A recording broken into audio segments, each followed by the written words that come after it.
Yeah, fuck going with that whole shit. Oh, dope.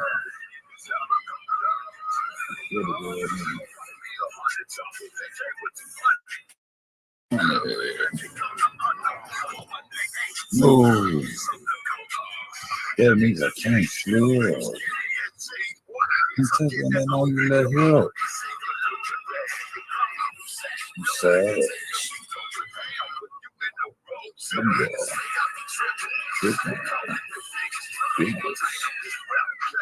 Call it the vice grill.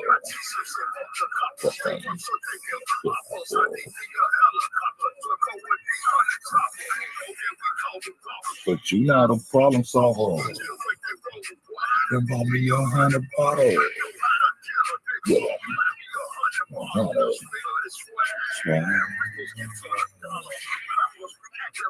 Zenzel. Nigga, stupid.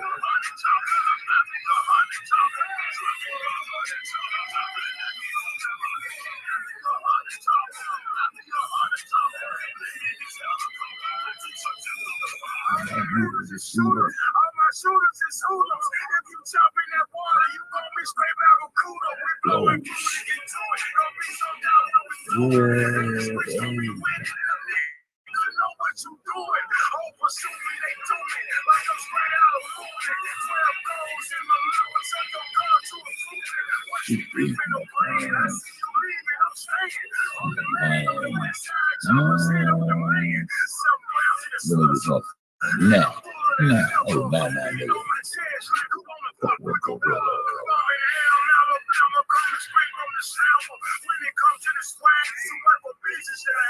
CD, blue, grill, t-shirts that fuck the car. What?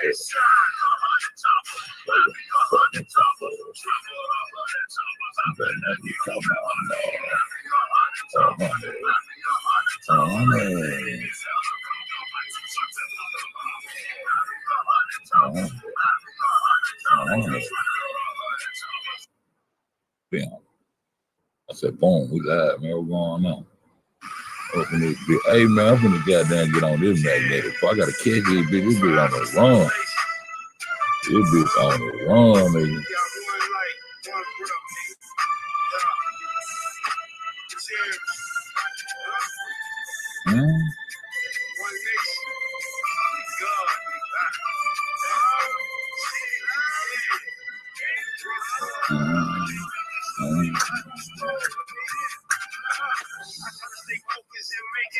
I'm pushing down. Then turn around. Just looking at slow motion. I thought that's more good.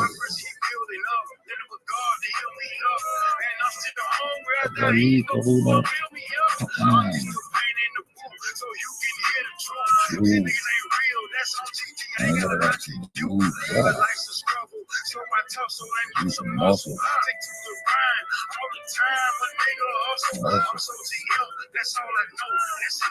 Okay.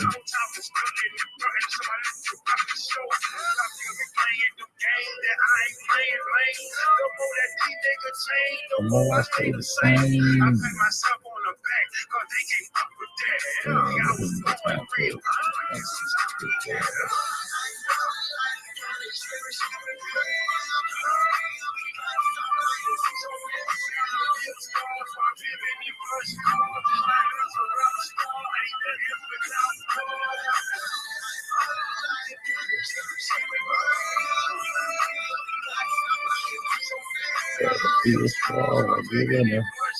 Till I was a rock star and nothing without. Hey, show me the signs of the same old represent me. Holding it steady. So I stay ready. Thought I told I'm standing down. Standing around. Fuck who's standing around. Fuck who laying down. My situation is getting deeper. There's no doubt on my brother's keeper. There's an E. It's for my people. You only got so cheers here, bro. You can see it with your shit.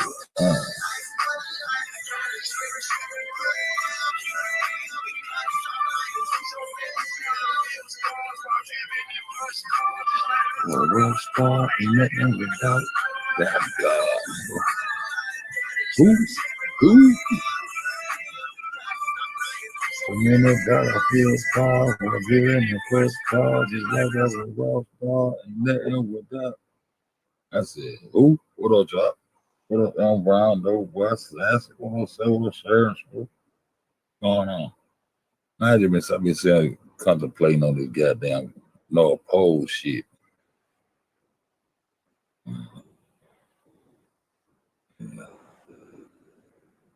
Oh, yeah. It's great. It's very cool. What up, D? This shit just ain't gonna never make no sense to me, man. I was gonna get down talk about Independence Day. Everybody already know what time it is with that shit. The colonists tried to free themselves, become independent of the Brits that they had been fighting for and shit, and then the Brits all of a sudden wanted to attack them once they came across to another side.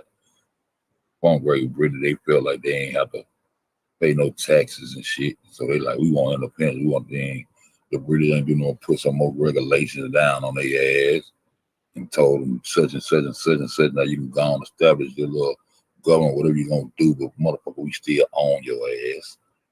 Cause we the world gods, nigga. But that's what they were doing, coming out and conquering fucking land. And that technology and shit they use coming from over here. I remember one time I was looking at a documentary. I believe ATL was on that panel around during that time, we was listening to Admiral Byrd. We was listening to the voyages of Admiral Byrd, how he went by ship, plane to the North and the South Pole and shit. And they had a on a documentary, the ship was headed back in from the North Pole, and it said they was coming in with the new technology, and I'm like, what, the technology coming from over there? This is where they learning all this shit from. This is where they hid everything at, so they can learn how to work it or rearrange it and play with it and invent new shit off old shit they already took from people. That this goddamn North Pole right here. I'm listening to the documentary, and the motherfucker said the ship was coming back, and they was celebrating coming back with the technology. I said, coming back with the tech, I'll never forget it. I went looking for that video, but I can't find it. But I remember them saying that, and it catching my attention. Like, what the fuck they mean they coming back with the technology? So that's probably where all the central intelligence and all that shit, everything they had, most of that shit. So whatever, that's why they got that treaty around that shit. But I just got a couple of questions. I'm gonna lay on y'all. But it's just like I be talking about these two rings. Like you see this ring right here. It's supposed to be the opening of the ring of the North Pole. And then you'll see this ring down here. But we know this shit ain't on no globe. This water supposed to be flat. I think they sail to the two coldest regions. Admiral Byrd said it was a goddamn land just as large as the this land mass. You know what I'm saying? But it's just my assumption. But I know they got to be sailing on flat water from one pole. Then was another pole. They got to be sailing to another pole on flat water. You know what I'm saying? Especially for both of those poles to be cold and climate like they are. And cracking that ice ain't gonna do nothing to save global warming. They regular over there cracking the ice, going up under the ice, got shit hid up under the ice. You know what I'm saying? They got shit hid up under the ice, all kind of shit, all kind of artifacts and ancient cities, Atlanta. They got a whole lot of shit they had. But one question I want to ask you is, if it's supposed to be a pole, a magnetic force going down, first of all, when you're going down in between this ball and going down to the South Pole, how would the magnetism of the pole work if in the center of this so-called Earth? See, this is what they say Earth is. But I know, to me, Earth is goddamn ground zero. Earth is the dirt. Earth is the foundation. You know what I'm saying? But they want you to think this is Earth, this ball of water. So how would the pole, the magnetic pole, not having a distortion in it, or any frequency malfunctions? I ain't trying to do that. I'm trying to goddamn get this shit out. Y'all know I ain't, y'all know I don't know nothing about this shit. Yeah, man, you know what I'm saying? I ain't trying to do that. Maybe a good thing I did do that shit. I'm trying to see if the Earth core, you remember they used to say up under the ground, they was flying above the fruity plain, right? Above the fruity plain, flying above the flat fruity plain. The plane is flat, a plane. Flying above the fruity plain. That's how they come out with the shit. So in the heavens used to be in the sky, and hell was up under the ground with a little red dude, with a little devil, with a little pitchfork with the horns and the tail and all that shit. He was up under the ground. He was up under the ground. They taught you about hell. The devil was up under the goddamn, up under the earth, up under the ground, in a place called hell, where you would go and burn if you don't believe the fuck shit they tell you. But now it's some shit in the center of this water ball that's supposed to be so, I ain't looked it up yet, but it's supposed to be so goddamn hot. They call it the earth core. So what in that motherfucking hot ass center of this water ball interfere with this pole going from one end to the next? Shouldn't it be some kind of malfunction or some kind of shit that interfere with that pole being able to goddamn slide straight through there? Even if, and then when you got there and get into it, they're gonna tell you it's an invisible pole or it's just a pole just out in space. This shit don't make no sense whatsoever, motherfucking ever. Motherfucking ever. These motherfucker boy. I see why they don't want you to question shit. What up, Zola call?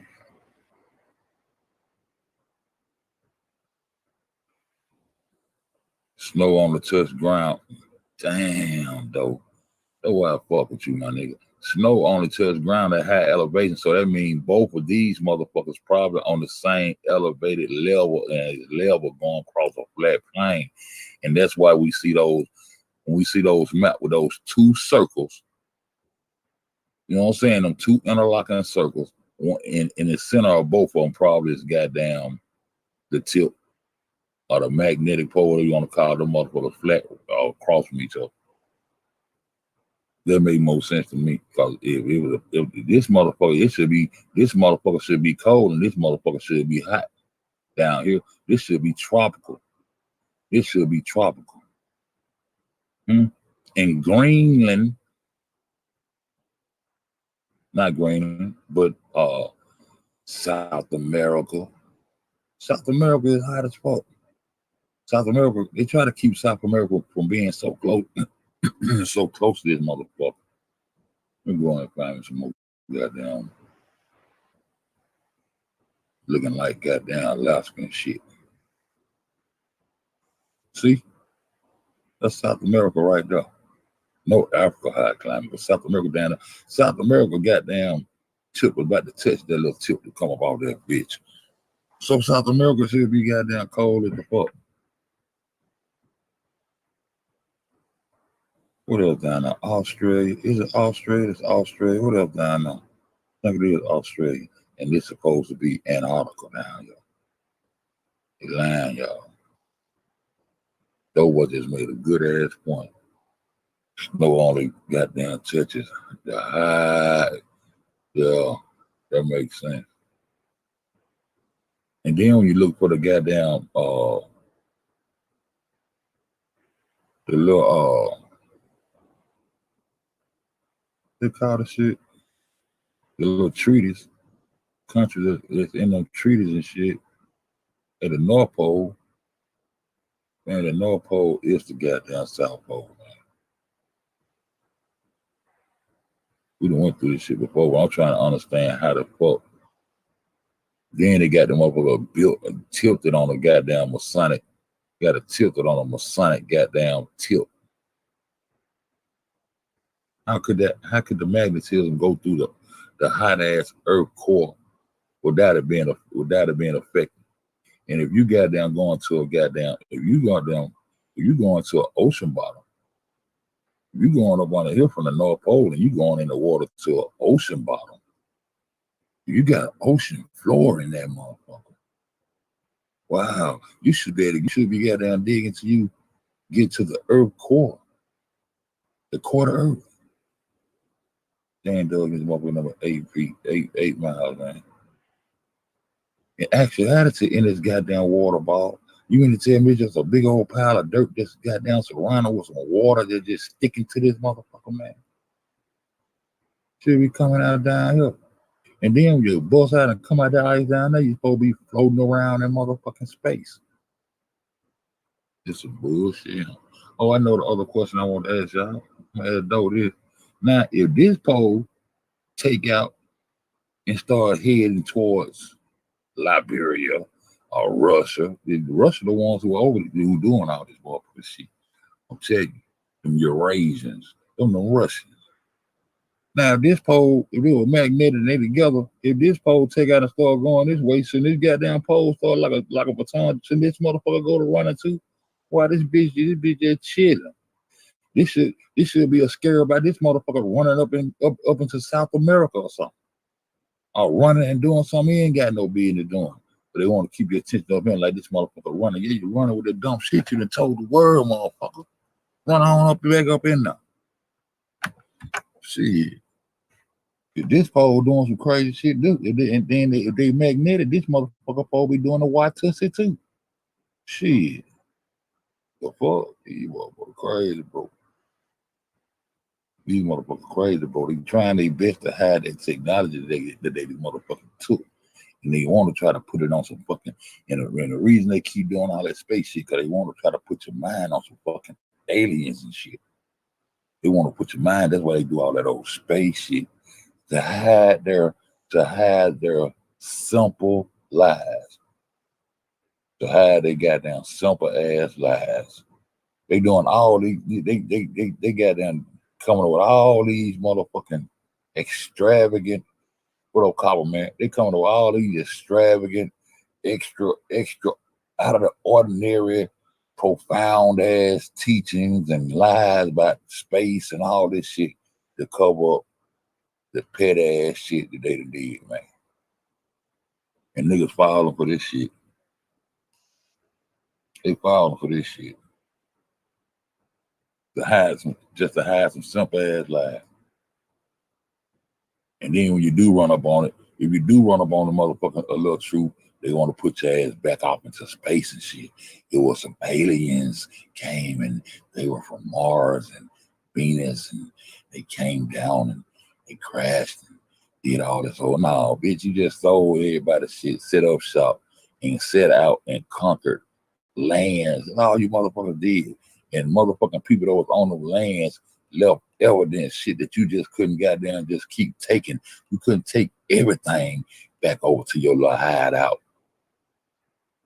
into your little northern region, your little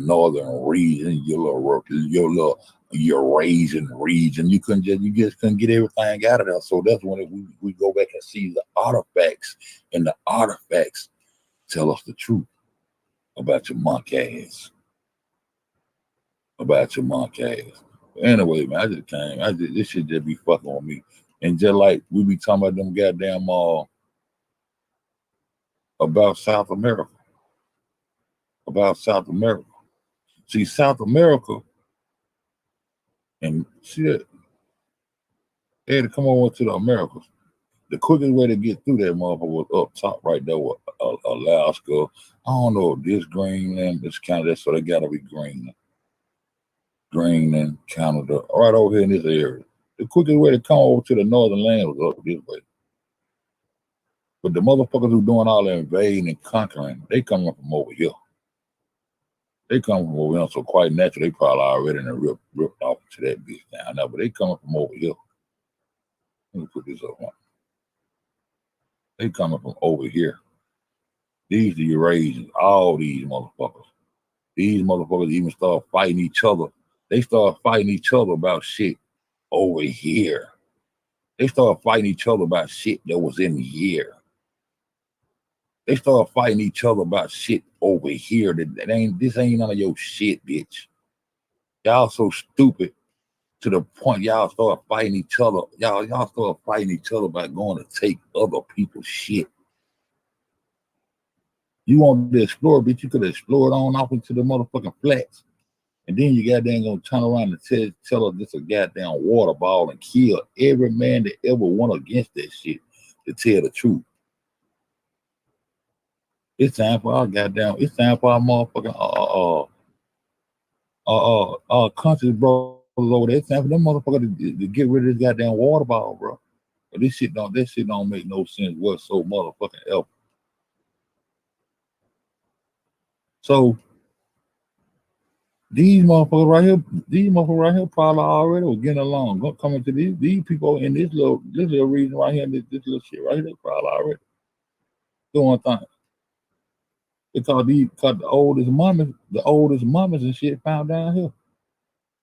Over here on this western side of this motherfucker, on this side. The oldest mummies found over here. But you find that technology goes over here.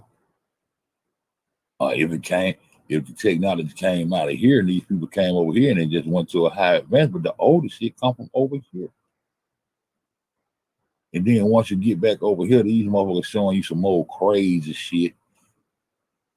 to try to tie themselves into all these lands where they done came out and took all these lands and shit.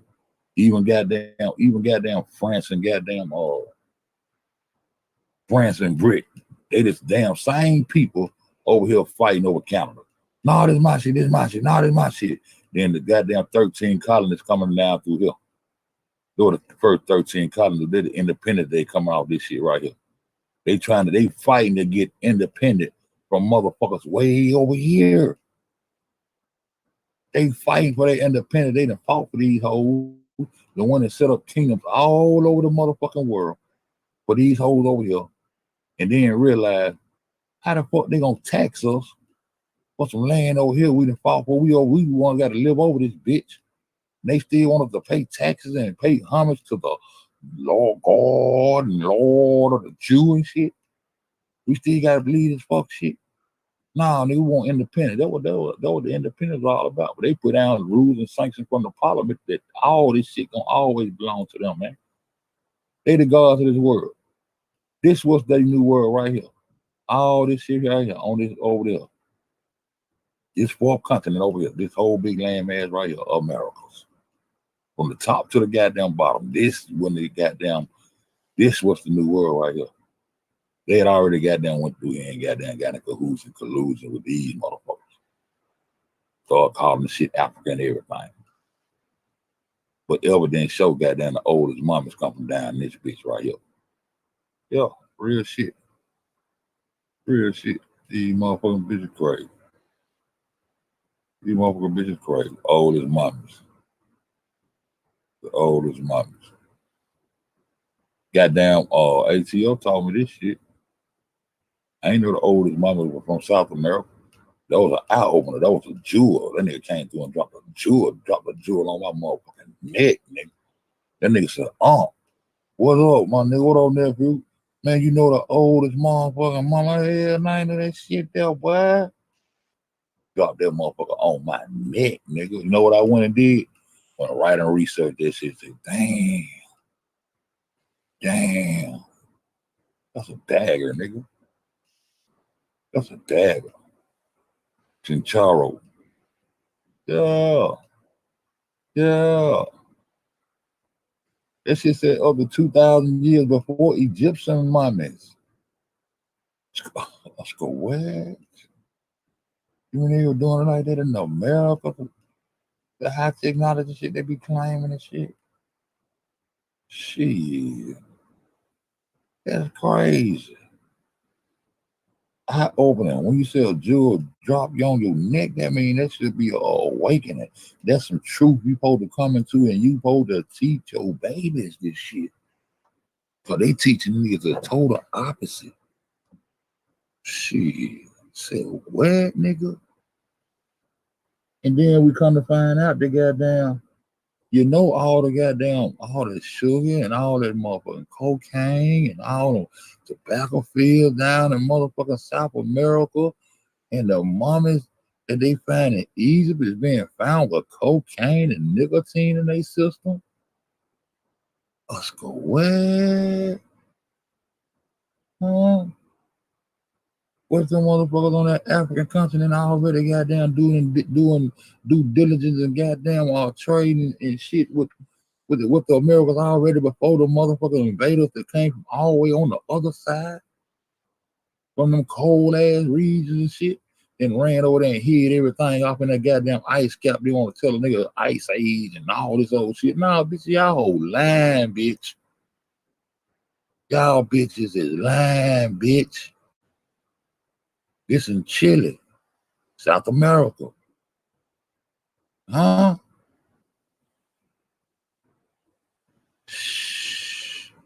Yo, lying, bro. Some shit y'all should have kept to y'allself. Huh? Some shit y'all should have kept to y'allself if y'all want to keep y'all alive here, nigga. So that means the motherfuckers in South America already was goddamn, you know what I'm saying, getting down and participating and interacting with them people on that continent. But them colonizers came through that bitch with that rulership shit. Yeah. And set up colonies and set up goddamn kingdoms and set up their motherfucking institutions and set up their God. That concept of Zeus. A concept of God. And the same concept we got stuck in our head now by some man in the motherfucking that them people made up and took everything they want to take and took it back to that Arctic region, up to them cold climates, Eurasia, up there where they used to motherfucking drinking all kind of vodka and running around butt naked in the motherfucking ice and shit. Yeah, that make more motherfucking sense to me. That make more motherfucking sense to me. These goddamn mamas, man. The fuck? South America, huh? Yeah, that's crazy. That's crazy. What else I got up there? I just been goddamn fucking around for a minute, y'all. That's crazy. They call Antarctica. They call Antarctica Little America. That's because you took all America's shit to, you son of a bitch. Or you took America's technology to and dumbed our ass down and told us we were the Africans and flipped the script and did all that dumb shit. And when you told you was goddamn taking slaves here and now, bitch, y'all hoes taking the technology and the motherfucking and the information back to your little fucking, I'm gonna say hell hole, I'm gonna say back to your little motherfucking ice hole, you fucking vodka peppermint drinking bitch. Yo, the fuck that is, bro. Huh? You can't even goddamn you can't even charter a flight to get over that bitch. And if you do go over that bitch, you gonna goddamn be on a fucking Russian airline, bitch. You Eurasian bitch. Man, we see what this shit is. Huh? They done took all the shit over there and hid it off. Just the same thing they did with the fucking seeds. Same thing they did with the fucking seeds, bro.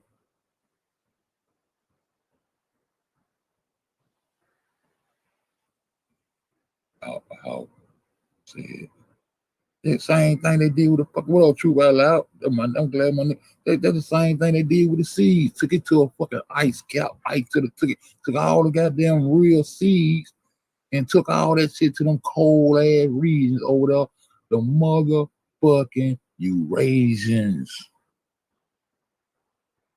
They took everybody's shit and took it over there and hid all the shit off over there now. Then goddamn shared the gold with the Vatican. Now you know the rest of the little story, but these motherfuckers a trip, bro. Why the fuck the goddamn how the fuck the North Pole goddamn moving when the South Pole ain't moving? And why the center of the earth and the center of their earth is a water ball. Their earth is a water ball. So the center of their earth, I know when I was coming up, they said that the devil was up under the ground. The ground was ground zero, the foundation. Heaven was in the sky, and the devil was up on the ground with the goddamn fire that your head was gonna burn up if you ain't listen to the bullshit they talking about. You know what I'm talking about? So why the fuck if the magnetic pole go from the top, from the north, do a goddamn water ball to the south, why come the center where it's supposed to be so hot at and goddamn causing no interference or no kind of interference or no kind of malfunctions towards this so-called magnetic pole? Then you ask the question, is the motherfucking pole connected? They're gonna tell you it's just a imaginary magnetic field just sitting in space, because it's all bullshit. And if y'all motherfuckers on a when you go out there and hit that, if you hit, then you see it, man. Them motherfuckers crazy. Them motherfucking crazy. And then they got man, there's a whole lot of shit in South America where you can tell these people were already interacting with those cabling people. Them people from a cable line before goddamn sip it there. We won't call that nigga sip it Africanus there before he goddamn took over Northern Africa, because they were coming in from the top side. See? They was coming in from the top side. They was coming in from the northern side. So they started calling that shit Northern Africa. And they kept coming in. And then all of a sudden the whole continent was called Africa. But before they took all that shit over, man, them folks goddamn, them people that know them goddamn so-called Africans today, they was already having interaction. They wanna have that cocaine in their goddamn system. We know where that goddamn cocaine, we know where that Peruvian flake come from, bitch. Huh?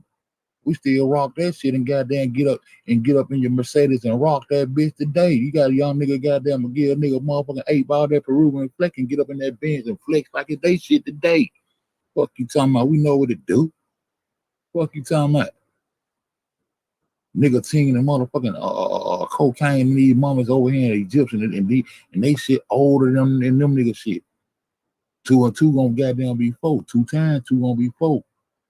Until we find out different, goddamn. I might run up on some crazy shit, dude. Shit, I might run. Yo, man, that shit crazy, man. This shit crazy. These people crazy, man. They got that one pole moving. If you got a goddamn baton and you got down the top, you take the top half and send that bitch right. This motherfucking that's universal law. If you got a pole and you swing that top half to the motherfucking right, the bottom half gonna slap the goddamn fuck out your left ankle if you ain't paying attention. Cause the shit supposed to be a fucking pole. So the North Pole goddamn take out and go goddamn the North Pole take out and head motherfucking east. The South Pole supposed to take out and head motherfucking west. If goddamn the North Pole finna goddamn go tell goddamn Liberia up, the South Pole be finna go tell goddamn South America up. Huh? I'm just saying. You know what I'm saying? But you know, y'all welcome to call me y'all kind of idiots and fools and crazy, all that shit. I'm just saying that my mind calculate this shit. Shit, the motherfuckers fuck y'all, these motherfuckers crazy. Because opposite poles attract Earth's south magnetic pole. What the question I ask this motherfucker?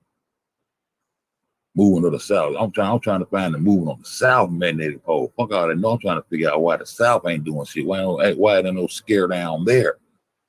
Because opposite poles attract. Earth's south magnetic pole is physically actually a magnetic north pole. Man, we were looking at a video the other day. The motherfucker said it's 4 north poles. It's 4. Motherfucker said it's 4 magnetic poles now. They done came out and started lying so goddamn hard. Now they done said goddamn it's 4 they just bust out of nowhere and said it's 4 magnetic north poles now. Somebody in the chat said, man, they motherfucker said, goddamn, get that bitch off the thing. Yo, Unc, go check out Power of God G2G page video called Rough Draft of Actual Map. I check him out. That nigga Chosen came through that bitch last night. That's the name. What was the name of it? Rough Draft of Actual Map. Okay. I know, goddamn. I know he was dropping some shit. A while back, but the Grand Canyon being actually, yeah. We was checking them out. One thing about it, we all know some fucked up. Magnetic pole. See, hold up, don't do that. See also magnetic pole and polarity. And the star polarity and the Polaris star, the Polaris, the North Star, supposed to be in perfect alignment with this goddamn pole. They done talk this shit I don't know how long. This shit supposed to be in perfect alignment. How the star in the sky gonna be perfect alignment with this motherfucker? This motherfucker doing the white tussie and flips and back and running touchdowns and shit. Goddamn, the guard of the Jew that took this motherfucker and running with this bitch like his name Franco Harris around his hoe. South magnetic pole is constantly shifting due to the change in the Earth magnetic field. Man, yeah, I think this shit, it's weird as shit. Just because you never went and got no college education, you know what I'm saying? You don't understand the ballistic of the 924 Twisted system, that the Ashikashi Botashi Hashi came through with the gravitational pull of the northwest side of the boat. The fuck?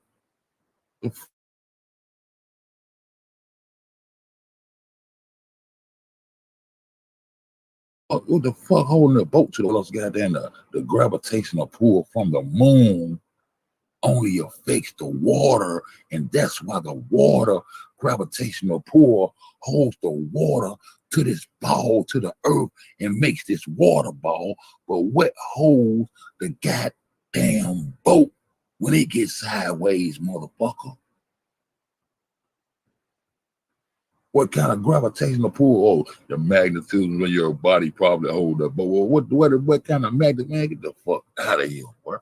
These niggas crazy, bro. They better flatten this motherfucker out. You flatten it out, them devils gonna get your ass, boy. Them devils gonna get your motherfucking ass, boy. You flatten this shit out, the devil gonna get your ass, boy. Real talk. Why the North Pole is actually a south-seeking pole. They one and the same. Or that motherfucker, I'm telling you, they gotta goddamn be going on flat water to another whole climate where it's motherfucking ice like that in a whole different pole, man. It's a pole between the north and south magnetic pole imaginary. All magnets have a north-seeking pole. What? All magnets have a north-seeking pole. What? By the south end of another magnet. Often, what the hell are they talking about? Often color blue. This is the imaginary. I know it. But we living in another man's imagination. I know it.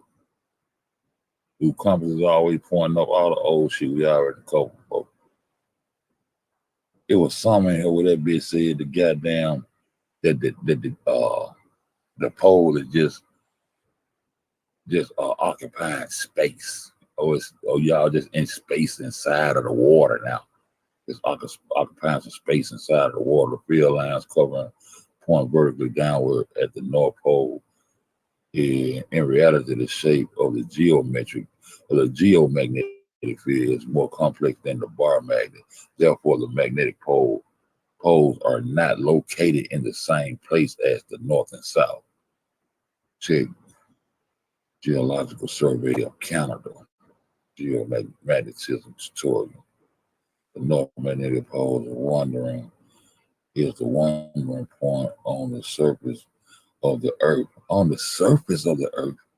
The bitch in the water. These motherfuckers want you to think earth is water. These motherfuckers crazy, bro. The earth magnetic pole is the wandering point on the surface of the earth's northern hemisphere. Okay. It is determined by the Geological Survey of Canada to lie western line. It is Ellesmere Islands in North Canada. Earth's north and south magnetic poles are also known as magnetic dip poles. Bitch, ain't nobody going around no goddamn ball to go to no southern hemisphere.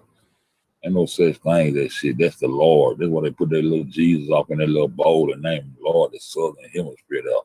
Putting them bowls and flags all in the middle of it. Talking about God and Lord. Every time you see a flag on the middle of it, it means something about God or Lord. See, simple breakdown on these fools. Is the North Pole connected to the South Pole? These are some good questions people were asking. I was going there looking that shit up.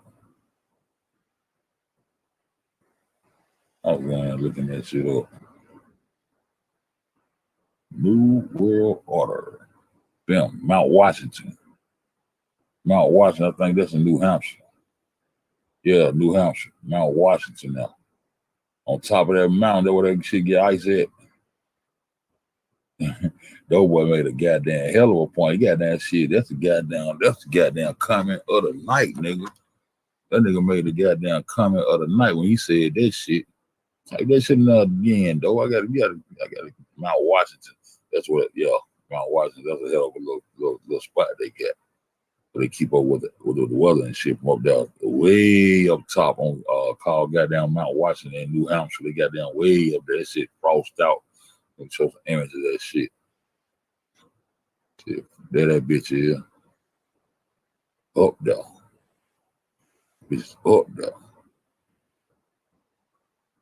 That bitch up there. Mount Washington summit. 6,288 feet. 1,917. I don't know what that is. Don't let me lie.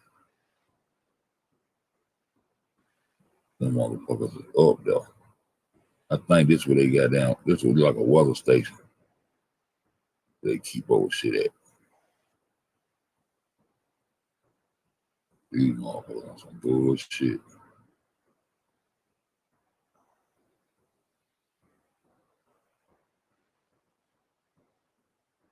It's Puma Puka.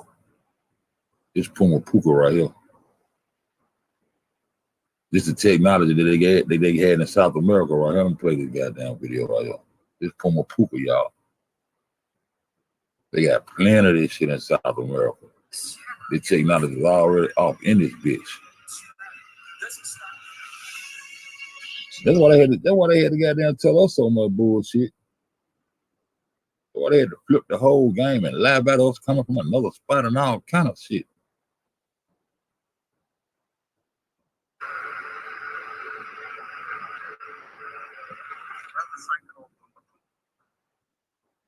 They might try to get at me by playing this shit. I gotta watch this shit.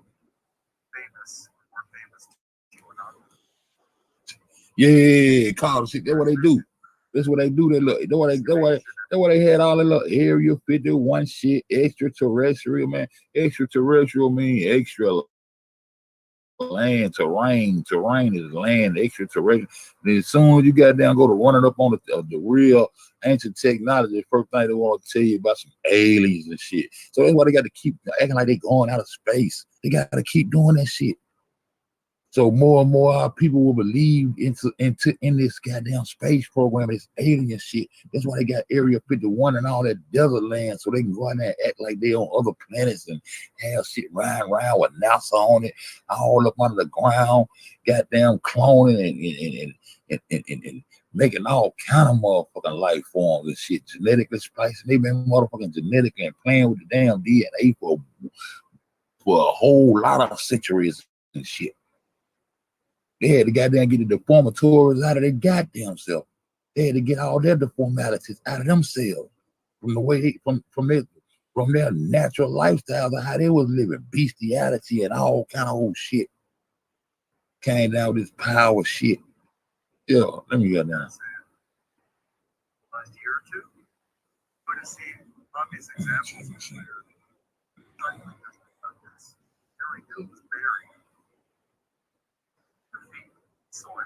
What you're looking at is red sandstone. They probably try to hit me for this, man. I got to keep this up and try to put a little blue thing on. This is the great andesite. That surface andesite harder red sandstone. And there are indications that Then we're asking the same kind of question, like how did they move these bricks from that area to that area and all that old shit? But them motherfuckers got the technology. They didn't goddamn ran with the technology. It's called goddamn equipment, motherfucker. It's called equipment, motherfucker. You want to think make a nigga think he had nothing but a chisel on a goddamn hammer and shit. Motherfucker ain't built them pyramids and all that shit with goddamn a motherfucking chisel and shit, nigga. It's called equipment, nigga. It's called technology that we already had that you done motherfucking took and put up on the ice and hide, bitch. Shit, motherfucker.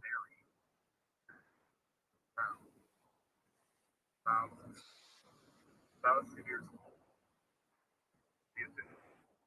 Cycling. This is a book. Big rocks that are common. Yeah, true. Yeah, that shit like it was precision with them I'm talking about precision cuts, bro. But the crazy part about it, the South American shit older than the Egyptian shit. And we know where the conqueror was coming from all those Eurasian lands. They came with all the confusing shit.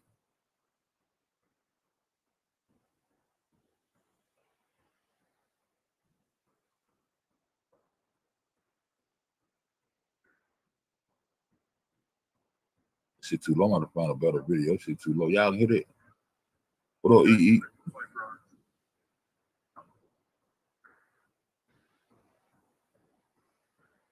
So this area was exposed in 2012. Most of it is red sandstone and of the andesite here, there. This ancient formation was 7,000 years older than Stonehenge. What? What? 7,000 years before? We gonna come find you, boss. I read that shit today too. Meet the nomadic backpack and the nomadic travel pack. The most functional backpacks. We don't need no backpack right now, bro.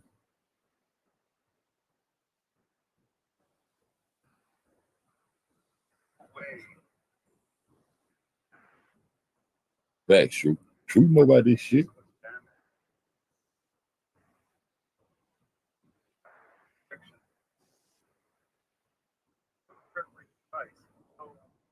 Bacal, the boy Bacal too. Bacal, how you like me now? That nigga Bacal. I don't know about this shit, bro. Bronze chisels. And the reason why it's called the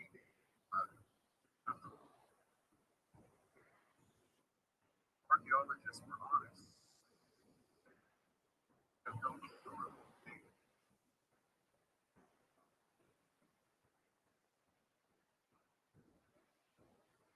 Some aspects of it, not all, but some aspects, were the work of a very technologically advanced culture, minimum 2,000 years ago, or likely even more so. Here again is an example, piece of stone, precisely engineered, cut. There you go.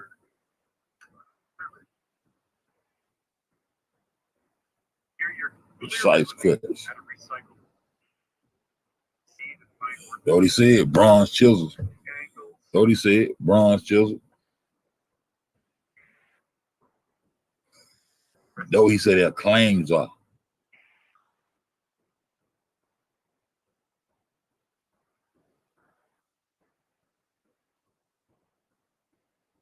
I went over in Eurasia and found they goddamn pyramid yesterday.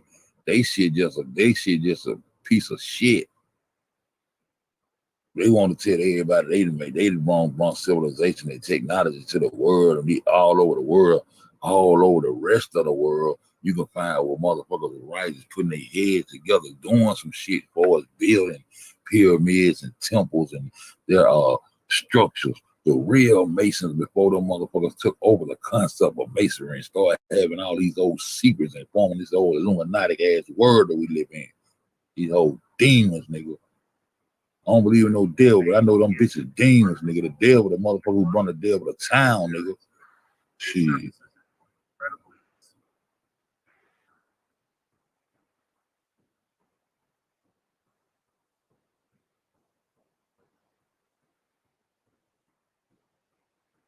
After this process done, and tolerance, but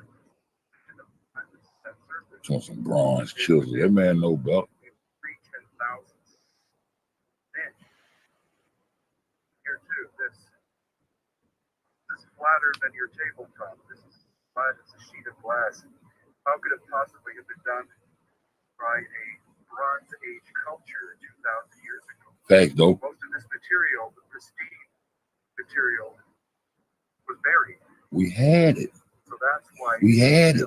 See, then another thing they did, we're gonna tell you that they were building the motherfuckers for burial sites and shit. They might have some mummies in there and all that shit, but them won't want no burial. Them pyramids and shit was used for goddamn electricity and technology and power.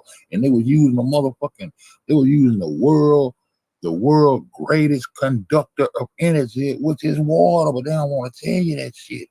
Water is a very great conductor of energy. Tesla. They had to kill Tesla and then bring you a nigga named Einstein. Einstein ain't never did a motherfucking thing. He ain't got the cheer looking at that cartoon talking about little Einstein. Little Einstein ain't did shit. Little Einstein built a little compressor.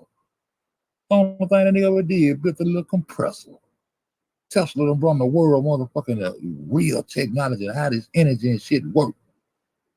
And nigga was doing this shit way before them whole came about the cave with that dumb shit.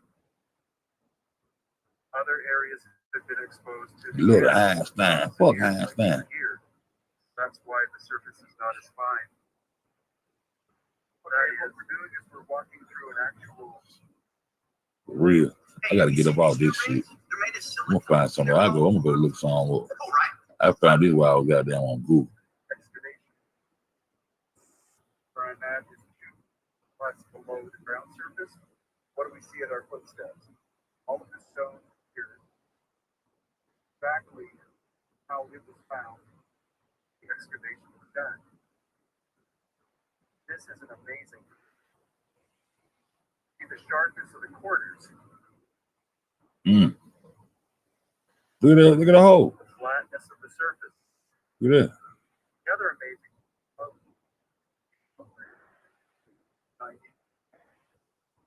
Were more artistic.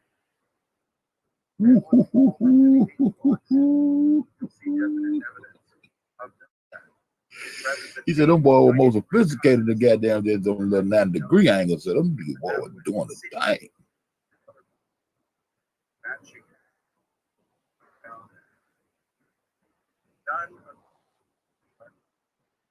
And that's a complete fallacy that some researchers have stated that they were produced in factory.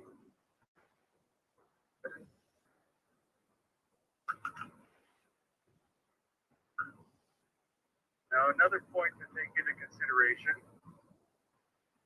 that these grooves here you see, they're not the same time period as the shaping of the stone because these grooves are quite crude. So they would have been made after the initial shaping of the stone. The difference in time could easily be several thousands of years. Okay, here again, this is a block found in situ, originally buried. Look at the incredible precision of the cuts, and so many different ones as well. Then as we travel through this area, coming up to the foundation stone, some of which, or at least one of which, may weigh 131 tons. 131 tons. This material is red sandstone, and it's from the area. 131 tons. But if it's 131 tons, how was it moved from the quarry 5 to 10 kilometers away to this location? See, the whole area here is basically treeless. They could not have used logs as rollers. So how could this material have been moved? Unfortunately, red sandstone is not as hard or durable as the gray andesite that we see. So there's so much weathering on the surfaces that we don't see much in terms of precision. So that block there, which is multiple times, is the andesite. That bitch over there, it's like smooth. My bad. What we'll do with the camera is we'll have the camera lowered down and come back up. And you'll see it is a flat. Bronze chisels, stone hammers, Inca, that shit, that's smooth as fuck. None of them could have done that. We're looking at a clear example of lost technology. So these are the famous H blocks. And again, there have been some theories stating that these were made in a mold or that they were made in a factory, exact copies of one another. We've taken tape measures, we've measured them, and every single one is different. So I'm gonna go find some more videos on this shit. Pumapuku. Oh, look, I got one right now. Pumapuku. What is one here? Pumapuku. South America. Fucking America. The fucking Americas, nigga. Is it the same video? It might be the same one. Yeah, it's the same video. Pumapuku.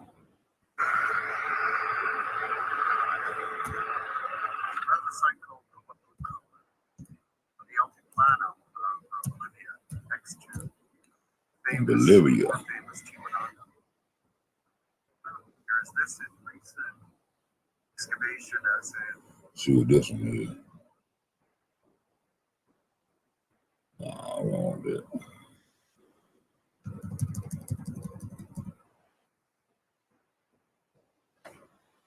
The oldest mummies, and this shit older than the pyramid in Egypt. So where did the technology come from for real? The Americans, nigga. That originals, nigga. These motherfuckers that tricked our head like a motherfucker. Fuck the goddamn. They can take that magnetic pole and let that bitch run all up through goddamn Liberia. That's the fuck they want to do. Look like it's trying to run. They always gonna add another go add another life. They can't afford to tell you the truth, bro. They very existence, goddamn, depend on these lies they telling the world, man. Oh, crazy. I want one of them block shaped like H's and shit. Man, look at that. Oh, yeah.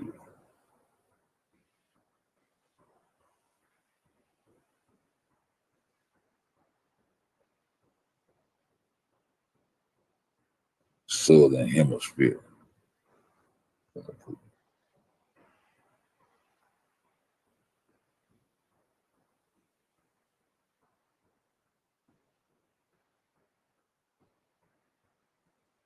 Dude, they want to find my own pictures on goddamn Google. I like going through pictures. See, I like learning the shit. Let's see what this is. Look at do. The Anunnaki. The Anunnaki, nigga. Oh, that nigga said Chosen got a map. Oh, that one kind of goes said Chosen got a rough drop of a map over there.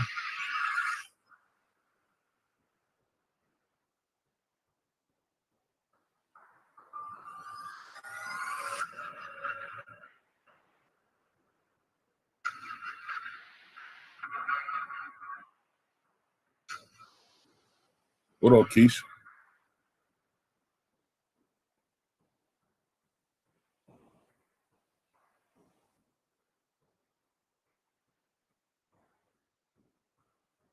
I got to keep that at the bottom of the screen in case they give me that little blue script. They don't like when I screen through the shit. To visit a site like They don't like you trying to shell knot it. Let's knock the shit off. Because that Morgan Powell. Oh, the same dude. doesn't fit the conventional archaeological story at all. There are many magnetic anomalies here that we are going to explore today. With standard archaeology. I'm gonna go check that. I'm gonna go check the map how you get over. I'm gonna go check that what he's talking about. To the name of Raw Draw.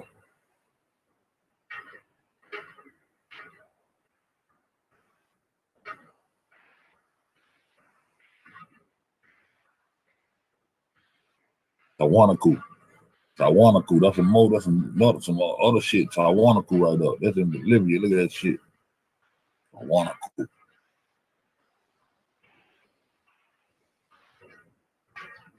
Okay, Raw Dropper, actual map. All right, bro. Raw Dropper, actual map. All right, I'm gonna go check this shit out.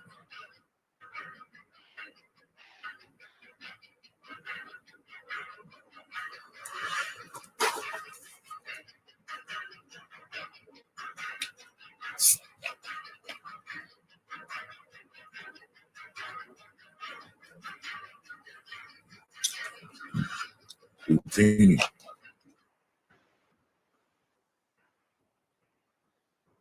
These are the famous H blocks.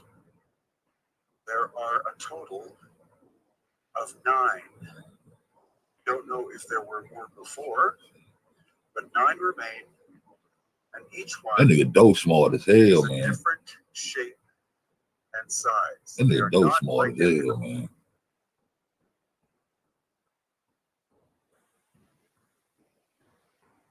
Something else you will notice is you see the little false door in the middle. The little false door in the middle. But this one does not have one because it's unfinished, both in the top and in the bottom. These corners here are very crisp and finished. But when we come to this one, and shoot, that nigga man, that nigga dope smart as hell, bro.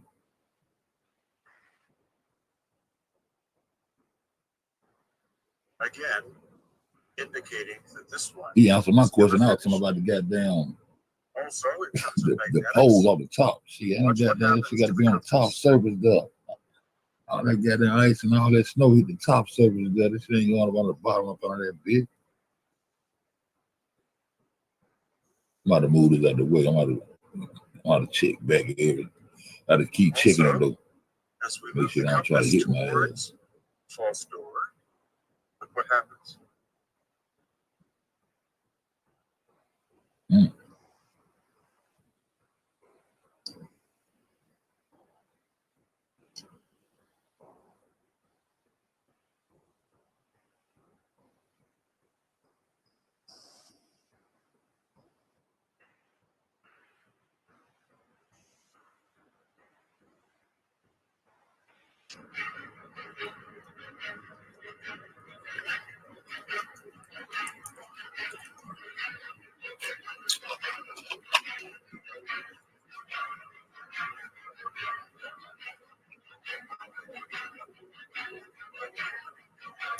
I wanted them H's how they interlock them stones together. So what we're looking at are at least two types of technology. One is a rough form of cutting, almost like sandblasting of the surface, creating rounded corners, and then a more precise tool that does the flattening and the corners.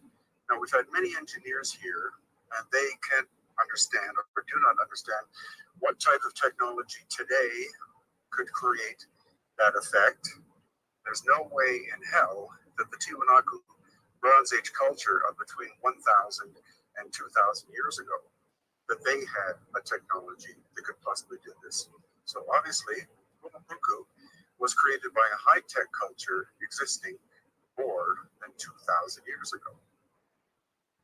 We will see compelling evidence that the site was destroyed more than 2,000 years ago by some kind of cataclysm, catastrophic damage, because we'll see beautiful stone that's obviously been buried in the ground, caused by some cataclysm, and evidence that there's mud still covering many surfaces. And here's an example of an excavation. You can see these stones were found in place, and they have the same level of precision as the stone I just showed you. And growing scientific geological evidence is telling us that a great cataclysm happened about 12,000 years ago that affected many sites around the world, including this one. And the timeline, interestingly, fits in with Plato's account of the destruction of Atlantis, which according to his records would have happened 11,700 years ago.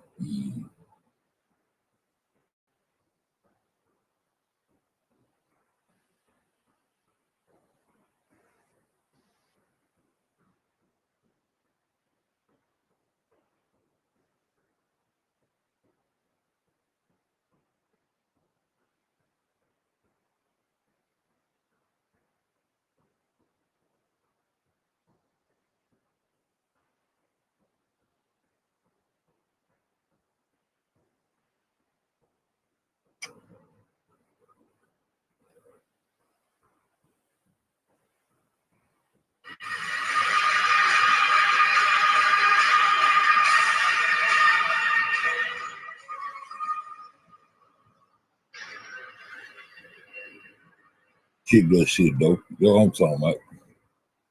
Son, it's the energy, nigga.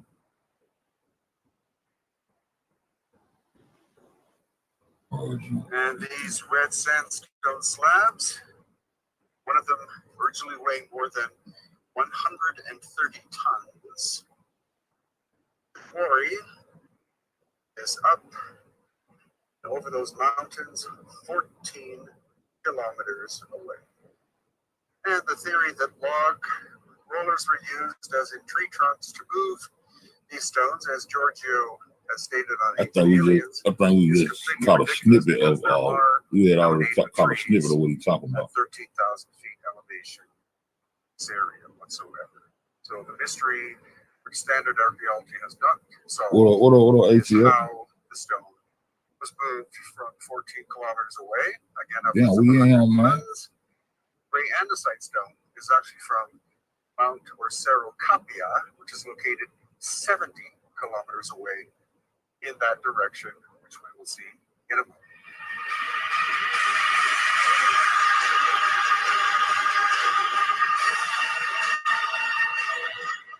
See, showing them boys you put me up on. You know, you put me up on them oldest mamas, man.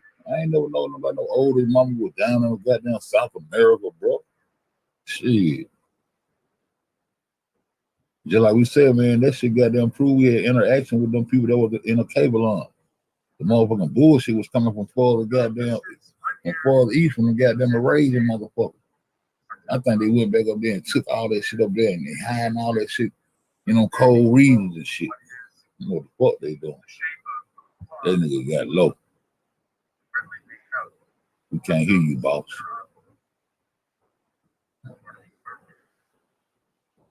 That's a pictogram. By the builders. They just got to do some sewer shit around here yesterday.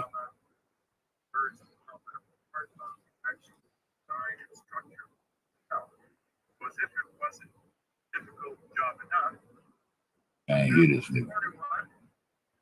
That shit, look at that shit. Look at that shit, bro.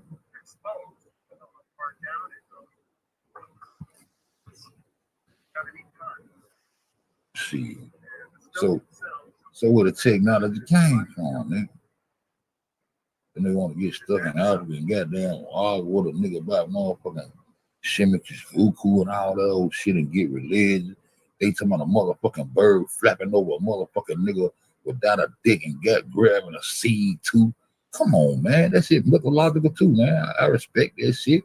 I understand where you're coming from. I know that's your spiritual side. You know what I'm saying? Your little fallacies and stories and shit. But hell, nigga, I just left Christianity. I just left a motherfucking bird carrying seeds and 3 niggas, Gabriel and Father. So I just left that shit. Now you want me to get caught up over this bitch arguing about a motherfucking her set, flapping her wings over motherfucking drawing some semen about his ass. Man, get the fuck out of here, man. That shit mythological too, nigga. Start trying to follow these niggas, trying to be a nobody imagination, nigga. Shit, I ain't trying to be a figment of damn nigga imagination, nigga. Period. What you talking about, nigga? You trying to get to the truth, nigga. What you mean? See, they stole that shit. Okay, they stole your story, bro. They stole your story and goddamn got everybody hooked on the concept of a goddamn nigga with the world in his hand and shit. Got a goddamn nigga up there with a goddamn water ball in his hand, just spinning us around, just playing and shit. He don't got the holy world in him hand. Nigga, just imagine shit. Imagine your ass off. Imagine your ass off. Nigga, fuck all that shit. I can imagine my own shit. It's like goddamn, one nigga goddamn praise this shit like religion and get stuck right there. Nigga, some shit older than that. There's some shit older than that, nigga. Always some more truth to find, man. Crazy, bro. Nigga, let's go check out what Tuesday talking about. Young Brown made a nigga chose a part of the bushes last night, nigga. That nigga might be cold, man. I don't know. G goddamn what the nigga got over there? And nigga got goddamn biz over this bitch. Goddamn he said rough drop on him out.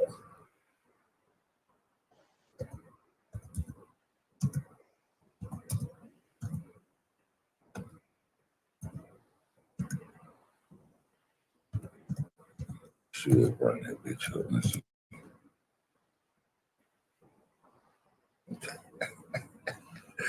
That nigga told I would sit on this bitch with goddamn 200,000 crowds on these niggas. Do it, choose it. That nigga told. Let me see what he got going on.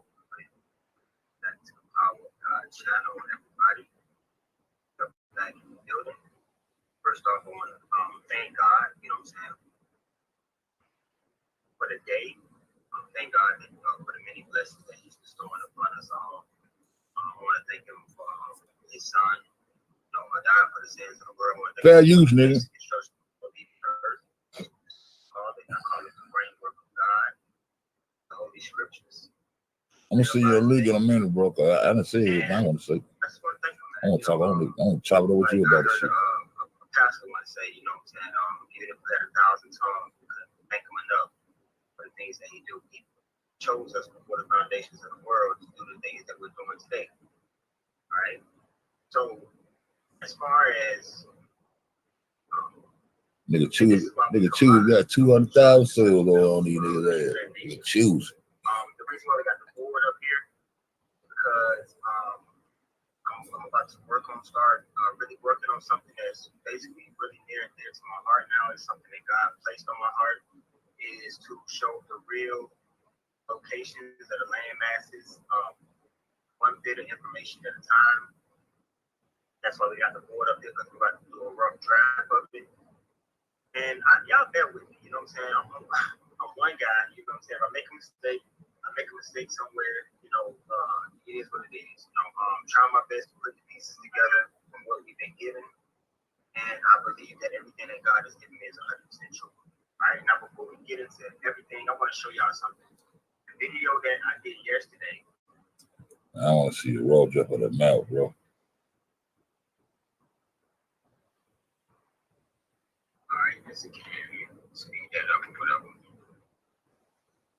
All right, so this right here, this goes against the Bible. You know what I'm saying? This goes against the Word of God completely. And this is why they feed you this. They feed you this when you go in school. You know what I'm saying? They put it on the little spinner. They had a little spinner on it and everything. Y'all seen a little globe on this. You know how you can spin it and stuff like that. But this right here, this whole concept right here, y'all, without a land mass split up, this goes totally against the Word of God because God never said that He split the land masses up. What did God say that He did? God said that He split the waters above. Man, God ain't said nothing, man. That's why I can't listen to this shit. Every time in the Word of God, when God split something, He told you He split it. When He split the Jordan River, He told you He split the Jordan River. When He split the Red Sea, He told you when He split the Red Sea. When He separates the wheat from the tares, He's telling you about the separation of wheat from the tares. He put an enmity between Satan's seed and Eve's seed. He told you about that enmity. Told you about this separation. All right. So then they went before this, they gave you what? All right. Let me see. I want to see soon as I got down look at Charles and goddamn his rough drop. Pangea, right? And then we kill him with that goddamn word of God shit. God ain't said nothing, man, not to me anyway, man. Everything broke up and they gave you this right here. Well, why did they start out with Pangea then? Why did they start out with Pangea?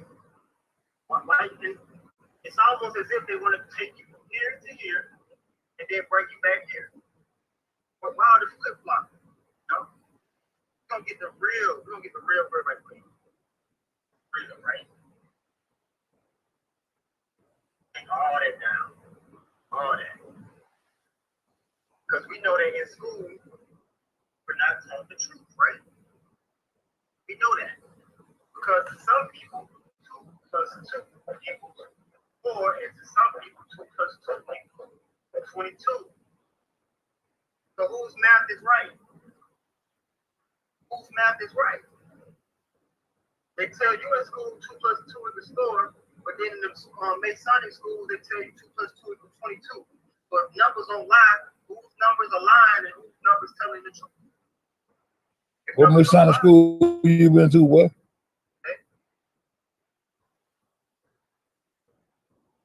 And some of them are one. Or it says. You learn from, right?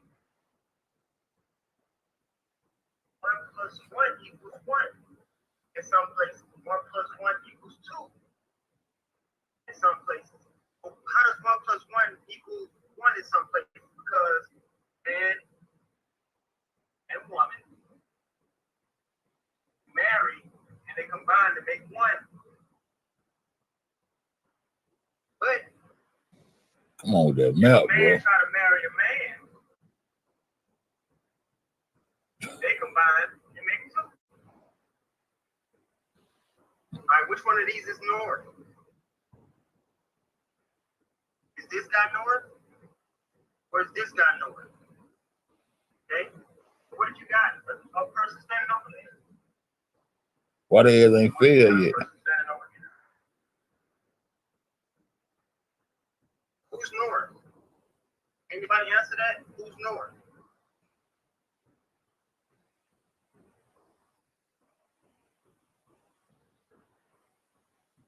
Which one of these people is north? All right, hold up. Matter of fact, we're gonna break down this. All right. This is person one, person two, three. Now we're on the globe. Now we're on the ball. We're on the ball. So 1, 2, 3, 4. Who's north? Or is it relative? Is north relative based on the relative view of each person? Or is there an extreme north?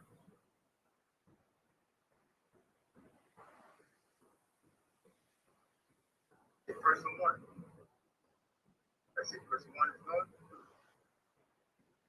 Hey, gunshots and the angles is different for their perspective.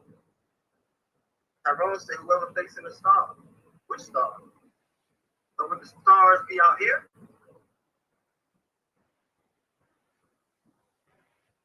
All right. I'll let y'all decide north.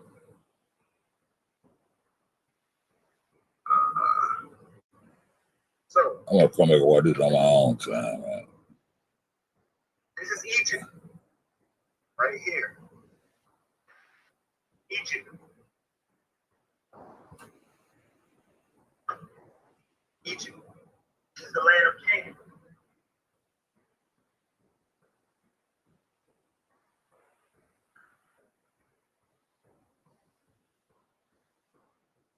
This is the Mississippi, aka the Jordan.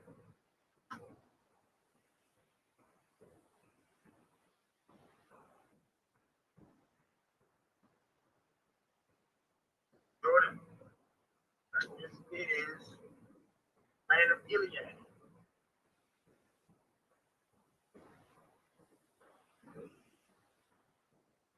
That's the land of Gilead. Right?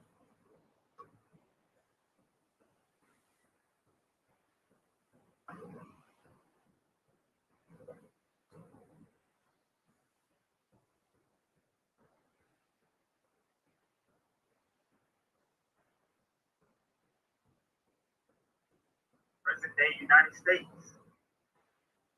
The North.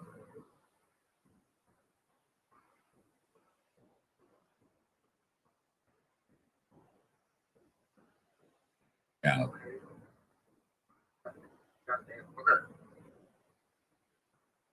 Now, when I tell people, what if, oh, well, let's go ahead and do that too.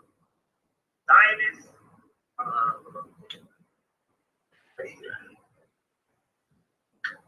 who runs this area? The Zionists. Where you had your your Hitlers came from and everything like that. Hitler, all that, right? Right here is where the Freemasons run. All right, and down here, well, a lot of people say you got your colored people, whatever, All right? Right there. So why? Right here we got Great Lakes, flood, represented as the flood.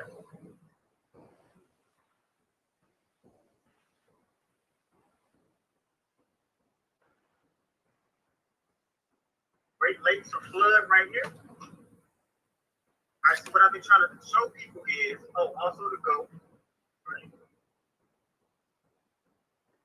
Goat right here. China.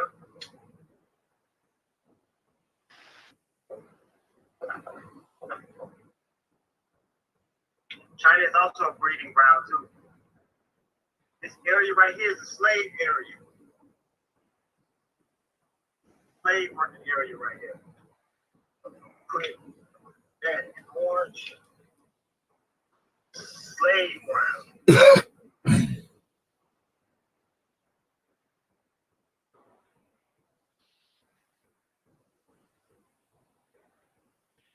Let's give them a direction. Let's give them a direction. All right, so this is what I'm trying to explain to people. about everything that transpired. Let me see if I can get this close to y'all. Y'all can see it better.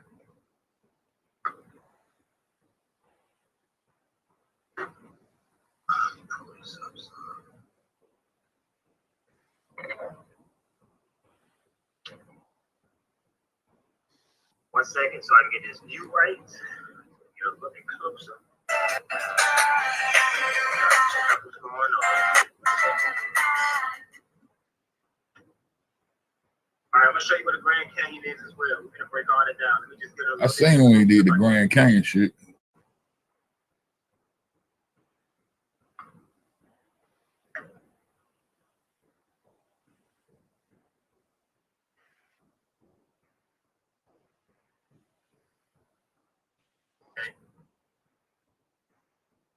And I might have this one kind of misconstrued, but I'm really believing that this.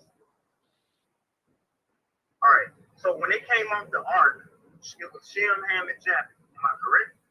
It's ran by the Freemasons today. Now, where did everything transpire and take place?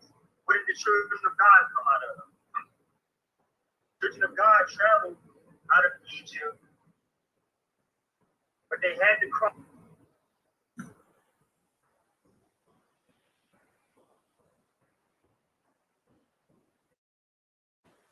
I don't know if I got your email. I don't know if I got your email on this side, bro, man. I'm gonna go ahead and check that shit out later, man.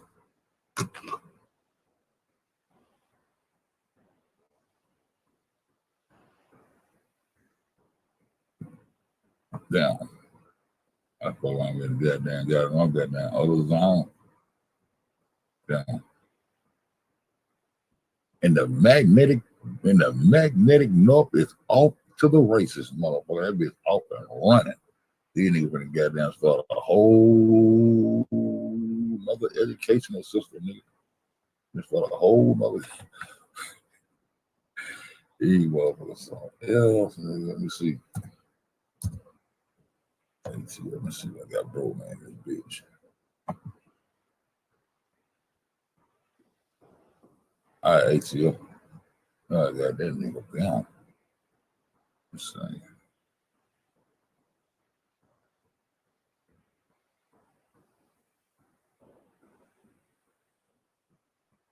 We all been on this channel together. Let me see.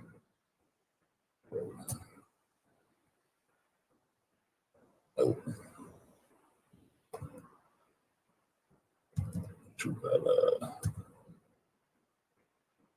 No.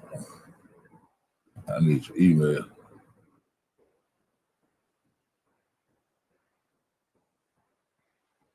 Bro, man, yeah, bro, man. Right. I got you. See.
I don't. Anybody else want to get on the panel, let me know. We don't goddamn try to catch up with the North Pole, you know, trying to catch up with True might be able to goddamn I might be able to find all the fuck the North Pole for we goddamn trying to get away to. I'm trying to catch up with that nigga.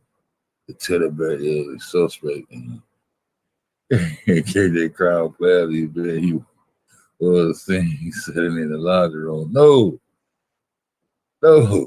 What up, Sass? Hey, shout out to everybody in the chat, man.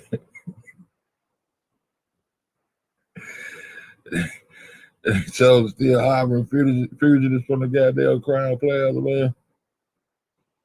Okay. All right, ATL. Oh, let me see what that nigga. Let's see what nigga. Keisha, what's up? Let's see what nigga Joe at.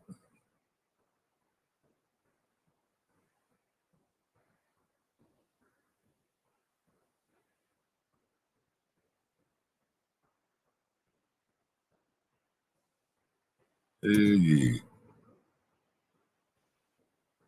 Somebody goddamn. It's imaginary. That motherfucker lying like hell.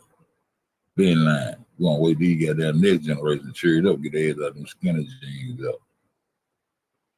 You know who you is for real? Pimp. Joe. Who else?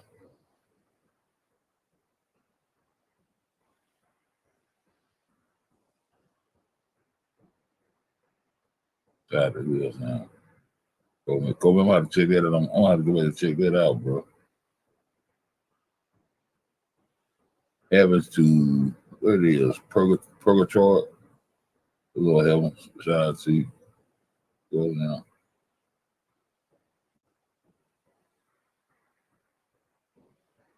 This bitch.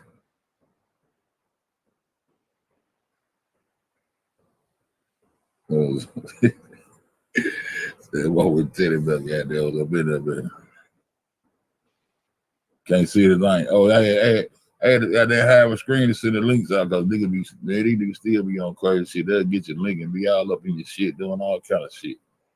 So I had to goddamn stop sharing for a minute. Send the links out. That was okay. What eat that? Let me see. I sent it to you, True. We got down. Put the screen back up.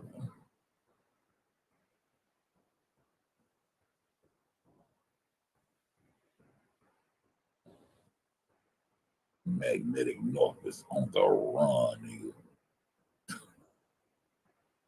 Yeah. Magnetic North is on the run. So we can talk about. There you go, bro. Right? Into the land of Canaan, into the wilderness. Right here. So let me pull this up 1 second. Or Canaan up 1 second. So we use that little spot right there. We're gonna do it like this. That was Israel. That was them Zion Jews that right there. All right, so Canaan, right here. And this is also the tribe of Dan, right? Dan had the northern Beersheba. Yeah. And God told them to go through there and kill everybody in that bitch. In the south, Beersheba, Dan, the north. Tribe of Dan. Tribe of Judah ended up having this area down here. See? Y'all remember at one point, yes, it was, and maybe, help me clarify that. Israel and Judah were separated at one point. Yep. Israel had the north, books, right? Judah had the south. They came up out of Egypt, and the crossing was done in Arizona here. But they have the Grand Canyon to this day, right? And Texas is right here. Mexico, Arizona. Yeah, I seen them break that cane thing down before. This is where time was stopped at, right here, Arizona. Coming up out of Egypt. Then they wandered in the wilderness. In this hot, desolate area right here. Arizona, New Mexico, Egypt, things like that. They wandered here. And then once they started to subdue this land, they then went over towards where? The Jordan River. And then went over towards the Jordan River. And they set up what? By the Jordan River, they set up a headquarters called Shiloh.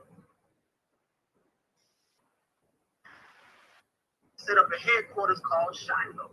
Right here. They set up a headquarters on the side of the Jordan River called Shiloh.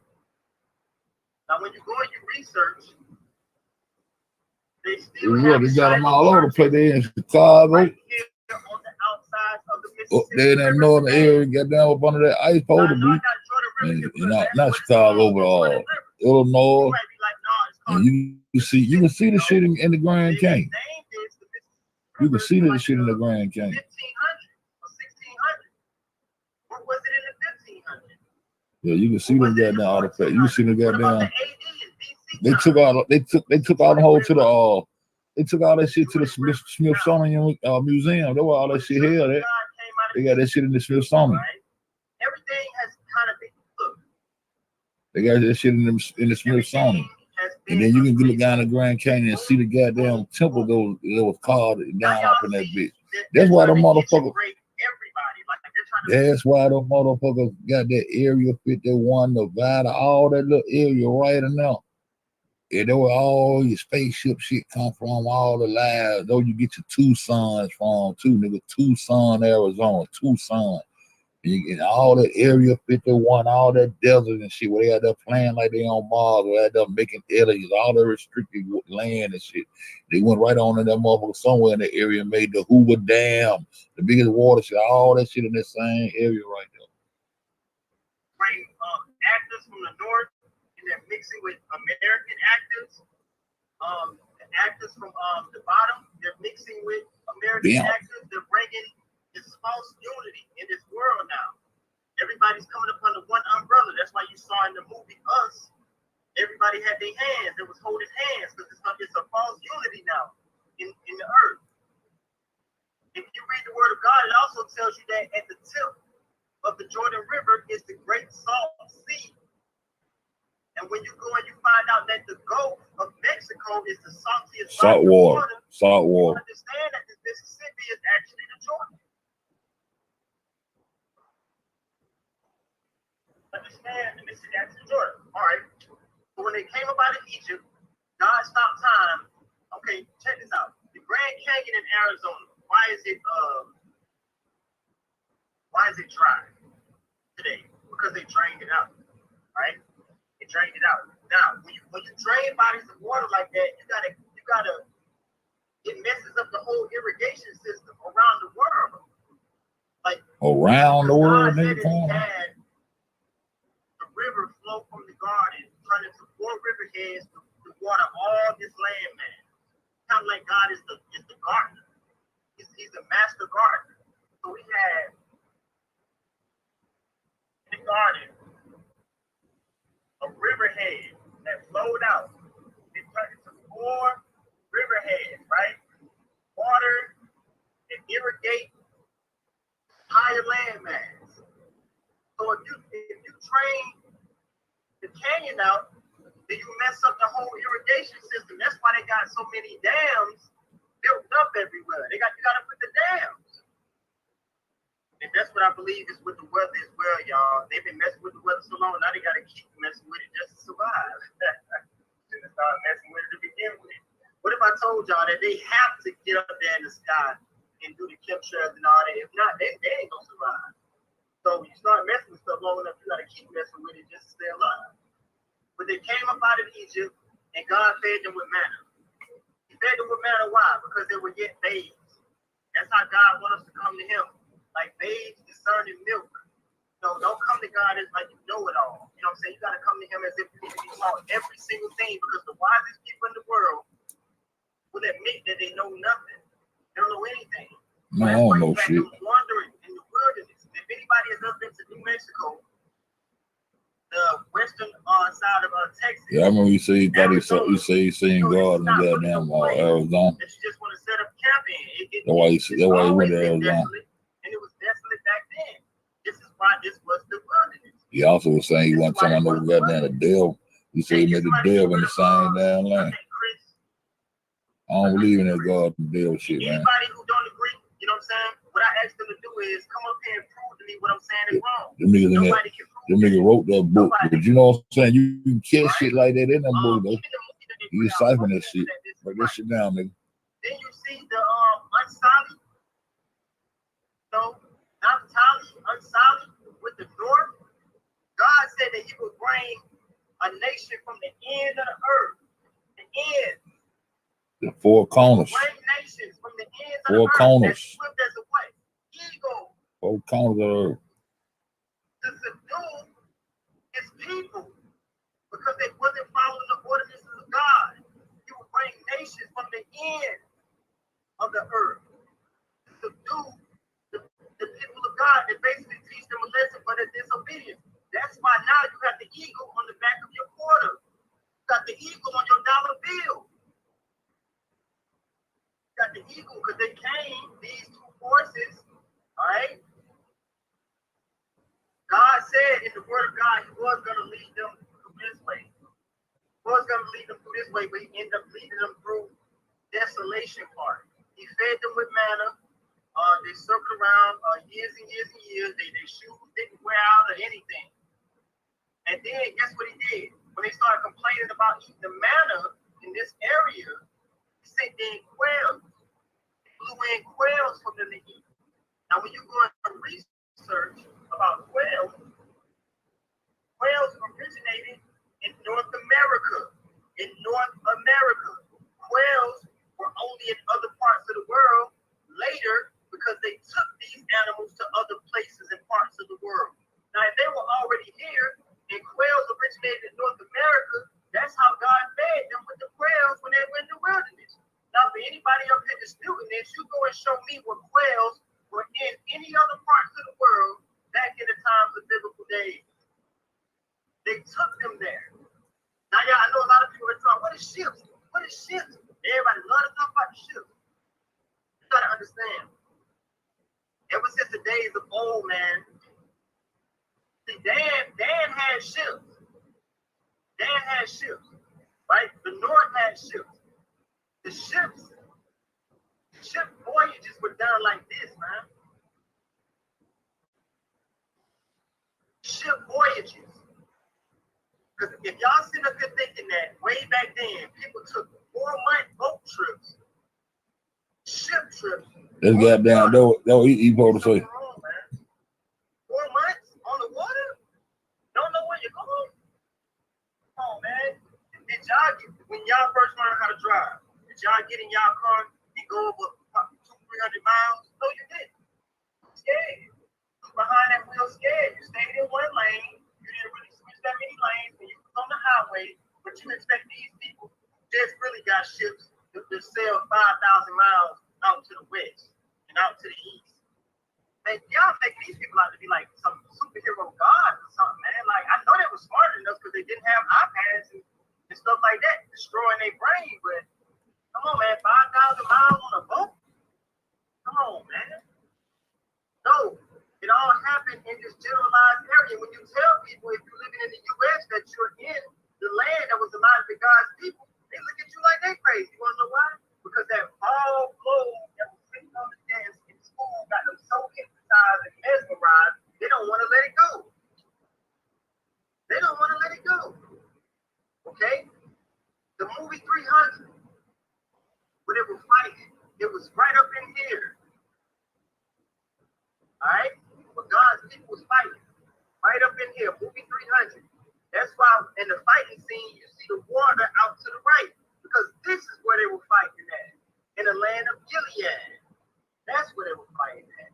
Another thing, too, a straight up hit over the head right here. Why do you think the Eastern and Western Conference in sports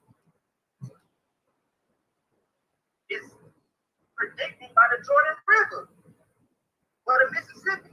Everything west of this Jordan River in the NBA, NFL, soccer, MLB, whatever sports you want to name, everything over here is the Western Conference, everything over here is the Eastern Conference. Why?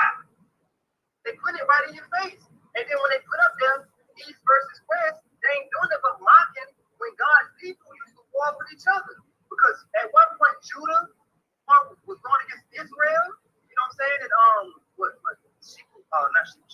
Japheth was born. You had Saul and David warring against each other. Some people on David's side, some.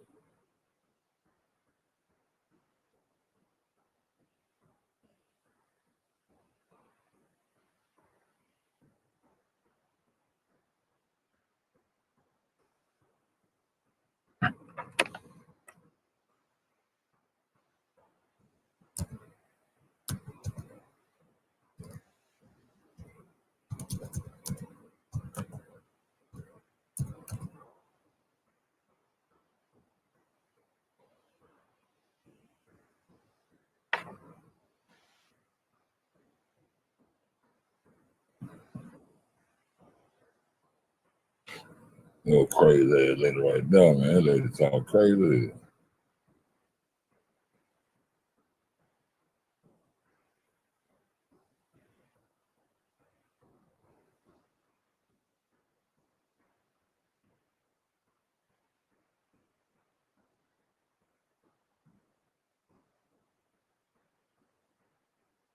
One, two, three, go.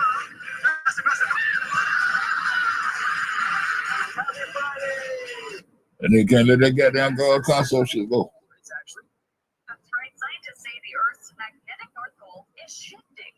Compasses use polar points to help correct navigation systems.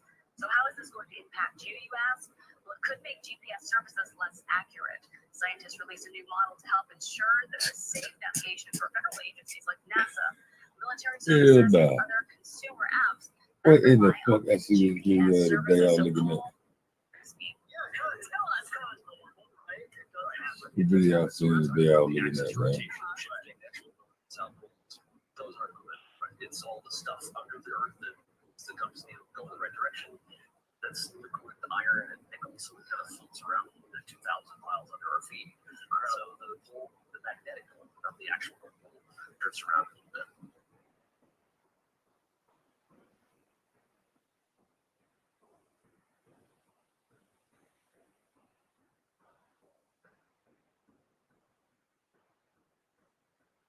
Black holes haunt our universe. Dark centers of gravity that swallow everything in their path. Yeah. What would you see if you got close and fell past the point of no return?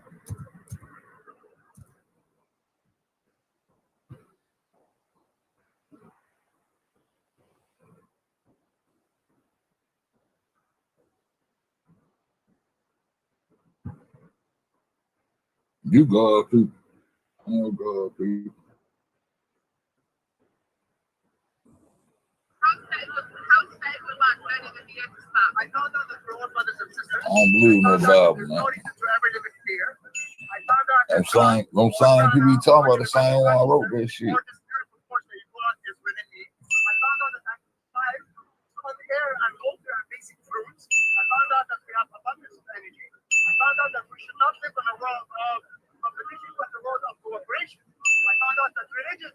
All right, dude. The history we've been told is a lie. I found out that the pyramids of Egypt are not pyramids made for mummies, but are power stations. And there are more power stations in China and in America than there are in Egypt. I found out there's so many lies and history with this story. What we illusion. I'm agnostic. I question everything. And if he tells me something, I'm not going to tell him liar. I'm going to research it. And if it's true, great. I will start preaching it.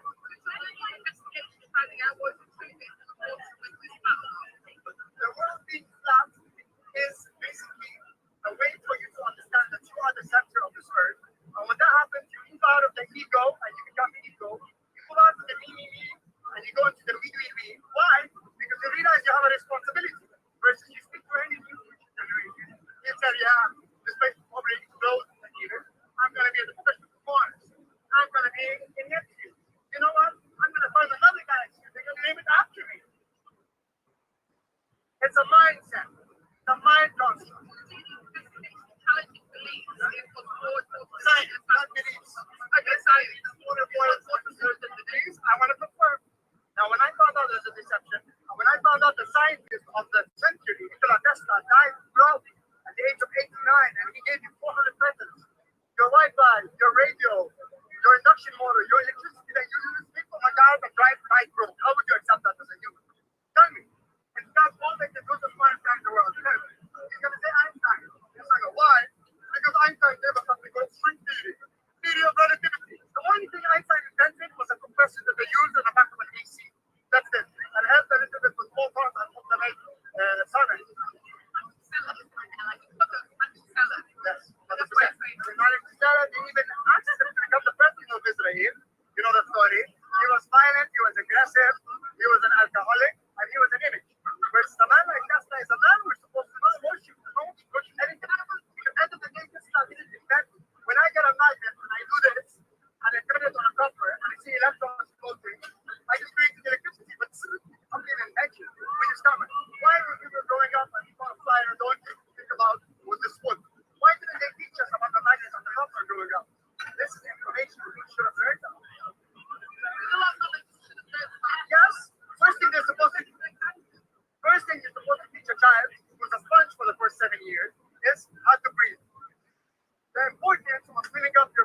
oxygen, getting carbon out, putting your alkali levels up, putting your immune system up, then teach you how to plant seeds, how easy it is to survive, just on fruits, correct?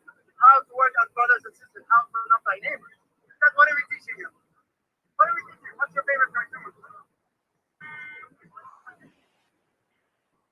Have you done any course in plumbing? Do you know anything about plumbing? What? But teach you plumbing, teach you carpentry, teach you how to sew, teach you how to communicate. You know what I mean? And get them off the sugar. Sugar is killing all of us. It's not the cigarettes or the drugs or any of the above. It's the sugar.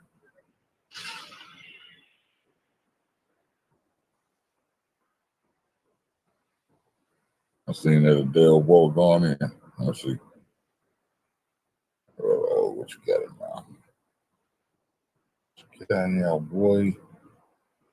Not flat earth shit right now. Deep in the rabbit hole. Deep in the rabbit hole. See what else he got popping over that bitch. Nigga True must got that one on dip.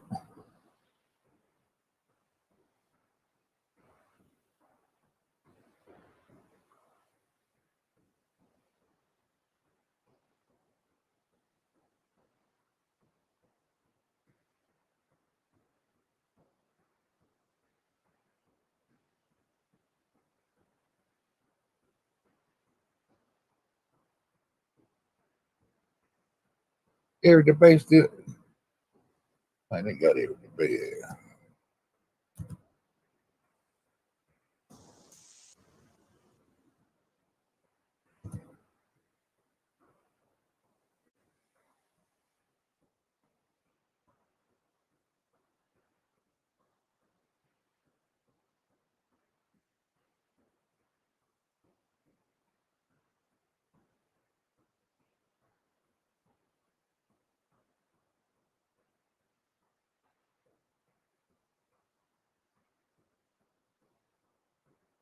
Every debate used to have a goddamn had a video of 100 reasons why the earth is flat. I don't know what happened to that damn video. Let's see.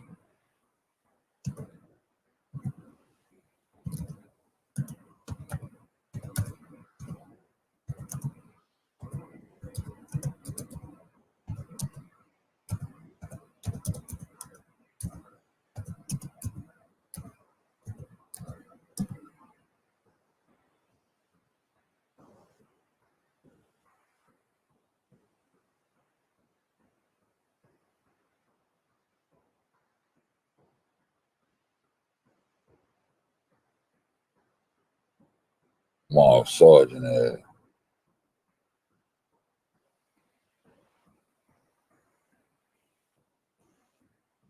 I ain't putting out no more info, man. I ain't need me to come out and motherfucker put this info out in this bitch.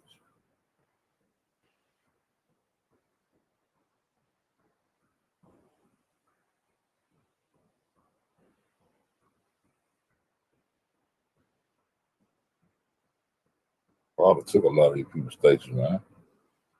Gotta regroup.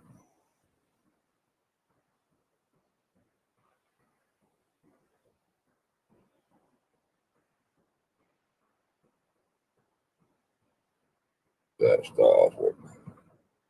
Earth is a level, motionless plane with the sun, moon, and stars revolving over and around us, just as you experience every day. The North Pole is the magnetic monopole center point, with Polaris, the North Pole star, situated directly above. Polaris is the only motionless star in the heavens, with all the other constellations they said it got that North Pole before we lined up with Polaris. That bitch on the run now. So now we're supposed to blame that. Ancients as wandering stars were named such because they were observed then, as we can observe today, to wander the heavens, taking their own unique spirograph-like patterns, making both forward and retrograde motions over and around the Earth during their cycles. Meanwhile, the fixed stars were named such because they were observed then, as we can observe today, to stay fixed in their constellation patterns, night after night, year after year, century after century, never changing their relative positions. If Earth was truly a tilting, wobbling, spinning space ball, as NASA and modern astronomy proclaim, rotating 1,000 miles per hour on its axis, revolving I sent you a link, 67,000 bro. miles per I sent you hour and Truth the link. Y'all need to disappear. spiraling 500,000 miles per hour around I need that video you were talking about old boy, man. Miles per hour through the On my South American shit. would never look the same 2 nights in a row, let alone be fixed in exactly the same constellations for thousands upon thousands of years. The reality is that the Earth and Polaris do not move, while everything else in the heavens revolves over Earth and around Polaris, east to west, like in a planetarium dome. Our Earth planetarium, however, is so vast that perspective won't allow any observer to see all the stars simultaneously from any one vantage point. Other northern constellations from every point north of the equator simultaneously, but conversely cannot see the so-called South Pole Star, Sigma Octantis, the Southern Cross, or other outer constellations simultaneously from every point. Damn, I said, whoa, flip. Hey, I said, the nigga ATF just showed up. Hey, I say the truth will never fold up. Hey, what up, Unc? What the business is? I said, Shit, man, I'm fucking around with that goddamn don't fuck around with that damn North Pole and damn ancient mamas over there in South America and them goddamn structures in South America proving goddamn that America was weird. oh yeah, I seen. Yeah. Oh, I'm like goddamn. Back. I'm like goddamn. If the North Pole on the run, there the South Pole will be on the run in the opposite direction. They should be. Yeah, No two ways about that shit. Yeah. Then they got me to thinking, well, goddamn, how the fuck did they connected don't be no confusion in the middle of the Earth's core, and they're supposed to be the center. Supposed to run right down to the center with a little goddamn foot in the axis. So why the axis ain't being affected by a hot ass Earth core in the center of that motherfucker? Fact. You know what I'm saying? See what I'm saying? That's what I'm like, how the fuck are they being affected? But the goddamn that's the hottest core of Earth so hot, like they say, it is in the middle of the bottle of water. That shit should be burning and causing all kind of goddamn confusion with that magnetic pole that's supposed to be imaginarily going down through the water bottle. Fact. Yeah, them niggas crazy. What up, Miss Play for one? Miss Play for one, man. What up, Miss One? He just came with it. Oh, he came with this soon. Cheer down, play. Oh, yep. Yeah, I think people link that damn league. He dipped that on. So, yeah, they said shit. Hey, well, when talking about what God said, throw everybody out. I mean, God, oh yeah, God, man, shit. God said, man, bro, them people saying God said something. Exactly. They writing and giving you the story like they want to give it. He picking that bitch apart, you know, in his own way, you know what I'm saying? Yeah, God said that, bro. That shit, that's the hold up right there. You still need to play with that bullshit that God said. God said, damn, bro. Nothing. Man, next to the goddamn man said, God said. Exactly. He said, she said. You already know the business. You're king one. You already know. Yeah. I'm trying to get that goddamn. I gotta get that man. I gotta sell to the dude. Yeah, Cornell, well, that nigga. I gotta get down sell that nigga. I want to get that. He be man. He don't be bullshit. Oh yeah. I got that one that motherfucker today and went to research. When I started thinking about the North Pole, I said South Pole should be head towards South America. Then I started researching the mammals and shit. That ran up on little temples and the structures they found down in South America. I was researching that shit. Look at this shit. This shit older than that shit they got over there in East. They want me to be stuck over there. You came from over here. No, nigga, we going down here. We going to go down here, an old mission, keep on going down to South America and see what we find, boy. What you talking about? What up, dude?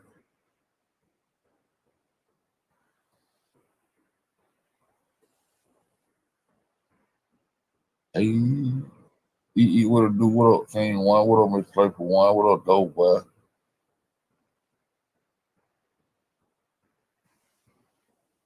Antarctica. Is Antarctica the ice rink? Antarctica will be that goddamn ice wall. We can travel around the ice wall. I was looking at Admiral Byrd today too. I know one thing. When I was listening to this, I was listening to this documentary one time about them goddamn ships going into Antarctica. And they were saying when they was on the way back, they was headed back with the technology. I'm like, what they headed back with the technology?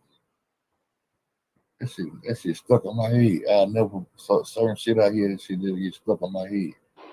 I feel you, You remember goddamn about years ago when we first up, you remember I had goddamn looking at when we caught them motherfuckers talking about when I was talking about them goddamn damn what they call them motherfuckers. The sea all down the water when we caught their ass on 100-some-thousand square feet and all that shit. Oh yeah. One of them videos I was looking at, they was somebody coming back from Antarctica with the technology. I was like, what? Coming back with the technology? Some periscopes and shit like that. Oh yeah, I remember that video. Yeah, cause we caught them. I caught that shit just like you did. So I was like, this niggas just say square miles of ocean, nigga. Like that nigga said 100 feet of square, or something, a square mile of ocean. Yeah. Like nigga, how does that go, nigga, on the ball? That nigga ain't been yet. Man, I gotta go back and find that shit. See, I started dealing with that when I was dealing with torpedoes going through the water, straight through the water, ain't curving and then going straight through the damn water.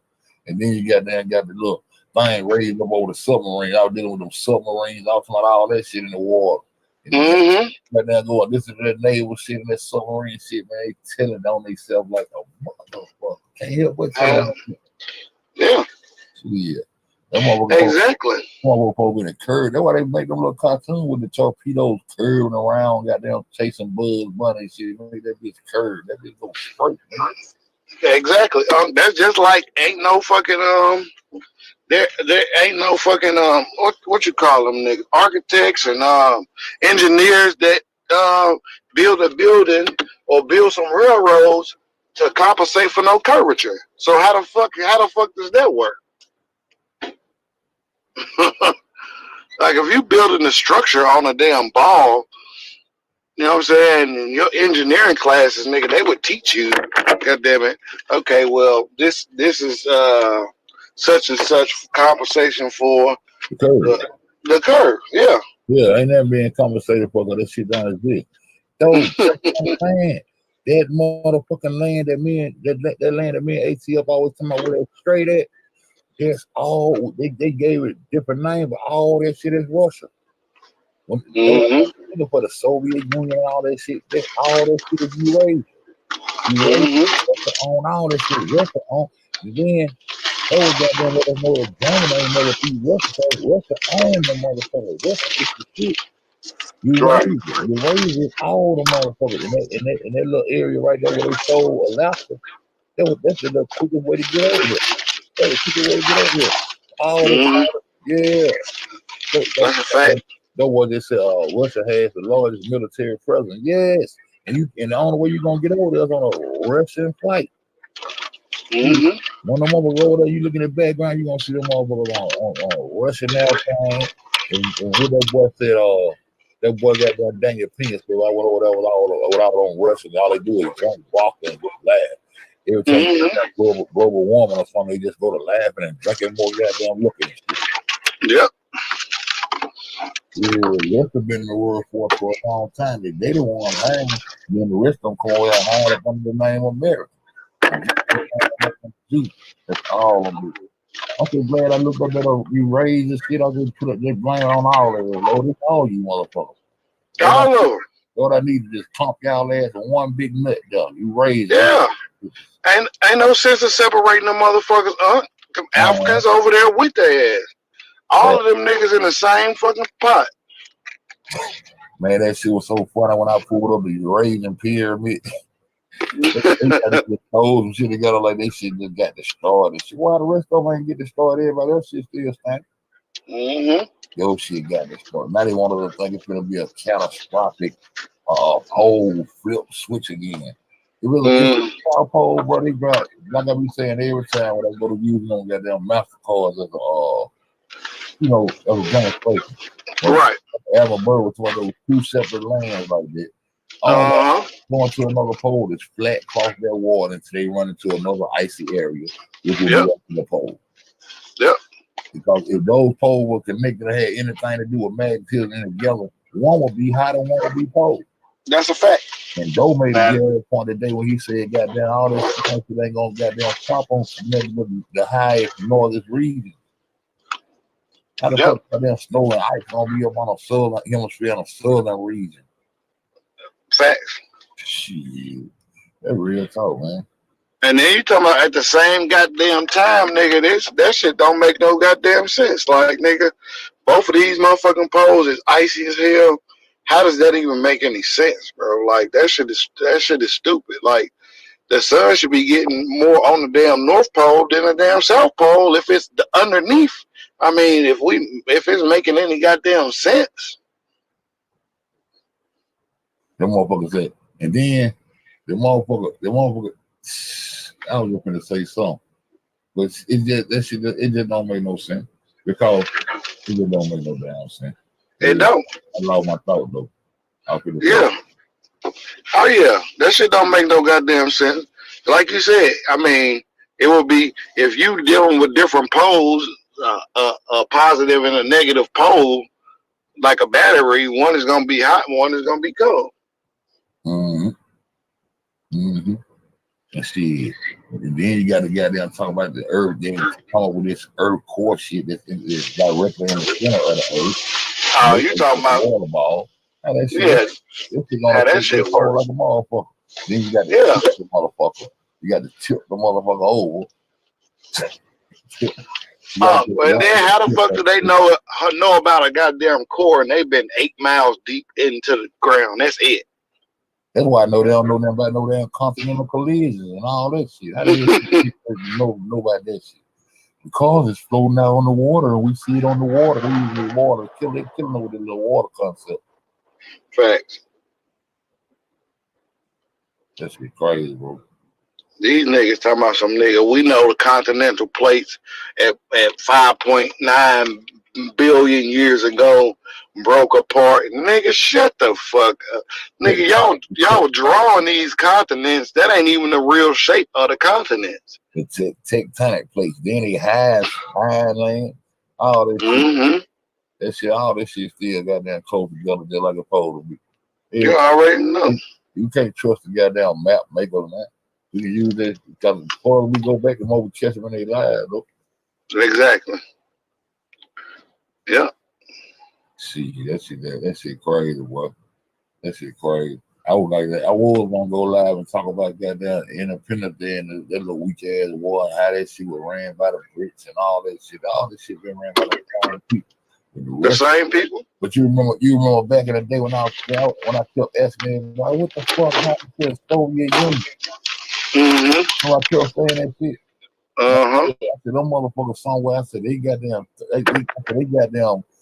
assumed power and left the Soviet Union on with them the ones who goddamn they the puppet mouth. And goddamn it, I be goddamn they ain't the puppet mouth. He's the one all this shit. Oh yeah. Them the motherfuckers who run in Antarctica, them goddamn Russians. Then you Russians acting like you rushing to the moon, racing it. You guys like racing these hoes to the moon. Exactly. We okay gonna holler about it. I choose to go to the moon. Bitch, don't go to the moon. Why you ain't go? See, some other niggas up there in the Hollywood basement. You should have got them took your ass to the moon, bitch. And my thing is, nigga, how was these niggas steady beefing with each other? They in so motherfucking much beef, but nigga, they going to the ISS together, all the motherfucking countries, nigga, with space programs go, nigga, and change over people in the ISS, but y'all niggas beefing, y'all going to Russia, then they coming to America, you going to China and all this other goofy shit, but y'all niggas, y'all don't like each other though. Got embassies for your home, but when you get there, you just build your embassy right here next to my house, dog. So when you come on, when you come on my land, you have your big ass embassy over there. You know what I'm saying? Your 14th floor be ready for you there. Exactly. U.S. embassy over here, U.S. embassy. What the fuck, man? All these embassies and shit, cause they all get along. Exactly. Putting on the show for a lot of those fake ass war shit. Because they can keep on conquering and shit. Yeah. That shit crazy as fuck. I'm like, nigga, that don't make no sense. And then, nigga, you telling me you whoop a nigga ass and then you build his shit back up after you done blew all this shit to pieces? Like, nigga, that shit dumb. Yeah. And then I know what I'm going to say in Russia. What Doyle said, he said Russia got the greatest military president in Antarctica. And them the ones who been hiding all that technology. Because them the ones who sent all the motherfuckers you raising ass countries over into other lands to dominate and take power. Then they set up kingdoms and start pushing their motherfucking agenda on the motherfucker. And now all the people over the world got this strange concept that they know a goddamn space god. And came to the space god and he got a word. That's why I wanted to see what y'all want. Somebody really go listen to this shit called, you know what I'm saying? That goddamn god ain't never said that, but Russia, I thought goddamn Germany was the motherfucker. No. Oh yeah, you know it. One motherfucker, the Khazarian, the barbarian, the real Anglo. You the one. Oh yeah. You the one. Yeah. That Russian don't want no color on him. All you want to do is have goddamn 15 more look just like it. Oh, now you be and watch a Russian, you goddamn 9, 10 of them bitches dressed just alike, look just alike. Around the folks over there. While they told me shit come from, I'm blaming Germany. Germany, shit. Now Germany, big brother, Russia. Exactly. Eurasia, it's you. You got that. Yeah. You claim that. Them the biggest land, man. Eurasia. Then got that a cable on Africa. Then you got the America. And you look at it, see the America was the shit. Yeah. Yeah. Because they start fucking up all that shit. That's why I really don't goddamn motherfucker them goddamn people that was down in the southern part of America. I don't think they had no problem going back and forth across that water, fucking with them people down in southern Africa and shit. You know what I'm saying? I don't believe until the colonization and all the goddamn war and fighting and shit came about, then them over coming in to conquer and shit. Tell all them lies, nigga got them nigga goddamn coming over there getting them goddamn 18 tons of that goddamn coca leaf and shit, nicotine shit, and all back on across the water with that shit out through there. You already know. Learning that technology and shit. The technology, a lot of people that technology that and all that shit in Ethiopia look like that technology was coming from the Americas, nigga. Yep, yeah. It was coming from the Americas, nigga. That would look like. Yeah, that's what they do. They take the shit from here. Then they call that shit reverse engineering. They take it, break it down, they study it, and they put it back together, take it, break it down, put it back together, then they try to make their own little version. Well, you know, I just take things you say and then I just put my own swag on it. It's still your shit, but you know, I just, you know, I make it the real shit, you know what I'm saying? Because I come with a fact. Remix when I make it shit. Yep, that's all they do. That's why the motherfuckers was thirsty to come over here, because they was beating up the dope and stretching out the motherfucking tobacco so much, nigga. They was like, nigga, this shit weak as hell, nigga. Like, nigga, I want to go to the plug, nigga. Yeah, introduce us to the plug, man. They come up on the northern end. On that northern end, that northern end was hell, because that's why they was fighting so hard for that northern end, because them motherfuckers, they went to fight each other. They gotta end up fighting each other over Canada. They fighting each other like, nah, nigga, that my shit, nah, nigga, my shit, nah, nigga. Why we both just can't go on? We still ain't where we want to be. We trying to get to the bottom now. Them niggas one of these went over there and went to fight. France and goddamn in Great Britain are just fighting over Canada like a motherfucker. That shit crazy, bro. That was easy. That was easy exit. That was easy entrance way up there through that little 9 straight. That little 9 straight, man. That shit so close together, man. That's crazy. Then after they got in Canada, they started going down to the goddamn side on the side of the map where the 13 colonies started goddamn being created and all that old shit. Then they wanted to goddamn. Them boys wanted to separate from the old Brits and shit. He holding goddamn, them holding Planet A flag all over the motherfucking world, all over the world, and that's why it's so important for them to make you believe in that space shit, bro. So you'll never come to your motherfucking senses. That's why they spend millions and billions and trillions of dollars on that shit. So nobody won't never wake up to and come to their senses, man. Then when you do wake up and come to your senses, the rest of the majority of the world gonna think you the one crazy. Everybody crazy, man. Everybody living on no goddamn globe. Nobody traveling around no goddamn water, goddamn sideways and upside down on no boat going to the bottom of the motherfucker. We going to the bottom of under the motherfucker. It's still cold down there too. You mean to tell me it's still cold all up on the bottom of this bitch? Oh, I know, probably because they ain't getting no sun up under there. Ain't nobody goddamn upside down up under no motherfucker. Nobody living upside down on no goddamn water, man. You know, man, that shit though. I hate I ever went for that dumb ass shit. Shit crazy, man. Shit crazy. What up, evil people? What's going on?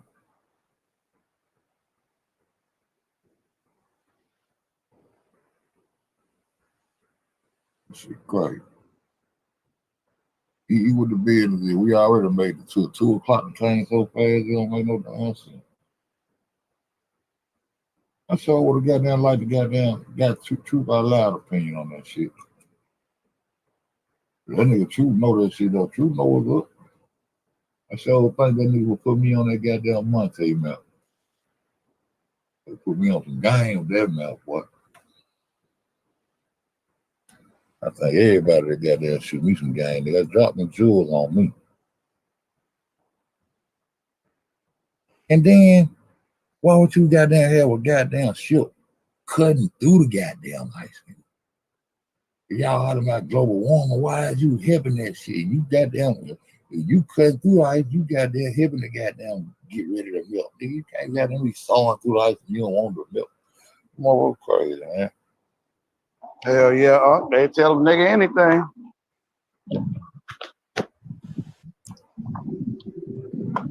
My thing, like you said, well, shit. If we on the ball, shit, why they worried about the bitch warming up? I ain't gonna do nothing but be more water, make us bigger. That's it. Yeah, we'll find some dry land. Shit, fuck all that. The land, that's it. The land is gonna just be floating around in the water, just floating. Yeah, but that's why I said shit. We down in the water and take tonic plates down in the water and shit. That's why I said we can't be living on a ball, because if you living on a curved landmass, it wouldn't be no flooding. All the water would just be draining off back into the ocean. This should just keep running off. Running on the ball. Mm-hmm.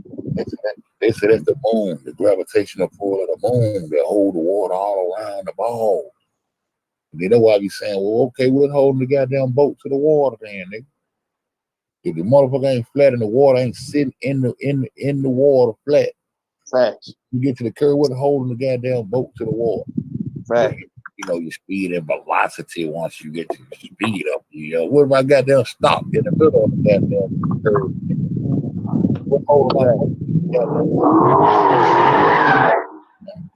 Oh shit.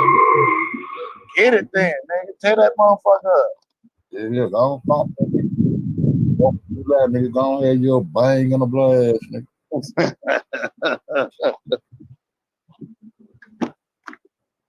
You know, you get them niggas, them Hemis, and they just think they can do anything, nigga. You goddamn nigga over become Lee Al Coco. Okay, there you go. I need to leave. Go now through that what?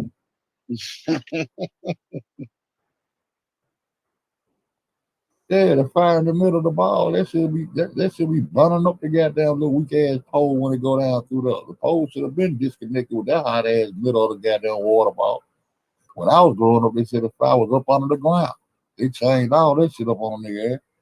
The devil is up on the ground and he got a fire under there. If you don't eat your goddamn vegetables, you going to hell, motherfucker. Yeah. They was under the ground with a pitchfork waiting on your ass. That was probing the hottest spot. It was probing hell up under the ground. Mm-hmm.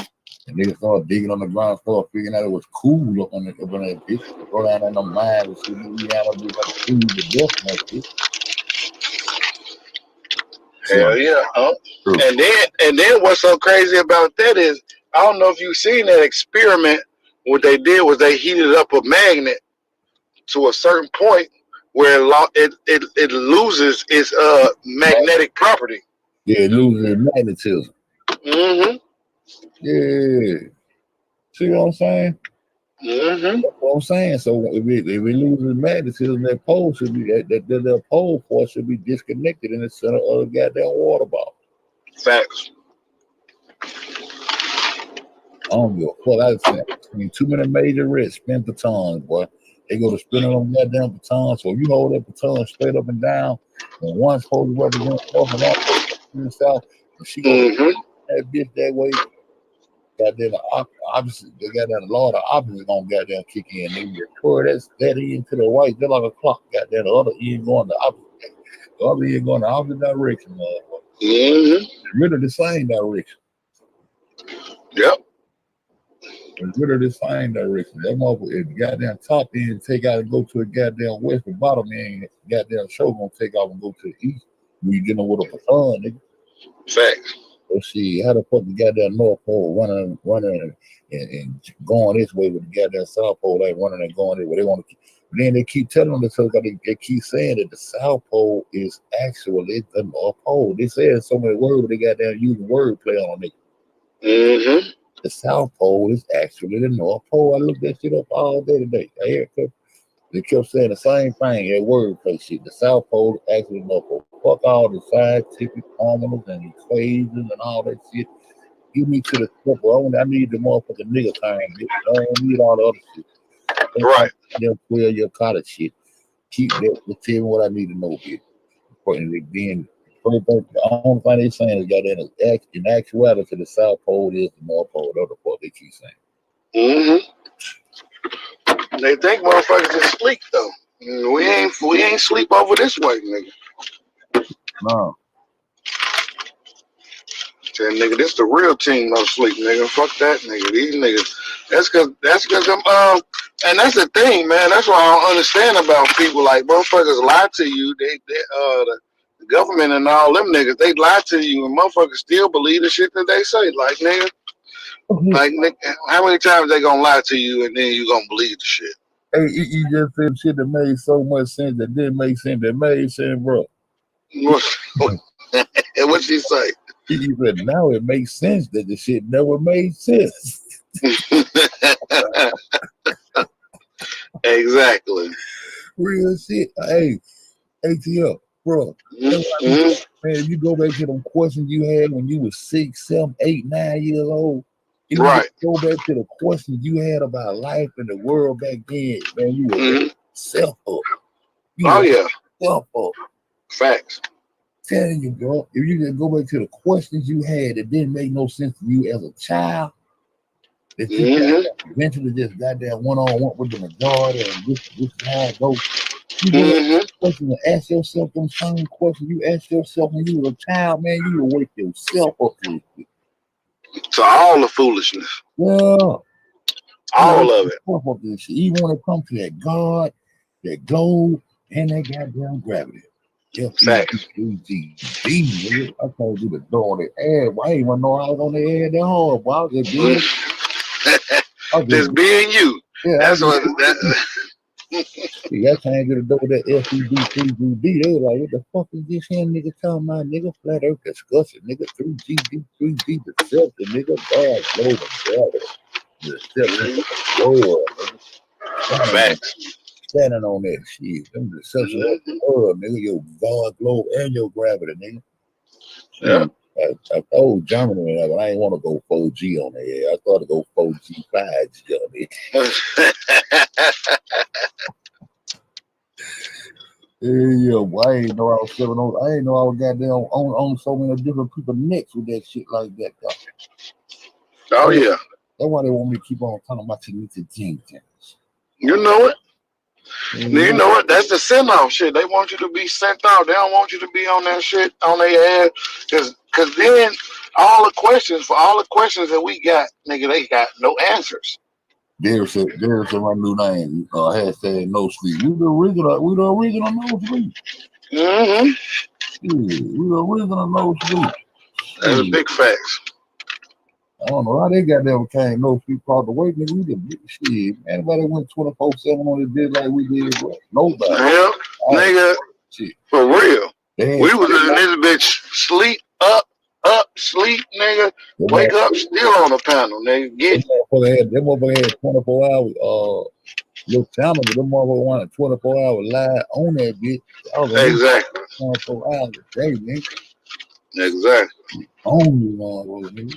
Nigga, back to back. Oh, this bitch at 8 hours, nigga. Crank that hoe back up, nigga. Oh, granddaddy, nigga. Shit. Original nigga hating, nigga, because they couldn't do it, nigga. That's all it was. Really crazy, bro. That's why I said, shit, we got a whole lot of goddamn questions, nigga, and they ain't got no logical answers. They got answers, but that shit don't make no sense. There ain't no logic in the shit, nigga. Man, when goddamn KD came on the panel that night and said something about the magnetic North Pole, I'm like, I ain't saying that. I'm like, I gotta go see about that shit. Mm-hmm. These niggas goddamn add zeros and add water on my head. Nigga, straight like that, nigga. Nigga whipping it up, nigga. That's crazy. That's crazy. Them niggas on the run. They drinking too much vodka over at the North Pole. Where y'all niggas on the run? They tell them that we got down running back home. Nigga. Oh, y'all niggas want to run back home. Now, y'all done hit all that shit over there. And the only time that you feel the earth spinning is when you too fucking drunk. That's why them niggas. That's why they feel spinning. Them niggas all drunk. You feel that? They like handed down the computer and type in that bullshit. For real. That nigga crazy. Got that in the ocean bottom. How the fuck the ocean? How the hell you got ocean floors, nigga? Y'all nigga crazy. This ocean floor, nigga, the water being contained like a motherfucker.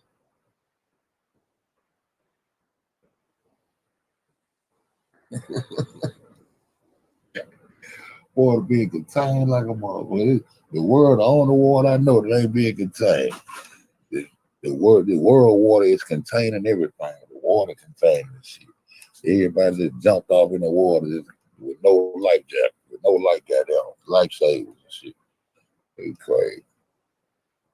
I don't know where that nigga Joe is. He must got to work tomorrow. Keith, where you at? Shit, he shouldn't have to work tomorrow. Tomorrow a holiday, ain't it? I sent that nigga a link. It's one of their holy days. Crazy, man. I went on both the end. They have all together. That's what we got that one on. Did me a little presentation on that weak ass shit. So for what you're independent for men, we used to clown still all. Exactly, nigga. They try to make it seem like, oh, we fought for our freedom. No, nigga. No, you didn't. You just tricked more niggas out of their land. That's all it was. That nigga said, they said, who this nigga is trying to wake up goddamn? Who this nigga is over here with all this German shit, crown shit? Who is this motherfucker nigga over here? You can take that and try to bring out the I'm trying to do something. We trying to wake up our fools and shit. Yeah, nigga, know what I came for. Came to the door, I came to get my people done, nigga. Yeah, you talking about. This nigga was like the Crown family and we all Hell yeah, nigga. Everything I make, I'm gonna make that shit relate. I made everything relate to the Facts. Yeah. And they don't realize that it ain't nothing but a web that they done weave, nigga, and all of it's connected. Yeah, I connected all that shit together on there. Yeah, them niggas got, dang, look at the structure of this hotel over here. This right here. What the hell is this nigga talking about? You can't catch it. You'll catch it for about 4 or 5 years. You'll see the video one like, oh no, Exactly.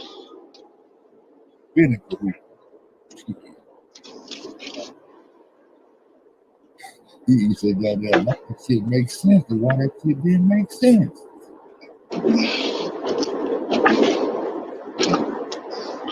You already know, nigga, we can't get our people, nigga. The ones that's gonna come, nigga. We ain't worried about the niggas that's hard-headed and want to stay. They all know, nigga, we over here, nigga, popping bottles, nigga. We got bitches, nigga. Bitches that's niggas and shit, nigga.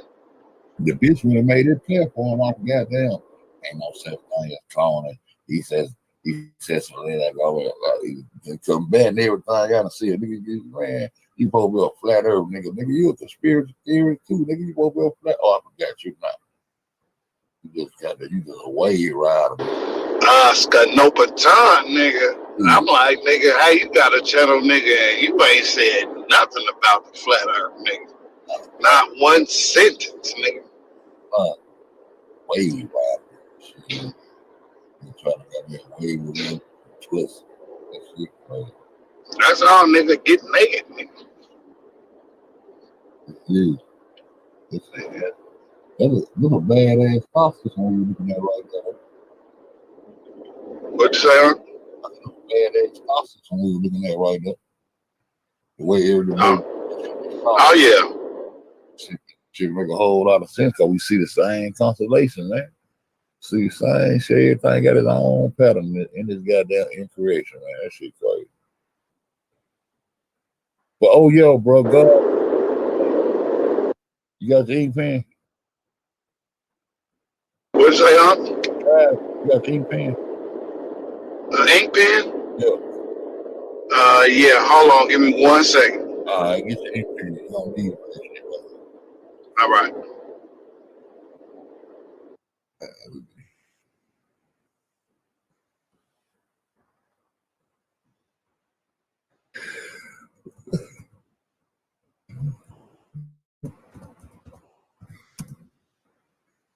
Goddamn, the pen will be in the trunk.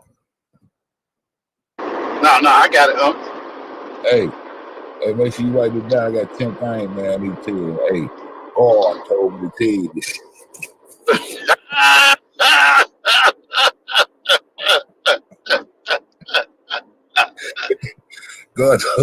God told me to tell you, be safe out there in traffic. Make sure you fasten your seatbelt and stop putting your left foot on too late.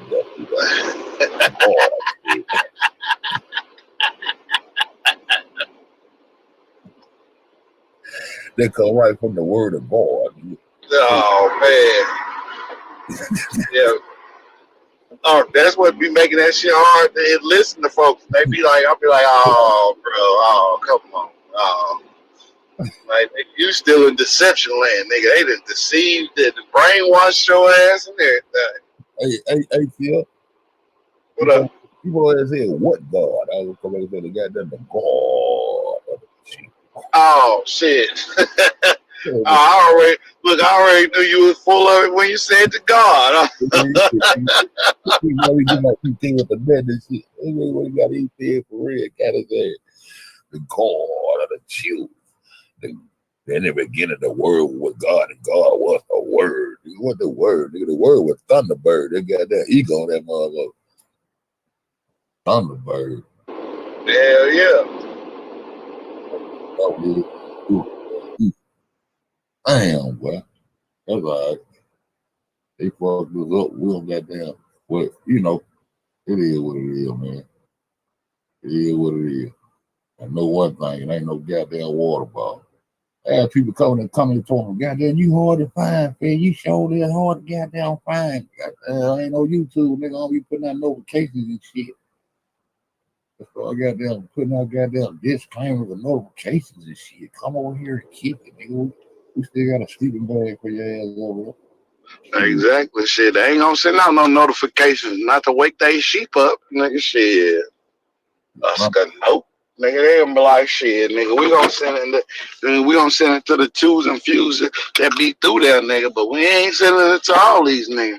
I made this shit a beat song. The North Pole beefing with the South Pole. That's a hell of a title for a new video, man. Yeah, North Pole beefing with the South Pole. Beefing like a motherfucker. Mm-hmm. Yeah, that shit, they're crazy. They just tell a nigga anything and want you to believe that shit. I can tell you, this motherfucker is wobbling, weaving through the space, nigga, and then it's being dragged, nigga, by the sun, and nigga, all kind of shit. And then in the beginning, there was a big bang. Oh shit! It was nothing, but then the bang happened, and then everything came into existence. A big bang. I wonder what goddamn Mrs. Claus slept at last night. You said who? Mrs. Claus. Santa Claus. Oh shit! I wonder too. Maybe the South Pole. Maybe that's why they beefing. Yeah, goddamn, that motherfucker. She just started freaking and geeking, man. The way they got this shit set up out here, man. I was like, God damn, nigga, is it any real women left out here, nigga? Motherfucker with their pants off their ass and their titties sagging. I'm like, what the fuck is going on? It done got hot now, boy. It's finna go down. But nigga with their wife beaters on, nigga with their titties out, and then they got boxes showing. I'm like, you still a woman, but whatever, man.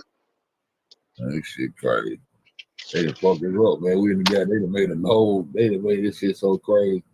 Partner try to speak to a girl going down the street today, motherfucker trying to act hard. Well, like, I'm just speaking to you, my nigga. Like, you don't speak enough. Like, we speak to other niggas too. You bitch trying to act hard. You acting all hard and shit like you can't speak and shit. Cause you're a motherfucker. Fuck around too.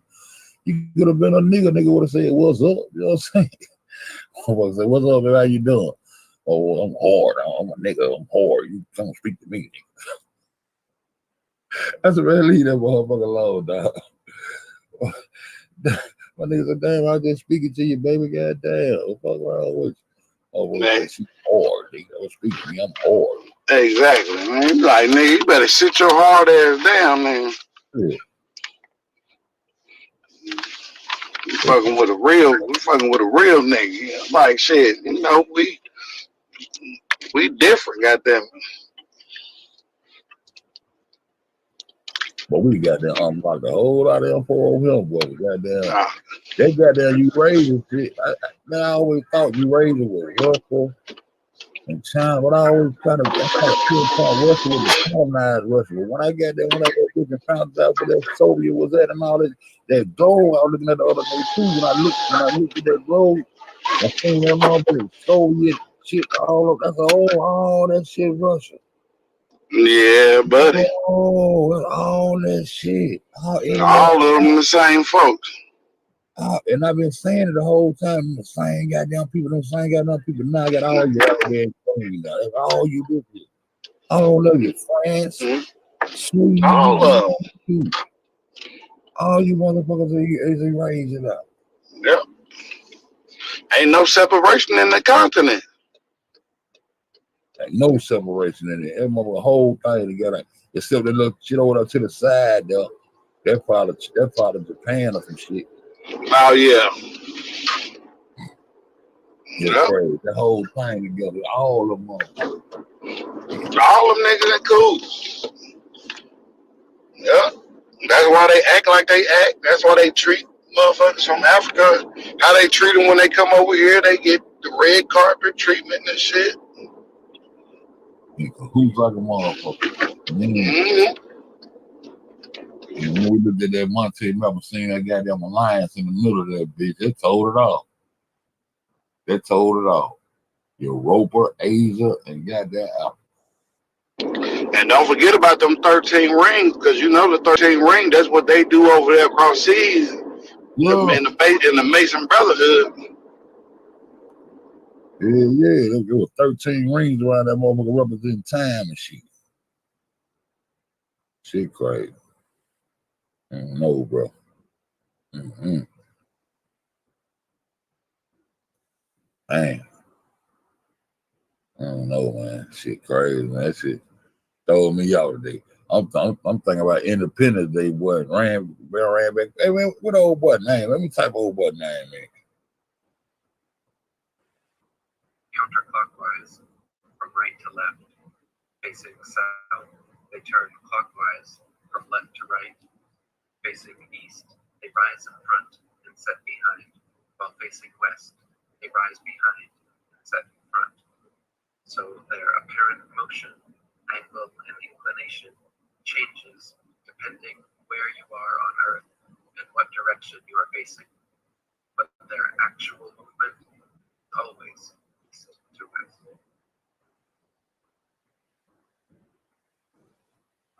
That's a hell of a breakdown right there.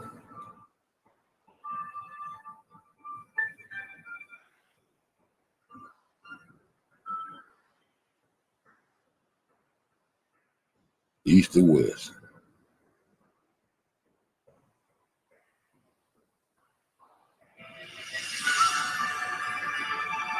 Hilarious, though.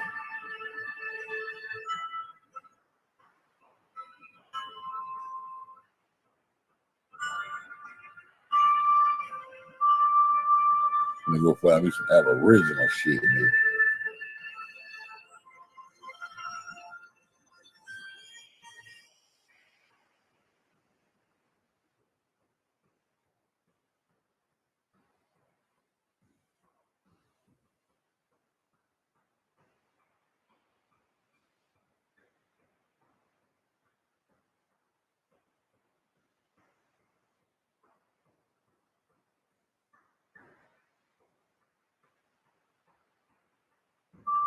I might not make it tonight.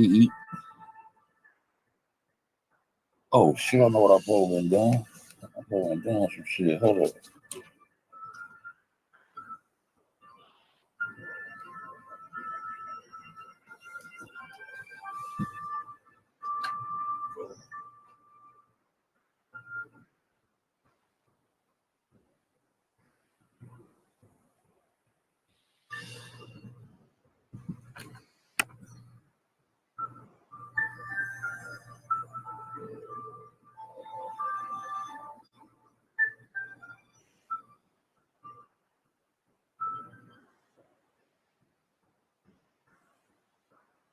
Shit ain't good to put on. Eat.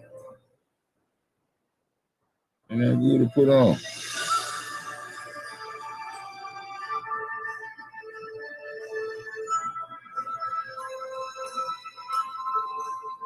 Sky sitting from my place.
Oh, you want to check that out?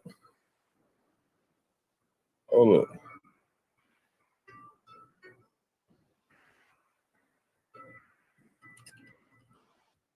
Hold up.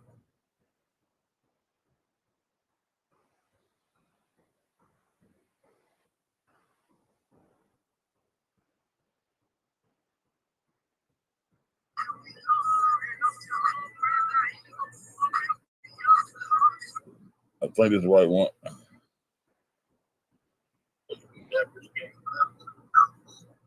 That is 33 cents could have been raised up in the front. Could have been raised up in the front. Let me see. Purpose of computer side. No good. Y'all see that same no good, right? Oh yeah, we watching all that Tupac shit. I play it. By the time I play, I'll be able to goddamn get some more energy. I gotta go in and goddamn do my ritual.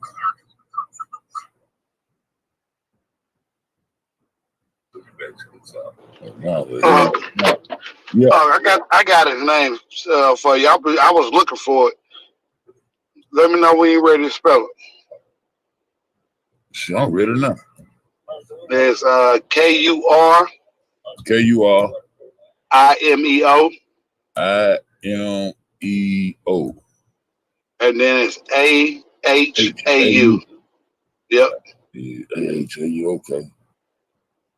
Yeah, I gotta get them going, goddamn feed me something. Oh, okay. We already have no bullshit neither, man. We gonna put some original shit on there tonight. I got that. I got seen 1 through 5 when you first came out of something. This Mm-hmm. Yeah, that's a that's a new one. Uh-huh. Yeah, let's throw this one on him. Jeez. Try not to smoke be too loud though. Yeah, get off into this shit here, man. I hope we got that commercial. Gonna fuck me up. I know, right? Yo, but he said he don't mind if I play his video though. No, he don't mind at all. Family, tribe, all my followers out there. What up, Mr. Wright? Today's presentation, we'll be discussing ancient animals of America, Amaruka. I'll be right back, ATM. Goddamn, going to get myself situated, get something to drink and all that shit. That's a bet, Yeah. Now we're I'll be right back, EE. You know, there's stories, right?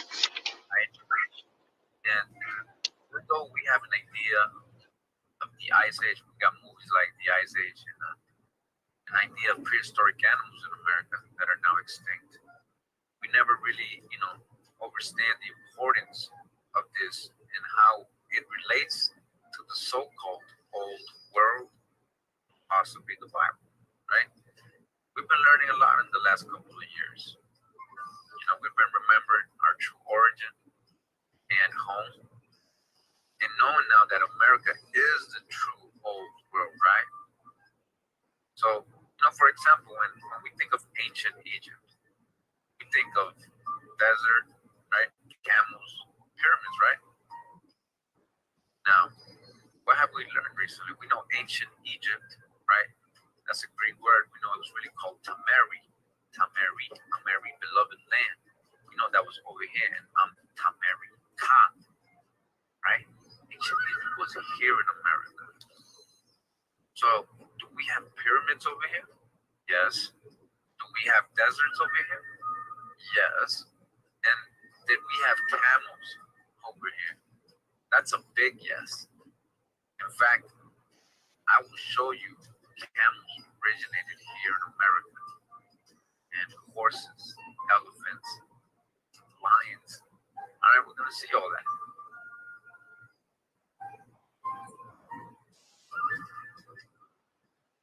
All right, so we're in this website, lifescience.com, right? It says here 10 extinct giants that once roamed North America. A lot of you probably already seen these images and know about these animals. All right, so I just wanted to real quickly just show you something right here. So, like right here, it says the North American horses, right? Because this is what they always tell us, right? The European settlers introduced horses when they landed in the New World. But little did they know the thunderous sound of ancient horses' hooves once covered the continent. Ancient horses lived in North America from about 50 million to 11,000 years ago, when they went extinct at the end of the last ice age, said Ross McBee, a curator of mammalogy at the American Museum of Natural History in New York City. So now what he's not telling you, right, is the origin, that where they originated, right? He just said they lived here, right? So it leaves you thinking like, oh, they must have come from Asia, right? But okay, as it says here, one of the great peculiarities of this extinction is that they died out in North America. yet managed to survive in Eurasia and Africa, which is why we still have horses and their relatives. Donkeys and asses. So the ones in North America die out. You're going to see this is a trend as we're going to read throughout all this information. Something definitely happened over here in America. And, you know, we've been hearing about the mud floods and all that, and, you know, the flood and how it's like America is and was the true old world. So flood, mud flood, whatever you want to call it, it happened most likely more on this side of the world. There was a mass extinction here, something happened.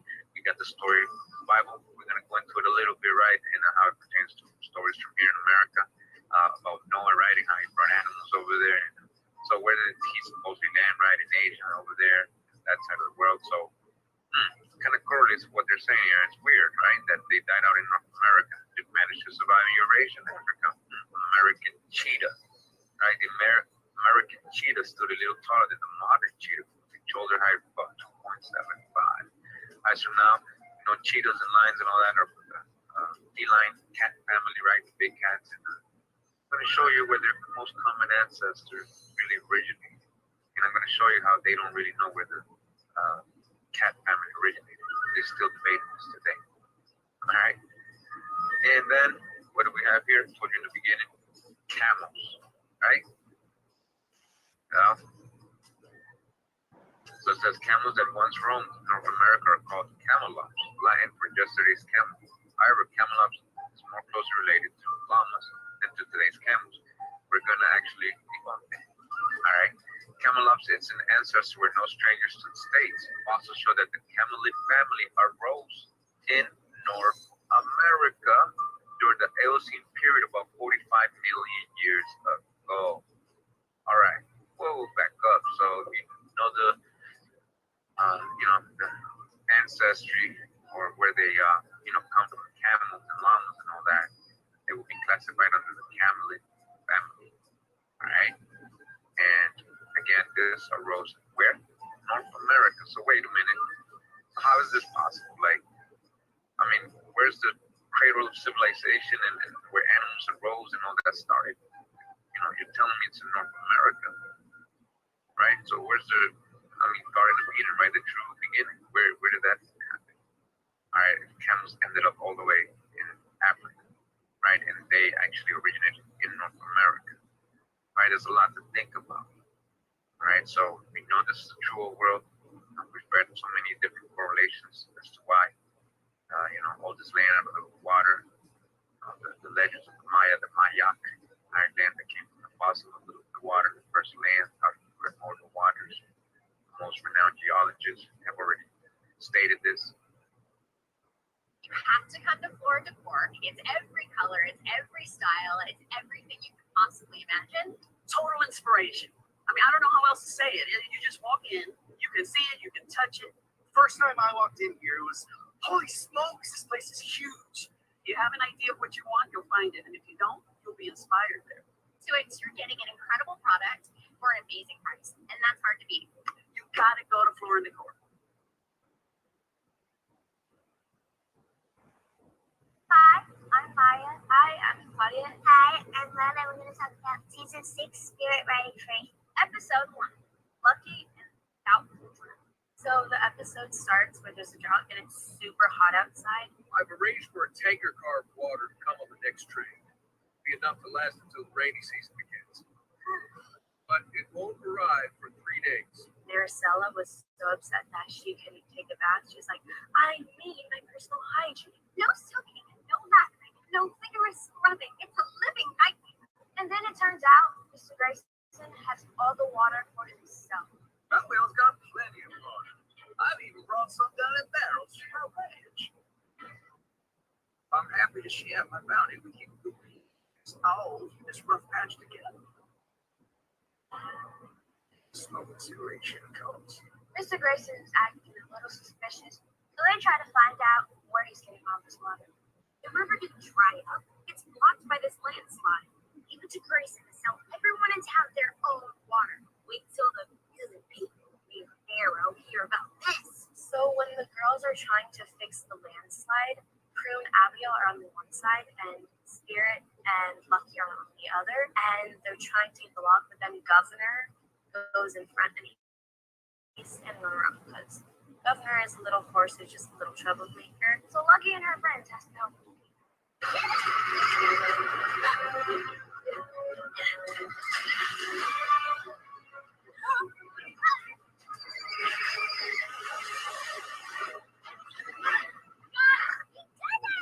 It was like a hold your breath moment. I think it was pretty selfish.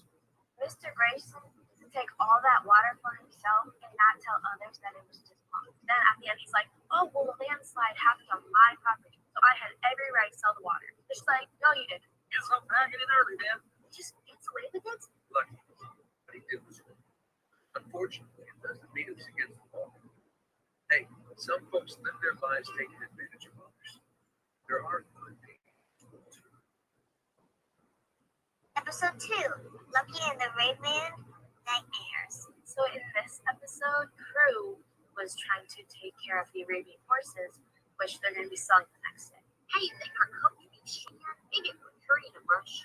They all look pretty shiny to me. And I'm pretty sure your dad said not to touch the mares. He won't mind if you can drive a harder bargain tomorrow. But right when the buyers were coming to buy the horses, they escaped.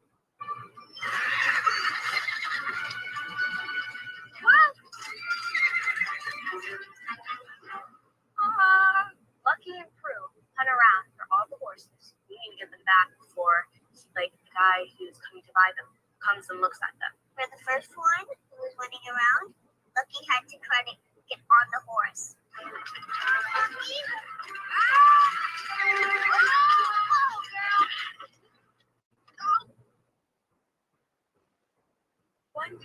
One of the horses went on a roof. Like, how does a horse even get on top of a building? Meanwhile, Abigail distracts the buyer. Now try this one. You had chocolate vanilla strawberry. This one is strawberry chocolate vanilla. Okay, just one more mirror to go. To get the next one out, they had to use a mirror. Oh, it's so hair reflection. Come on. Here you go. Yes, Come on. You did it! so then finally they get all the horses back, and the guy who was looking at them to buy them buys them. I'm proud of you. Well, I did have a little help.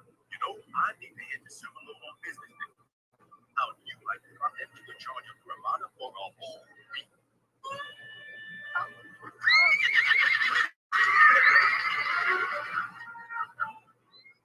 Episode 3, Lucky and the Fearless Phillies. At the beginning of this episode, the pals are trying to prepare to become Frontier Phillies. The Frontier Phillies are basically like today's Girl Scouts, but because they're in the country, they would be in charge of a herd. Our herd leader will only give her zero for 1 hour between trains. We can't risk missing her. He works really hard on this. She's gonna love it. We hope so. By tonight, will be the official Frontier Phillies Air herd. Promise? Promise. What the pals think they have to do is prepare a play and sing all the songs about like the animals and stuff, and have an exotic bug and this tea. So they make a presentation. And then of course, Snips room.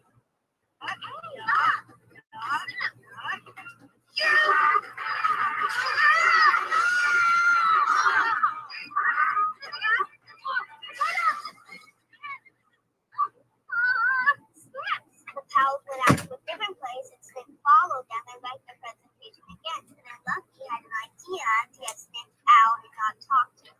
So they just ignore Snips and he runs off. Then they see a storm. They go try to look for Snips. How do you check is where Snip's pouch? Snip's? I'm sorry, but we have to go. There's a storm coming. So now you want to talk to me? No, thanks. Snips, we don't have time for this. We tried to go hide in the house, but the storm gets so bad that the door flies off.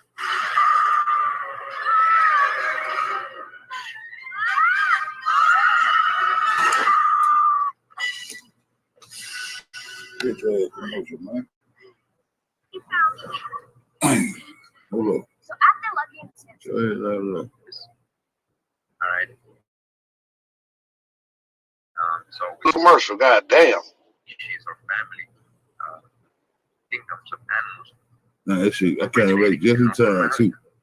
Right? So if Mesopotamia and Iraq is the so-called Garden of Eden. Dang, I don't know how to play that shit, man. What happened, huh? They put that blue tag on my ass. I can't even get the tag. Hit my ass up. Let me stop there, man. And they got the commercials in that shit too. The commercial might really go, what? He eat you in now? Yeah, I was like, what? I was like, goddamn, how long is this goddamn commercial? I should have waited till I got them came back. They had put a little blue script in there, but I had to lose my channel while we sleep. I go to sleep and lose my shit. Lose my right to go live and shit. What they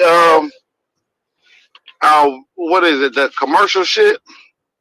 Yeah, you play somebody shit that don't want you playing they shit.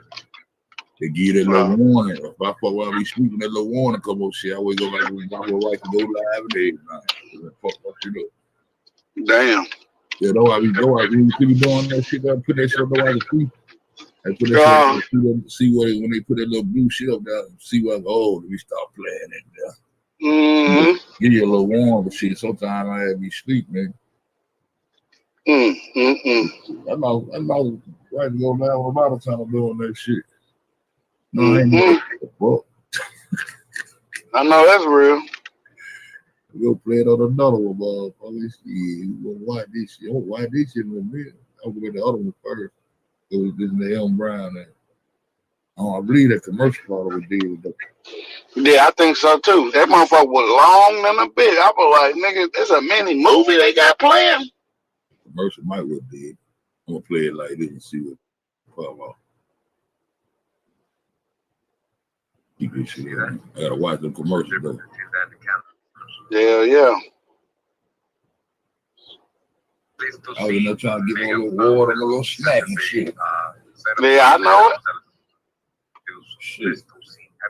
Became extinct during the quaternary extinction event. Alright. So then went to North America here. Alright, so during the American megafauna extinction event around 12,000 years ago, 90 genera of mammals weighing over 44 kilograms became extinct. Alright, so again they got the got my ass spooked though. They might take me now. Bears, gave a nigga warning and shit. And it says right here, American lion. Alright, so the extinct panther and cat that lived in North America during the Pleistocene epoch 340 to 11,000 years ago. Alright, we had lions too. Alright, we had lions. We had lions? Camelids. We had lions? No. That's how that shit came out. I know, right? We had lions, dog. Mm-hmm. That's how that shit came out. Alright,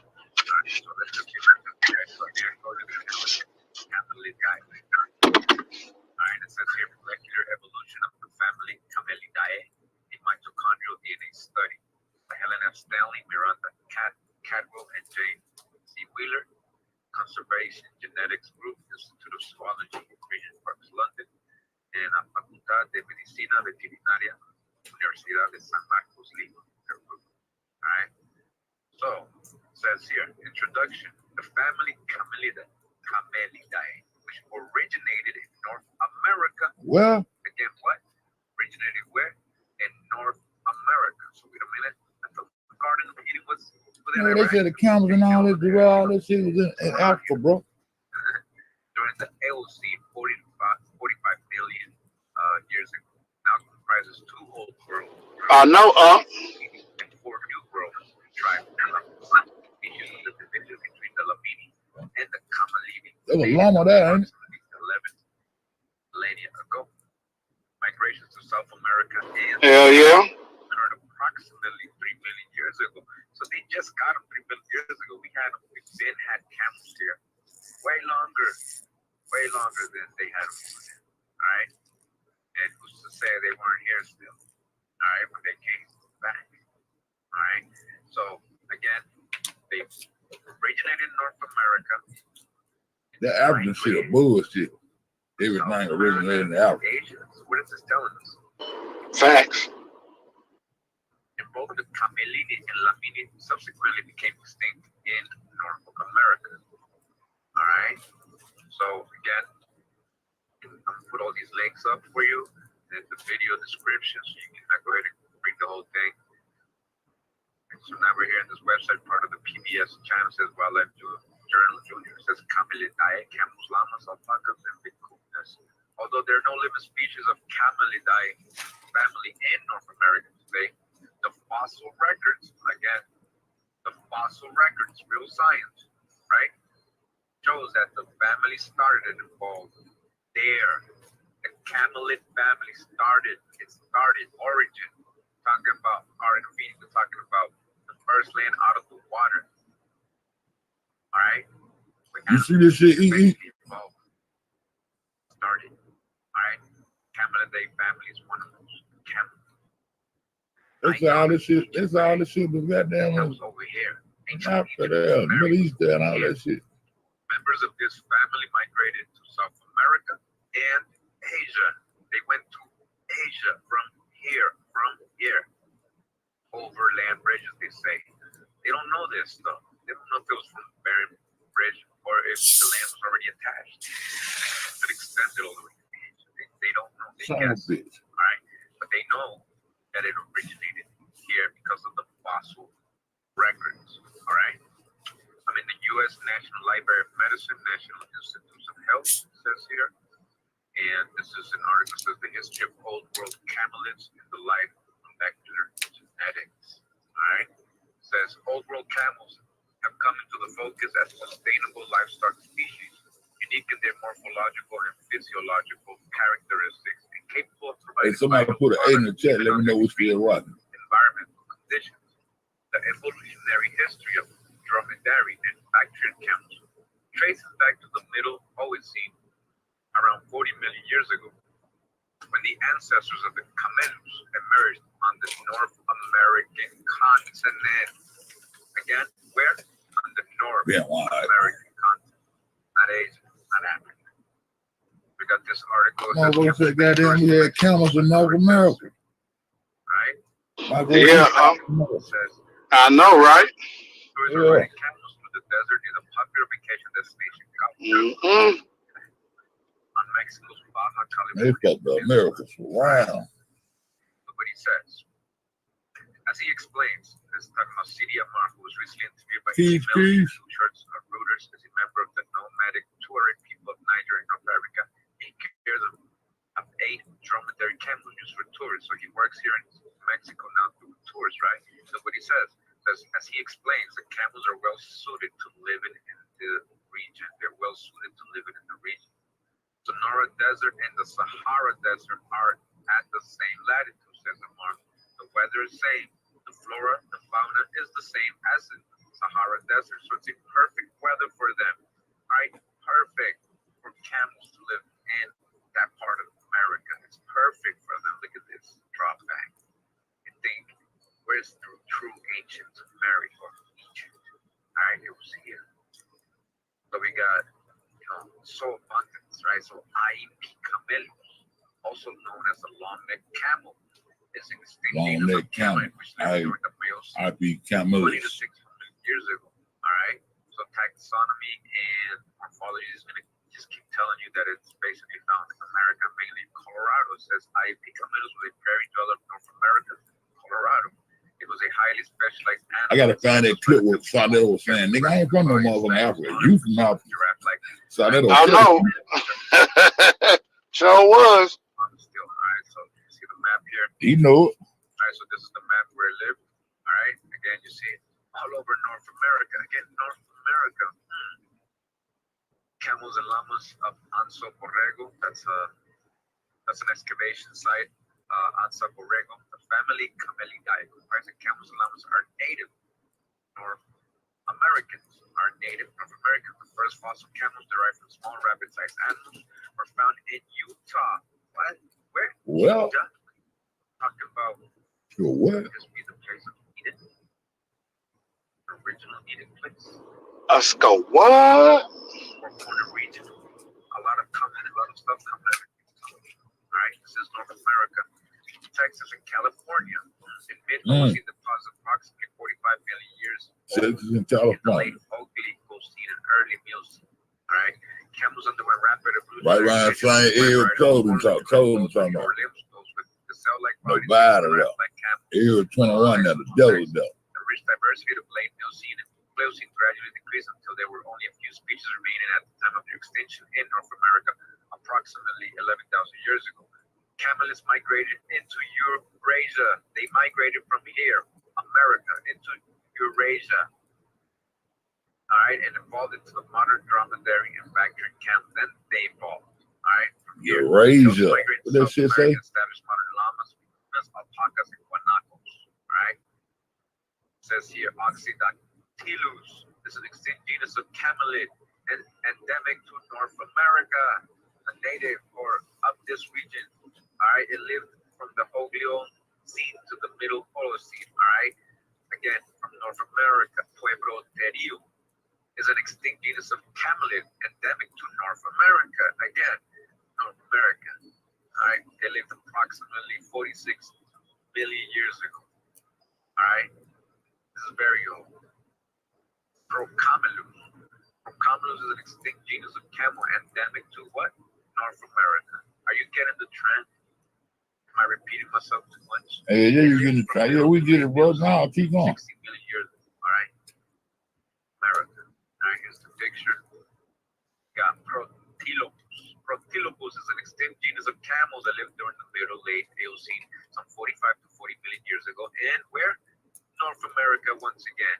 The oldest camel known, it was also the smallest, reaching a length of 80 centimeters and probably weighing around 26 kilometers. Based on its teeth, it's probably fed on the soft leaves of forest plants. Again, the oldest camel known. And where was he from? North America.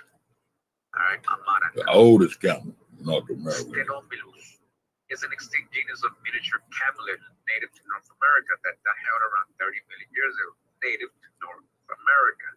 Where's the true Garden of Eden? All right, it says here San Diego Natural History Museum, the Western Camel, extinct Camelus stilus.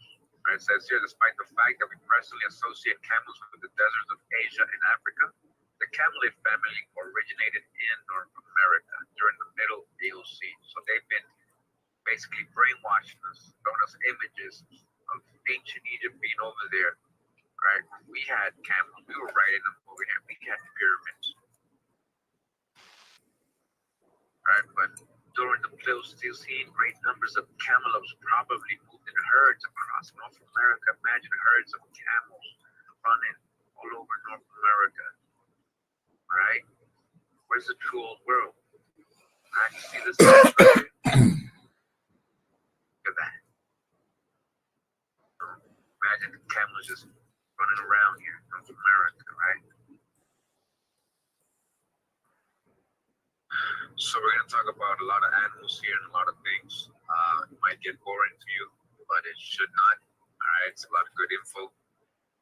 We're going to show a lot of correlation here. And this article I found here in National Geographic correlates with what I'm going to basically be showing. Where M. Brown at? It says here the rise of mammals. All right, we're going to go to a certain. And we know we probably wore out. She was up all night, all morning. Miocene, Africa's long isolation ended when it in Arabia came back into contact with Eurasia. That's when the ancestors of many mammals we think of native to They got their little red, white, and blue uniform ready for tomorrow.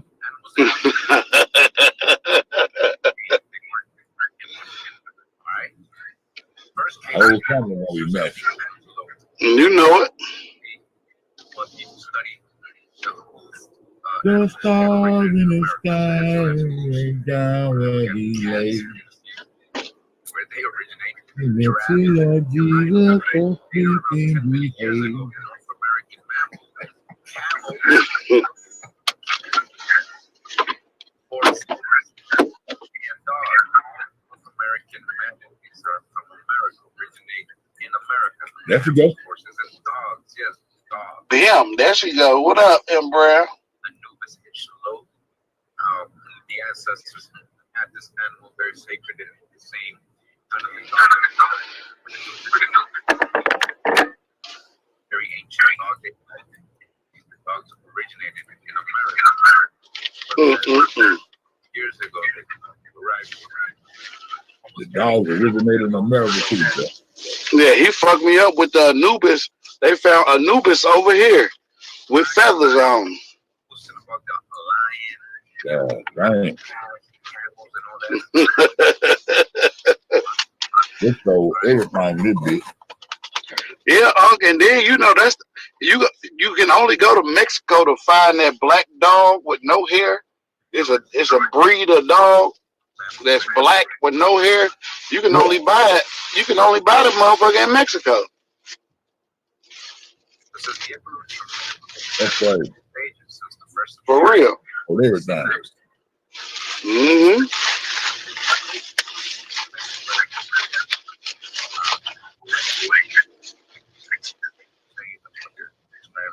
It says that the ancestors of Pennsylvania subdivided from the late Carboniferous period. Alright, so Pennsylvania. What is that? Alright, so Pennsylvania geology. What does that mean? Alright, it says the Pennsylvania, also known as the Upper Carboniferous or late Carboniferous, I see it. as geologic time scale. Younger of the two sub-periods. Alright, so it says it lasted from roughly 323.2 million years ago to 298 million years. It's a very long time, right? As with most other geochronological units, the rock beds that they find in Pennsylvania are well defined. They know what they're talking about. They know what region of the world. So we Africa granddad, huh? What they're going to tell you, but the exact date of the start and are uncertain by. We them niggas granddad. That's a big fact. USA, Pennsylvania, where the coal productive beds of this age are widespread. Right? Mainly there. So what happened there? Again, mammals first evolved from there. Pennsylvania, we're talking about North America. We're talking about the oldest land out of the water, right? Remember part one? What did Louis Agassiz tell us? And now the Maya also, it's in their foundational mythology. History, actually. That they are the first, out of the water, the Mayak, from the bosom of the water that came up. You read the Popol Vuh has the same story as Genesis, creation story. All right, so we're talking about the real old world. All right. We get the evolutionary history, right? Yeah, mammals. It says the Archaeopteryx and Cleocidrops. Right. I know these names are weird. You're gonna hear a lot of names, a lot of different species throughout this video. Just bear with me. You watch it a couple times, maybe it'll understand, and we should be able to distinguish between all of them and where they go. But these two, again, is the earliest known Cypsids. Remember, this is the first reptilian mammal-like animals that lived in the Pennsylvania subtier. So they know this was in Pennsylvania area right there at the best. They got proof. They know it happened 323 between 9 years ago, they say, right? Yeah, he eat the ritual. Shit, that's my little ritual. The animals they show. A little nickname. See real quick. They start having hair, fur, and all that. They say it's start evolving, right? Damn, the damn dog, the damn animals came. But what I want to show you is that they're admitted that this happened here. I know, right? That shit fuck you up. That's why I said I ain't even seen it. I was like, I already know what time it is.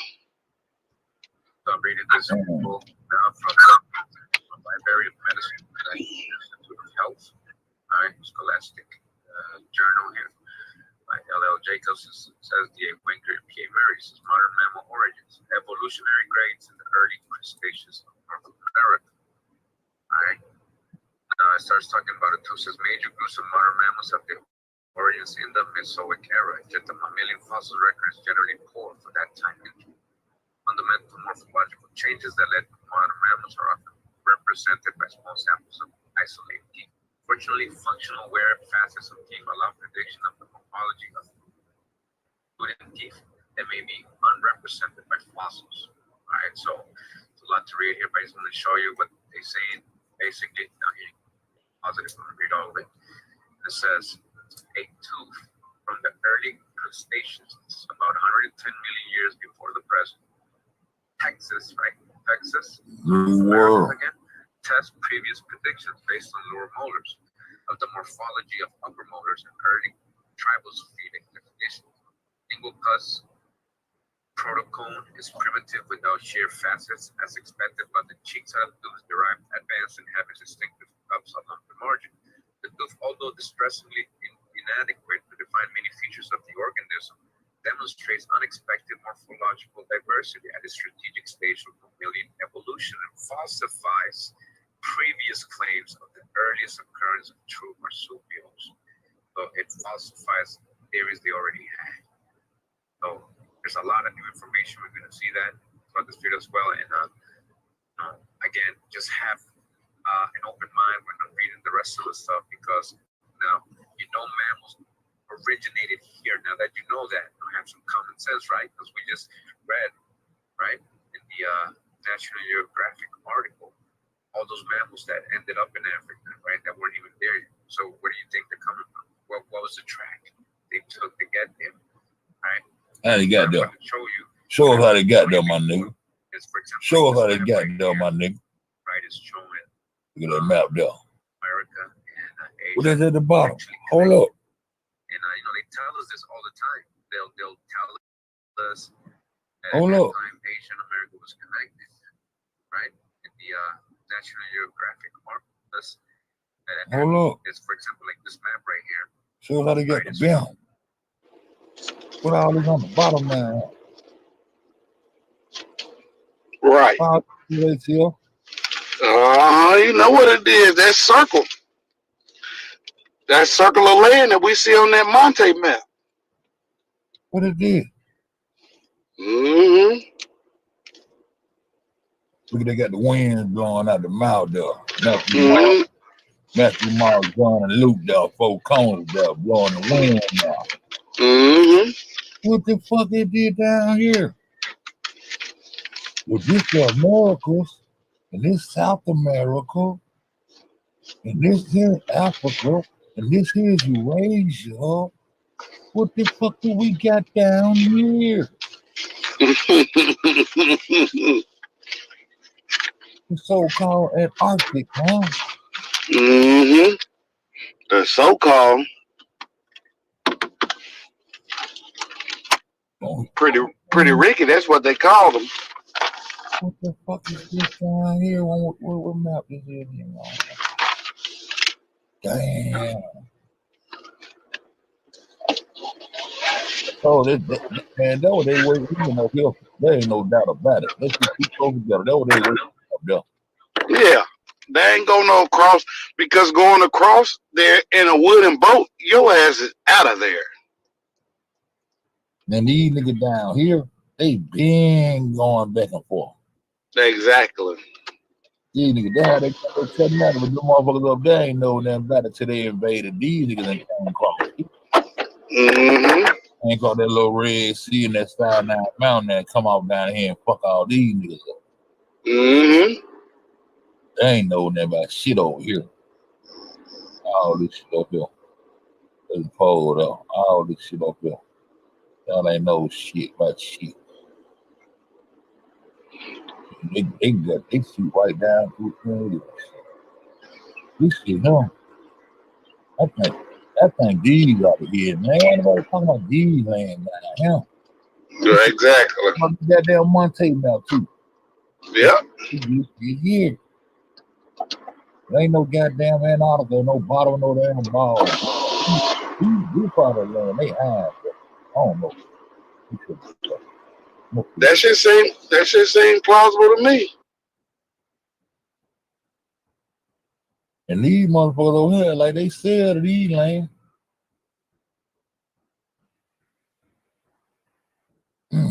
Oh, there might be Cuba and Haiti and all the other shit down up in there.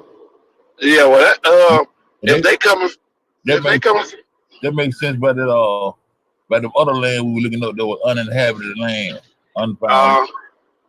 Mm-hmm. Yeah, I mean, it's easy to sell whenever you coming off of that land, all that land down there, and you just riding the coast of that other land, and then you bumping into some big shit like America.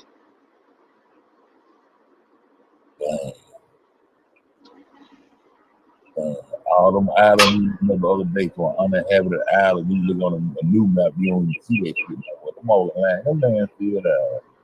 It don't look like that much water either, do it? Hell no, I don't like that much water. Look on the back side of the ball. That's what I be saying. But all the water will be on the back side of the ball. There's a whole lot of land on the front side of the ball. All the water will be on the back side of the ball. That's how they made you think there was more water in the world. Make you think it was a ball spinning. The back side of the ball is the water. Oh yeah, exactly. Man, this shit crazy. Crazy as hell. It's crazy. Oh, bro. And they tell us this all the time. They'll tell us that at that time, Asian And Americans. Brown said the oldest civilization was the Bushmen, melanated Chinese, Japanese, Korean, Asiatic, Holland together migrated about 45. What it is? Left South Africa, 60,000, Group Island hopping.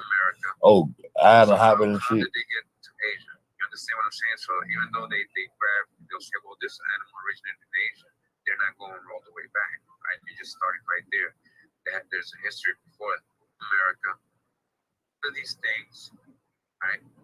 But I'm going to show you, and I've shown you before, is for example, like this map right here, right? It's showing America. Australia is where Lucy remains discovered. Oh, that's what they found Lucy bones at Australia? I thought that was Africa. Ain't that a bit? Asian Americans, right? A lot of these things are basically originating in America or supposedly in Asia. That's the name of that map right there, the Gastillo's map, 1550. Nova Selly. The street shot. I think I'm gonna look that bitch up too.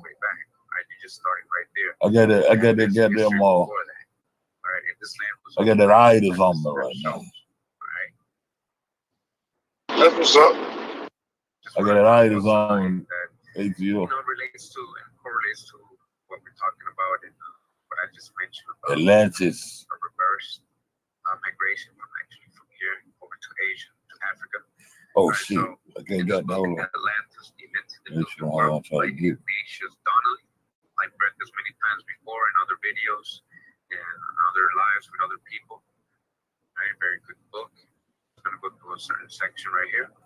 The global flood story. It's not just the Bible. Right? You can find the story in the Hindu text, Chaldean, Syrian, many European, many of the Chaldean tribes, mythology as well. But in the Egyptian, it's a bit different. And they don't talk about a global catastrophe. They talk about that it happened in certain sections of the world or certain places, all right? And that's why their story is not like the Bible's, but it's more like, they're the ones who mostly told the Greeks the story of Atlantis, right? So Atlantis wasn't in their regions, right? So it says, to my mind, the explanation of this issue was very clear. The Egyptians had preserved in their annals the precise history of the destruction of Atlantis. Well, you bet. Okay. And as they told the Greeks, there had been no universal flood, but only local catastrophes. Local. Assessing the real history of the local catastrophe which destroyed Atlantis, they did not indulge in any myths about universal deluge covering the mountaintops of all the world. They had no Ararat in their neighborhood. No Ararat near there. The traditions of early Christian ages touched the deluge with the border of the world in which Atlantis was situated. That shit look like in Atlantis/America. Remember, you already got this. Atlantis is America. I go check Atlantis is America. That shit look like Mud and Gale. Tell me you don't see that shit, bro. That shit like Mud and Gale out there. Look. I seen it too, Unc. I was gonna say that shit too. Oh, that shit like Nut and Gale, bro. Yep. Sure do. That shit look like just like they draw their goddamn Nick taking down and meet Gab on the land and all that. Don't it look just like Newt and Gab, bro? Mm-hmm. That shit look just like that shit. That's that. Hey, I guess I'm gonna chalk that one up to a coincidence.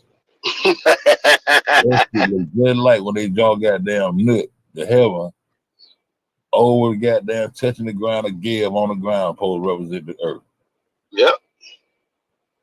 That shit look just like that shit. Dang, that's correct. That's the first thing I thought about when I seen it. When I seen it, I said the same thing in my mind. I was like, damn, that looked like a. I was like, who the fuck drew that shit?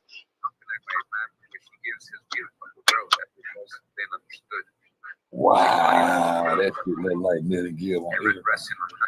Mm-hmm. Press downward, but the igneous parts tend upward. And between the conflict and forces, the earth hangs suspended like Muhammad's coffin. Whole story. Man, don't tell me. You hear what he talking about? Why he talking about that though? Beyond this ocean. I'm listening. I'm with you. This shit got and that what put me in the mind because his conversation what he's talking about. That's crazy, bro. Mm-hmm. Accompanied by a man in which he gives his view of the world as it was then understood. That is surrounded by water and resting on nothing.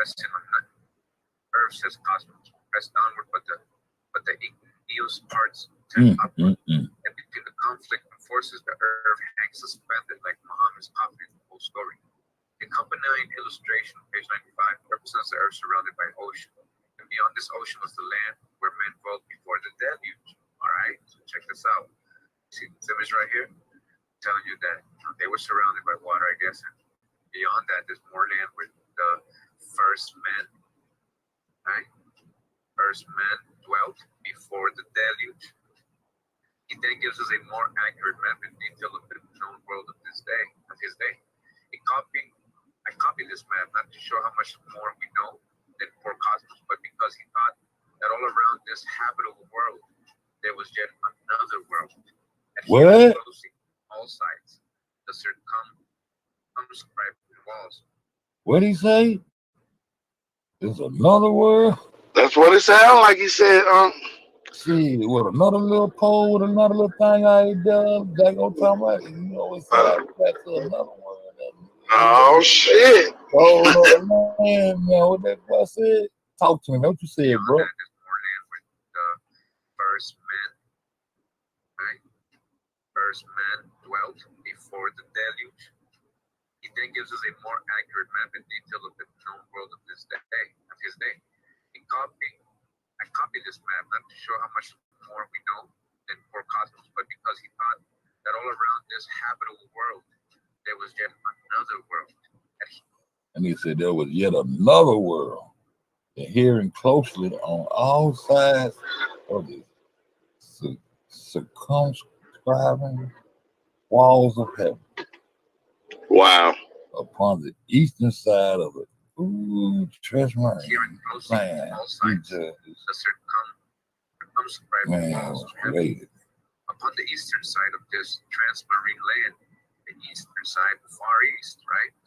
He judges man was created. Man was created in the east, he says. In the east. Far east. Remember, this is like the Mediterranean right here. That's what M. Brown just wrote in the motherfucking chat. Facts. Them goddamn bush niggas, she was just talking out of town, they goddamn land hop coming through the India up. Let me put this down chat room back over here. M. Brown, what the business is? You want to get me to explain this shit? Is this your shit? Well, she just said that, bro. The older civilization was the Bushmen, melanated Chinese, Japanese, Korean, Asiatic, called hunters, gatherers, migrated. Island hopping. Coming down through the Indian Ocean, right up on the India, right from over that little area where we just got to see with India, right to the far east. The far east you can go is the goddamn island of Japan and all the more islands over there. Unless you go up top, all the rest of that should be goddamn erasing shit. Damn. She just said that shit. These two group with the short hair. Okay. That shit crazy from the east. This is Africa, Europe, this Arabian, Indian, all that right over here. In the far east, right? So we say east. So again, on the eastern side of this transparent land, he judges man was created, and that there, the paradise of gladness was located. Paradise, Garden of Eden, right? What does the Bible say? Oh, the animals were put in the garden. Oh, so we was paradise, huh? Animals, right? Mammals originated. We was paradise to you motherfuckers, huh? Bingo. Alien geological time scale. Right? Now, you go and says such as here on the eastern edge is described. Right? So they say they got there and get them humans and got them drain their for their blood and drink their blood and cook the shit out there, eat the fuck out of them. To that extreme Eat where the niggas. land on the seashore.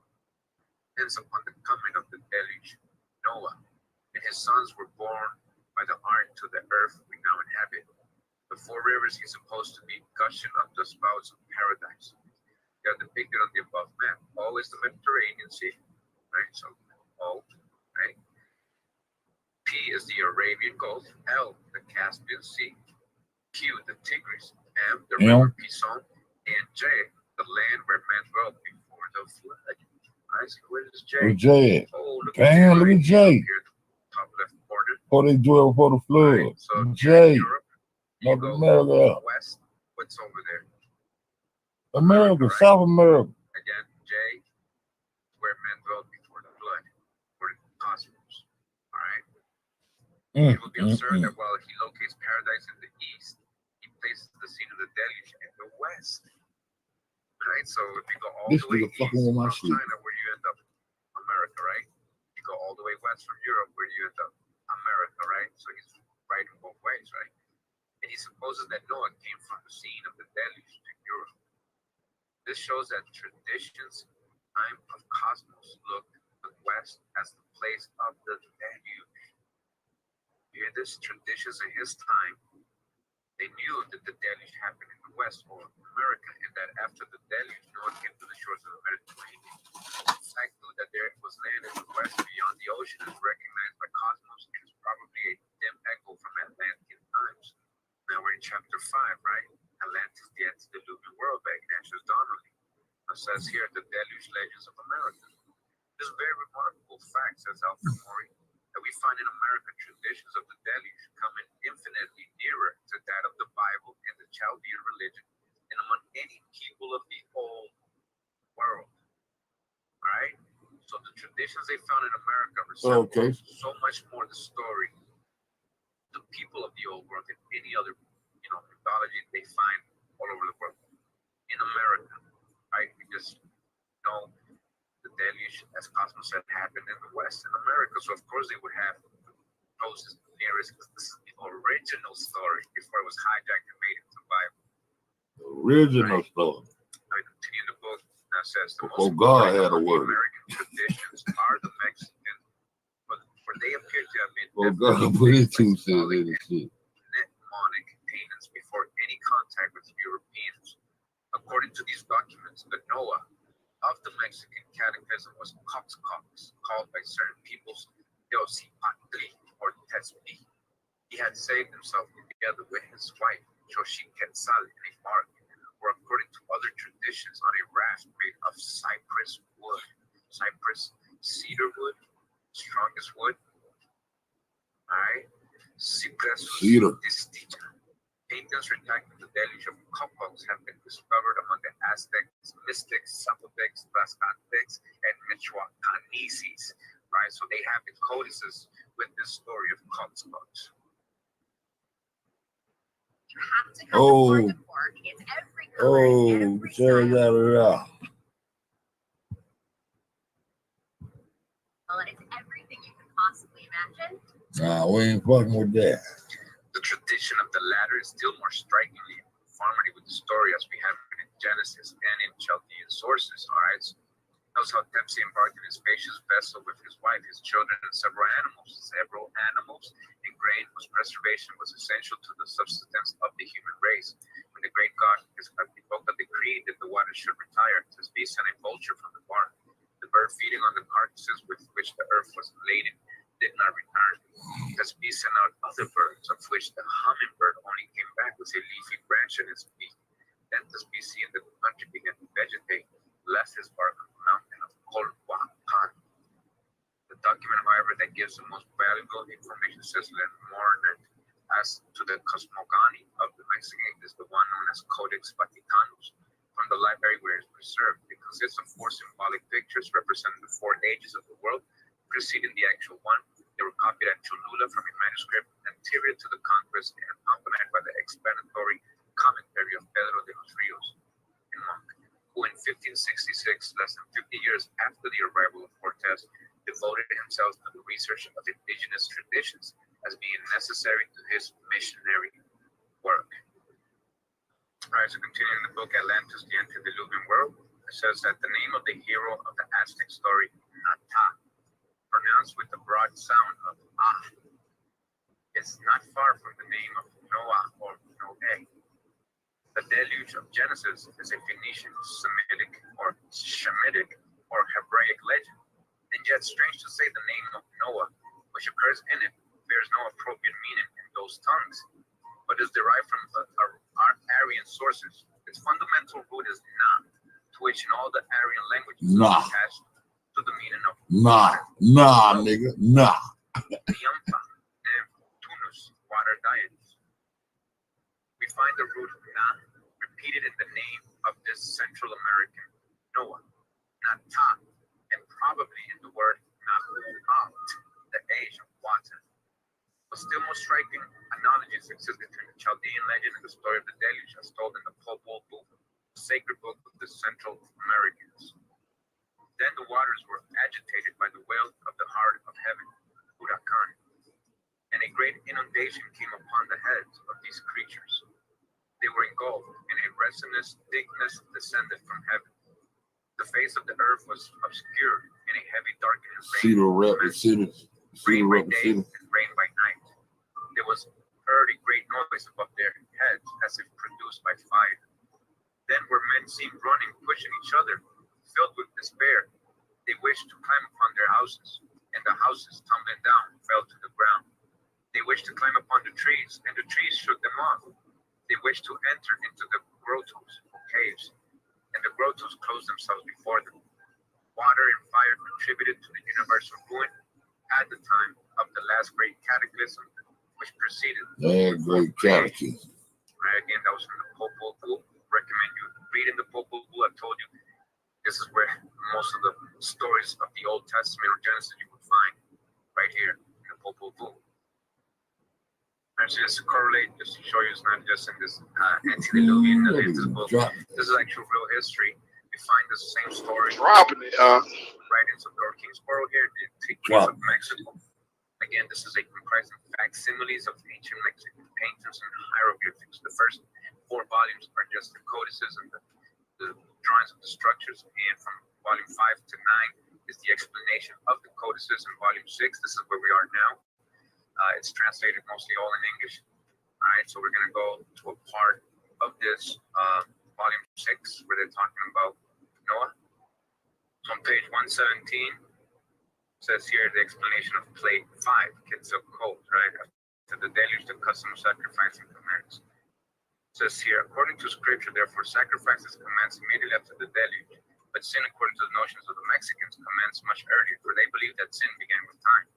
Noah was called by the Mexicans Petacatle and what they call that bitch, nigga? He invented the art of making wine, which is generally agreed. All you want to do is make wine and get drunk. That's what they say. You want to boat drunk somewhere. That he was preserved with 6 others in an ahuehuete or ark of fur, which is one less than Moses says were saved from the deluge. Facts. Entered the ark. That shortly afterwards, his descendants built the Tower of Tulan in Cholula. Remember Cholula, part 3 of this series? Tower of Babel, Cholula, and the legends here was built by giants, right?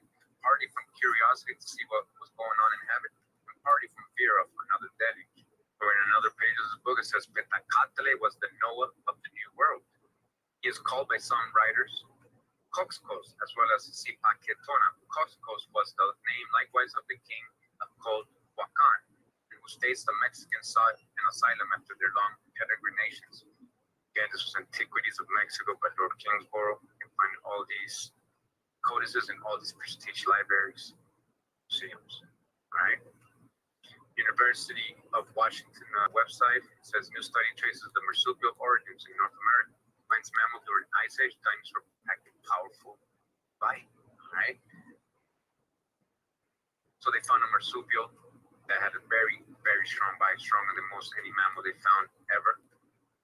Recorded, it says here, right? I just want to go down to this part.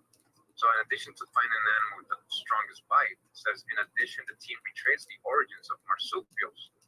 Previous theories attribute South America as the origin of marsupials, but anatomical features of the Didelphodon point to marsupials originating in North America 10 to 20 million years earlier than originally thought, and later dispersing and diversifying in South America. So even though it's still in America, right? Marsupials, all right? Add that to the list of animal originating in America, okay?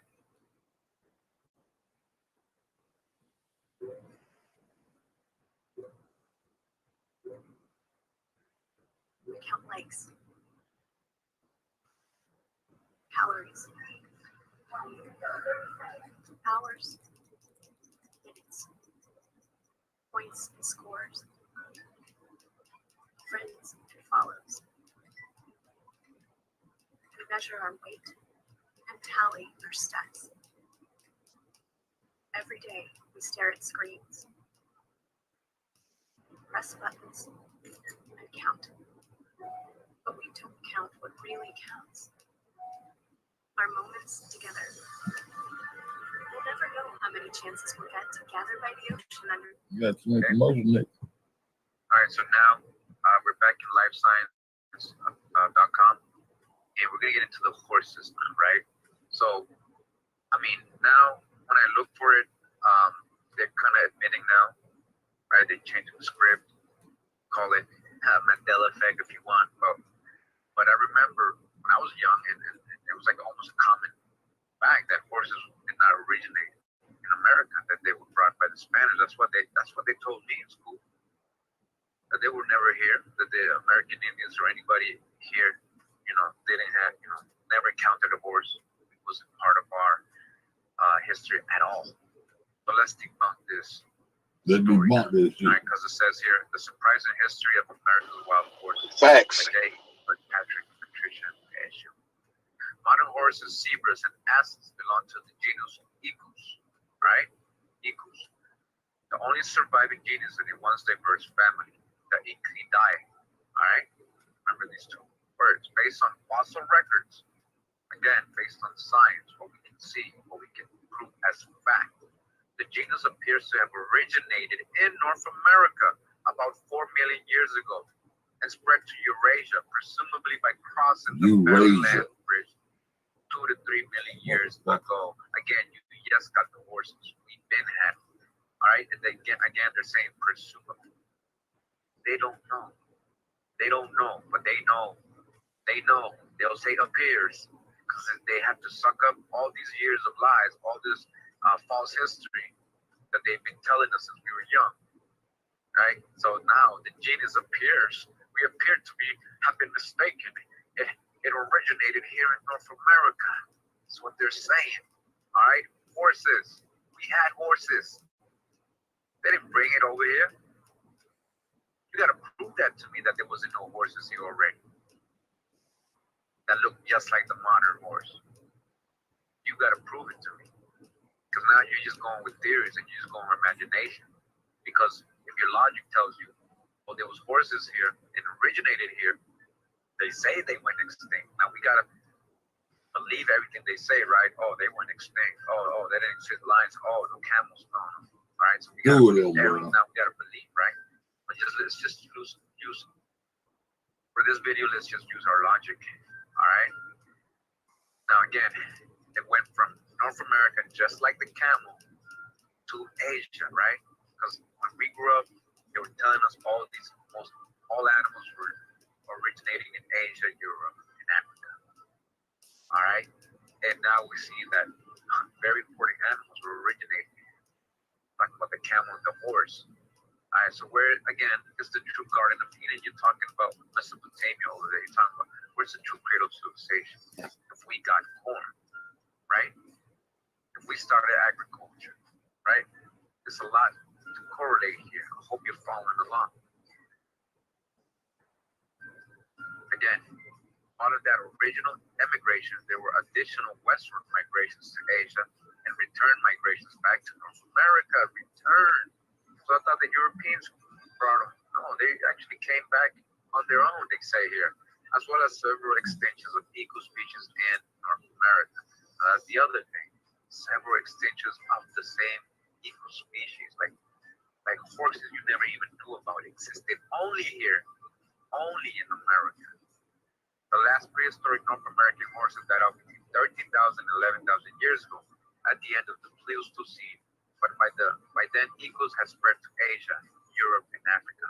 So some got saved, right? Animals that on paleontological grounds could be recognized as subspecies of the modern horse originated in North America between 1 million and 2 million years ago. Damn, Unc. Now, right? And the According to the fossil records, scientific records, the fossils. Facts. Oh, shit. Says new clues to the origins of the horse and the Fucking spread of horse, its nigga. domestication were presented in The camel, 2012. nigga. The dog, This is nigga. new information, like I told you before. They told us lies all our lives, that there was never horses here. They didn't want you to think like that. They didn't want you to think, oh, Romans, horses, Greeks, horses, Egyptians, horses. They didn't want you to relate all that stuff together here in America, right? But again, the clues to the origins of the horse and the spread of its domestication were presented in 2012 by a multinational team of scientists led by Vera Warman of the University of Cambridge. Their bid to piece together the genetic structure of the wild horse, Equus fedus, and to determine the location of the first domesticated horse population. The research sampled the DNA of more than 300 animals across Europe and Asia. All right, so this is real science. From Vilnius to Orakangай, Mongolia. The data collected by the study allowed scientists to estimate the timing of the evolution of E. ferus and confirm the location of its first domestication. All right, so it says the evolution of the horse. The evolutionary lineage of the horse from its origins during the Eocene epoch 55 million to 33.9 million years ago through the present is among the best documented in all paleontology. It's the best documented, meaning they got the best evidence, scientific data. All right, to boldly state what they're saying right now. All right, they're letting you know. All right, there's no doubt. During the early Eocene, there appeared the first ancestral horse, a hoof-browsing mammal, designated correctly as Hyracotherium, but more commonly called Eohippus, the dawn horse. Fossils of Eohippus, which have been found in both North America and Europe, show an animal that stood 4.2 to 5 hands high, diminutive by comparison with the modern horse, and had an arched back and raised hindquarters. The legs ended in padded feet with 4 functional hooves on each of the 4 feet and 3 on each of the hind feet, quite unlike the unpaddled single hoof foot of modern equinees. Now I know up here it just said something about North America and Europe, but check out what it says down here. It says, although Eohippus fossils occurred in both the Old and New World, the subsequent evolution of the horse took place chiefly in where? Again, North America. The true old world, the true Garden of Eden. The true old world, the true Garden of the old world, nigga. / America / so-called Atlantis.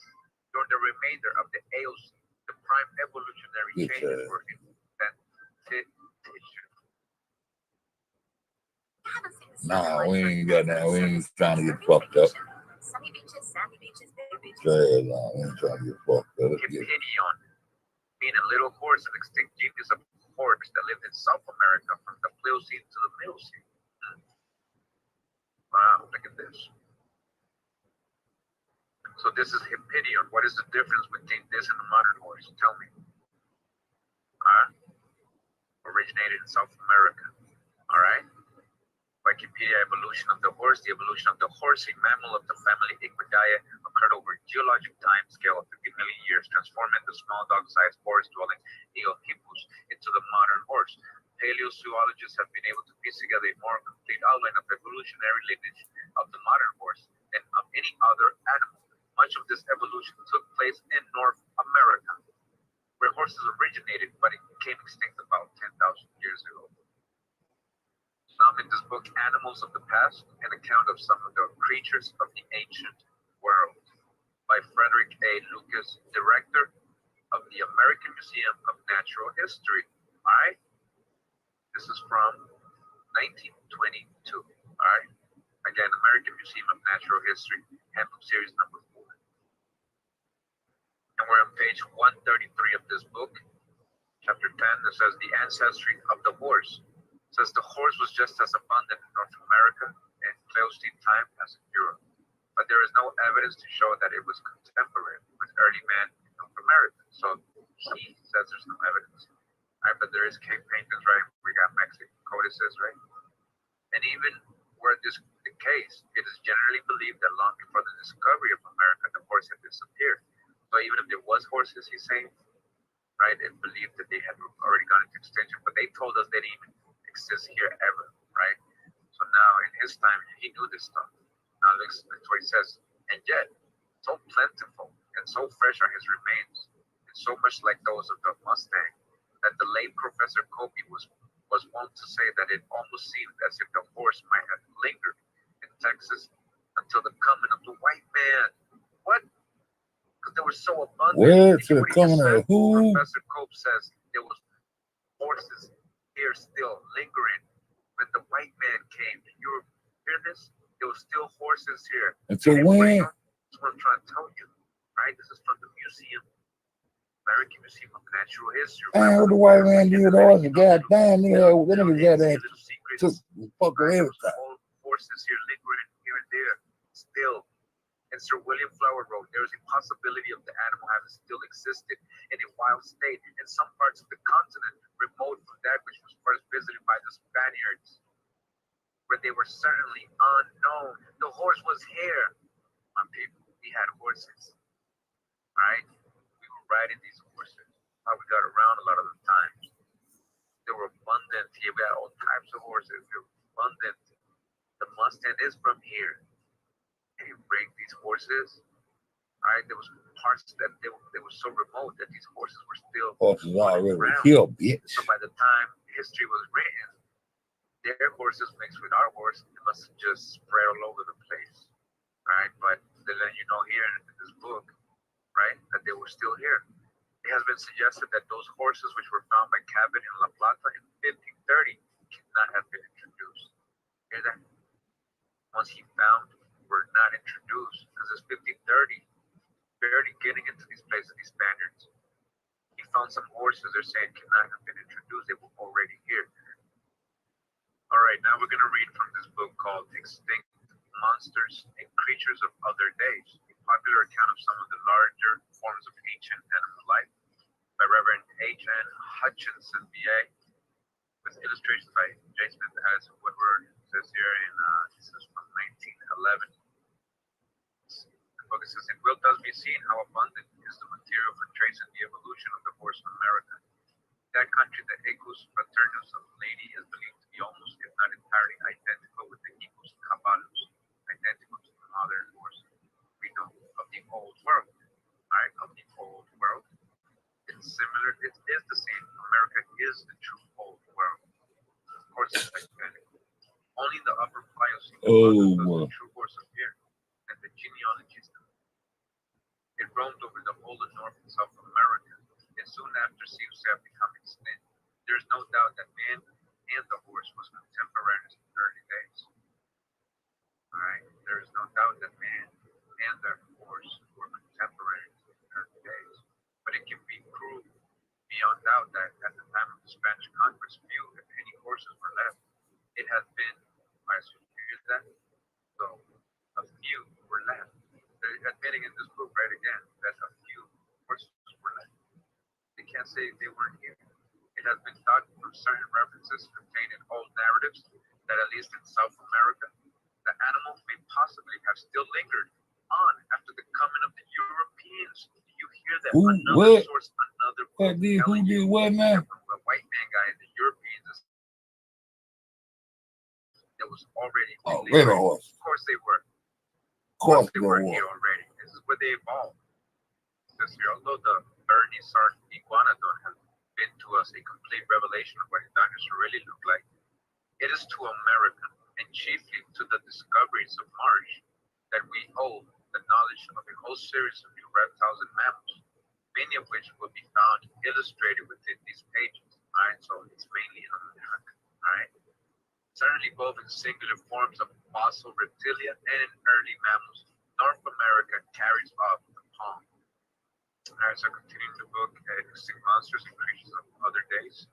Alright, it says here, we're going to look at a sketch, a diagram, map. The sketch map shown in figure 9.3 will give the reader a general idea of the positions of different geological basins in Western North America, where the strata have been found to yield so many valuable relics of the ancient Tertiary life. Alright, so many fossils. There's so many fossils in the Western United States. Alright, in the Four Corner region and all that. Says American geologists tell us that a long time ago during the Eocene period there was a great tropical lake in the Wyoming territory on the borders of which roamed the luxuriant dropping this real American history on these niggas' neck. Together with many other forms of life. So all these niggas stole everything from a nigga, man. Shit, this is American shit, man. The most wonderful group of animals that haunted the shores of this lake, perhaps river valley, shit. So fully described by Professor Marsh in his exhaustive monograph. The name implies that they were terrible horned monsters, but whether nature provided them with true horns, like those of horned cattle today, is at least open to doubt. And it says figure 94, which is this one right here with the skeleton, shows the skeleton of these namely Tynoceras, ancients. The length was about 12 feet high, without the tail, its weight with eyes. Describing how it looks, right? Alright, so this is exhibited in the Natural History Museum of South Kennison, which was generously presented by Professor Marsh. Looking at the skeleton, one is struck with a certain resemblance to the rhinoceros, alright, on one hand, and to the elephant on the other. The legs are very elephantine, and the feet must have been covered with thin pads, but the body reminds one more of a rhino.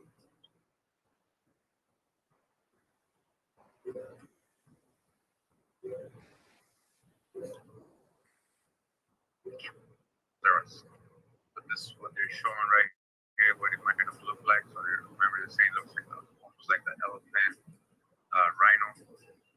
Right? This is from America. Again, remember America. Right? This is in the country east of the Rocky Mountains, including the states of Dakota, Nebraska, Wyoming, and part of Colorado. Professor Marsh has discovered the remains of yet another strange group of large quadrupeds. The best known of these is brontops, of which the skeletons are seen in figure 97. These animals lived after the Serrata, namely in the Miocene period, and were the largest American mammals of that period. They constitute a distinct family, more nearly allied to the rhinoceros than to any other living form. The skeleton of which figure 97 is found was the most complete of any yet discovered by Professor Marsh. And this is what it looks like, it says here. It's a little, but look at it, just like a rifle. Okay. Alright, so this is from America. This is from America. Alright. Now, this same book, Extinct Monsters and Creatures of the Other Days. Alright, we're in chapter 14. And it says here the story of the elephants. Alright, so we're going to talk about elephants now. Because the science of paleontology is always advancing, sometimes by leaps and bounds, at other times slowly but surely. It is our pleasant duty to record here a great step in advance made some 7 years ago, chiefly by the researchers in Egypt of Dr. C.W. Andrews, FRS. His discoveries in the district known as the Bayou have enabled him to solve a very important and interesting problem, namely the evolution of the elephant. The The only living representative of that strange order known to naturalists and paleontologists as the Proboscidea. Right? Now, this is what he's saying, though, all right? Because they are all provided with trunks, because they all have trunks, so it must come from him. The relationships of the group are still partly wrapped in mystery. All right, so it says fossil remains of elephants have, on account of their common occurrence in various parts of the world, attracted a great deal of attention both from the learned and unlearned. In the north of Europe, they have been found in Ireland, in Germany, in Central Europe, in Poland, Middle and South Russia, Greece, Spain, Italy, also in Africa, and over a large part of Asia. In the New World, they have been found abundantly in North America. But in the frozen regions of Siberia, their tongues, teeth, and bones are met with in very great abundance. In fact, in the book Animals of the Past, an account of some of the creatures of the ancient world, like Frederick A. Lucas, the director of the American Museum of Natural History. And it says here, when the mastodons originated, we know not. They don't know. All right? Señora Menguinho thinks their ancestors are to be found in Patagonia. He's very probably wrong. Professor Kopi thought they came from Asia. He's probably right. So if you don't know why you say he's wrong, he's right, right? Or they may have immigrated from the convenient Antarctica, just called up to account for various facts in the distribution of animals. Neither do we at present know just how many species of mastodons there may have been in the Western Hemisphere. Most of them are known from scattered teeth, single jaws, and odd bones, so that we cannot tell just what differences may be due to sex or individual variation. It is certain, however, that several distinct kinds of species have inhabited various parts of North America, while remains of others occur in South America. The mastodon, however, the one most recent point of time, and the best known because of its remains, are scattered far and wide over pretty much the length of the breadth of the United States, and are found also in southern and western Canada, is that on which the law of priority seems to have inflicted the inappropriate name of Unc American. Right, so they found so many that they gave it its own name and it actually passed as American. Those dissenters who feel that it is better to be true than to be consistent still cleave to Mastodon Americanus. And unless otherwise specified, this alone will be meant when the name Mastodon is used. Some localities of Mastodon seems to have abounded, but between the Hudson and Connecticut rivers, indications of its former presence are rare, and east of that are particularly wanting. The best preserved specimens come from Ulster and Orange counties in New York. These seem to have furnished the animals the best facilities for getting married. So before I continue, just a couple of examples of some of these so-called elephants or mastodons. So this is a scientific name of Cubia reunius. It's an extinct New World genus of Gomophateries. Right? Gomophateries are any members of the diverse extinct taxonom family Gomphotherati. Gomphotherati were elephant-like Proboscidea, but not belonging to the family Elephantidae. All right, so you see, so because they're not, over there in that side of the world, they say, oh, but they don't belong to the Elephantidae family. Them over told us goddamn elephants and all that shit come out of Africa, man. Widespread in North America. All right. What up, Miss Boy? All right. This one. All right. Saying goddamn getting our mind back straight. Taking our minds back from these African motherfuckers. The oldest fossil remains to date are in Croupiers, North America, nigga. County, Nebraska, Nevada. The whole world is called Americas, nigga. Oh, shoot the fuck out of here. Nevada. Check it out. Tell me why this is not an elephant in the Elephantidae family. Right? Now they're classifying them different. That's why you can't find them. Or saying that, oh, they were never in America, originated in Africa.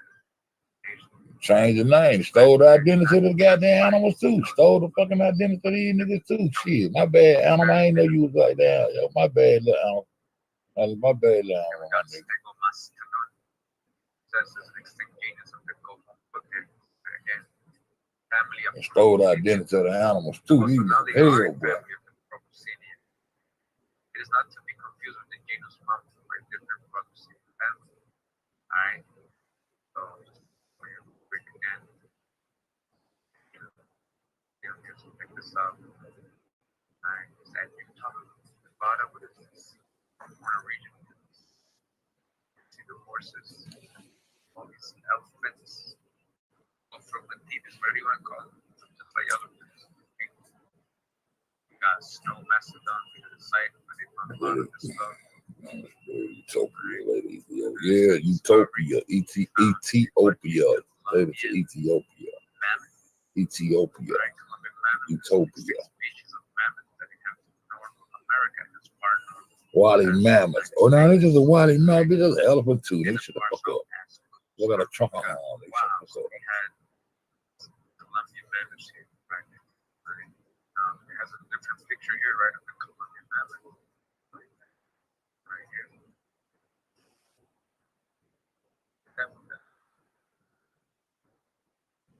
That was here in Costa Rica and all over North America. Alright? I want you to not think like it was like an elephant like in Africa, but they're trying to mess with your perspective and your logic. Like, just look at this. Alright? These originated here in America. Right? Originated here in America. Just a quick reminder because it says here in Animals of the Past, an account of some of the creatures of the ancient world. Remember, this was written by the director of the American Museum of Natural Hey, History. boy, you just waking up. He says, mammoth, the exact birthplace of the mammoth. Man, we be up. We do this shit down there. We do this shit down there every night. They don't know where the mammoth originated, right? On one of my channels, you can find out there. Right? We have a lot of close ancestors that resemble or eventually could have I might be become playing a elephants video and be sleep like a originating in motherfucker. America. It's 40301. Right? So they don't know where his birthplace, all right? So again, this is the Colombian mammoth. Again, if they don't know where the mastodon or the mammoth originated, how can they tell you it doesn't originate in America? But we can always tell you, right? So it's just a little bit of here about the elephant. We had an abundance of. We just saw the Father Crespi video, right? Father Crespi showing us all the artifacts he found, and many of them had elephants all over it. All right, we find elephants at the Maya codices, the temples, right? Elephants all over the place in America. All right, the Lenape also have a depiction of an elephant on them. All right, so I can't go see nothing. This bitch got. This always shit got commercials in it. So far, right? I played a commercial. Yeah, With smack mammals my being time. here, originating here. So we're gonna talk about the cat family, right, or what they call the Felidae. Yeah. Right? The Felidae is a family of mammals in Felidae. the order of The feline, Felidae, species of cat family. family, Right? feline now. So as I was just Fetus showing you cat here now. at prehistory.com, right, we had an American lion. We had lions over here, right? Yeah, lions over in here. I America, thought all lions right? came out from man. Tell you straight up, they don't know if they had the mane or not. So they can't say it did it when they try to draw it like it didn't. The American lion was substantially larger than the living lion, a lot bigger than the living lion of today, which is not really native to Africa because remember, all those came into Africa. Bones from more than 100 individuals have been recovered from the Rancho La Brea asphalt deposit. All right, so they're from the Felidae family. All right, so now you're gonna say, but Cremel, they migrated into America. They came from Asia, right? All right, so let's see what's going on here. Now remember, in the beginning, mammals originated here in America, right? So it says here that the first cats emerged during the Oligocene about 25 million years ago with the appearance of Troilurus, all right, and Physedelurus.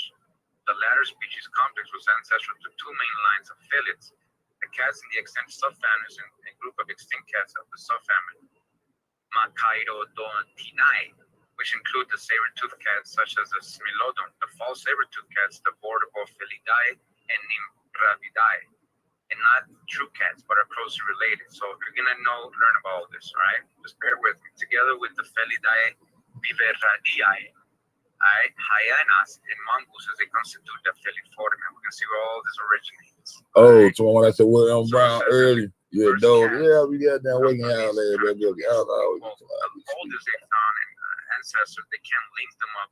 I know all I gotta do is call y'all man, y'all always go. Cat-like animal they had found. They're not. They I don't know can't nothing link about that, it bro. to modern cats. Eat. All right, so let's just real quick. Cheese. Says All I gotta do is Troilurus call was their an name. They extinct would go felid type in the chat. genus Go that back to lived in sleep. Europe and Asia approximately 25 million They learn and they speak over here. Europe and Asia here, right? Check this out. They'll tell you in the beginning they found in Europe and Asia, but as we go down, it says several Proilurus grade fossils have been found in North America, but remain undescribed. Why do they may not describe? This is what I'm trying to show you. They're not trying to have you study or even look at anything related to origins in America, especially when it comes to cats. I don't want you to lie and all that stuff, you know. So it remains. You see this shit, Keisha, all the animals we had already had over in North America. That's my goddamn. All that shit come from Africa. Everything come out of Africa. No wonder Africa be laughing all that like a fool. They did it with that shit. From the Sheep Creek site in Nebraska, one link-sized fillet, the other closer size to a leopard. He also noted a remarkably individual from East Cuyumungue locality, possibly the same species as the larger Sheep Creek specimen, and another specimen from Echo Quarry. Alright, so all these they found in America. Why would you lie, nigga? You got to get your red, white, and blue together. Let's get fossil finds based on paleobiology database. Alright, and look what it's telling you. Here in America as well. How come they didn't say that in the beginning?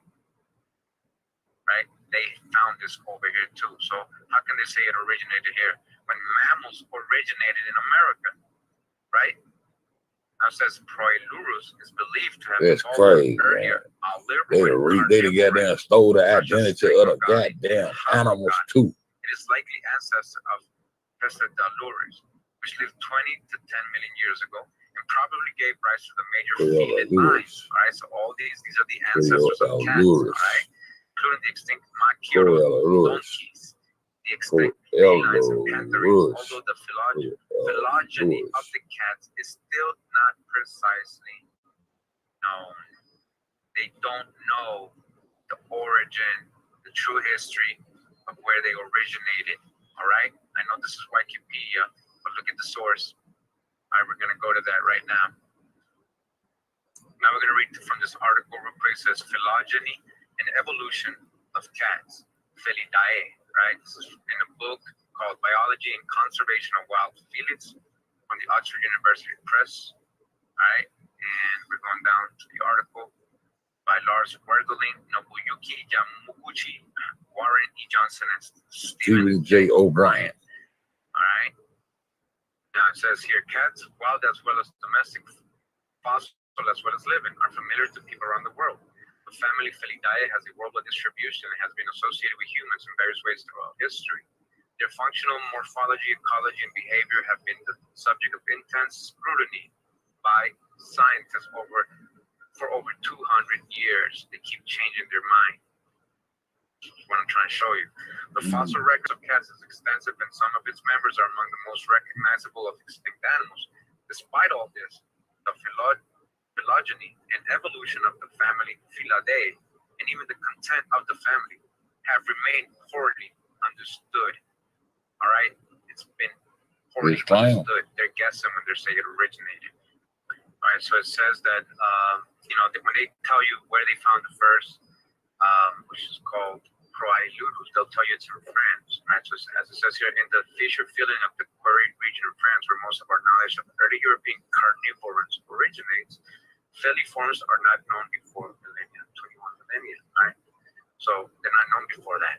Owing to the scarcity of their remains, modern excavations have yet to establish the first occurrence of the Felidae. All right, that's a big one right there. I hope you understood that. They haven't been able to establish the origin of the Felidae family or the cat family. All right, scarcity of their remains, modern excavations have yet to establish the first occurrence of the Felidae.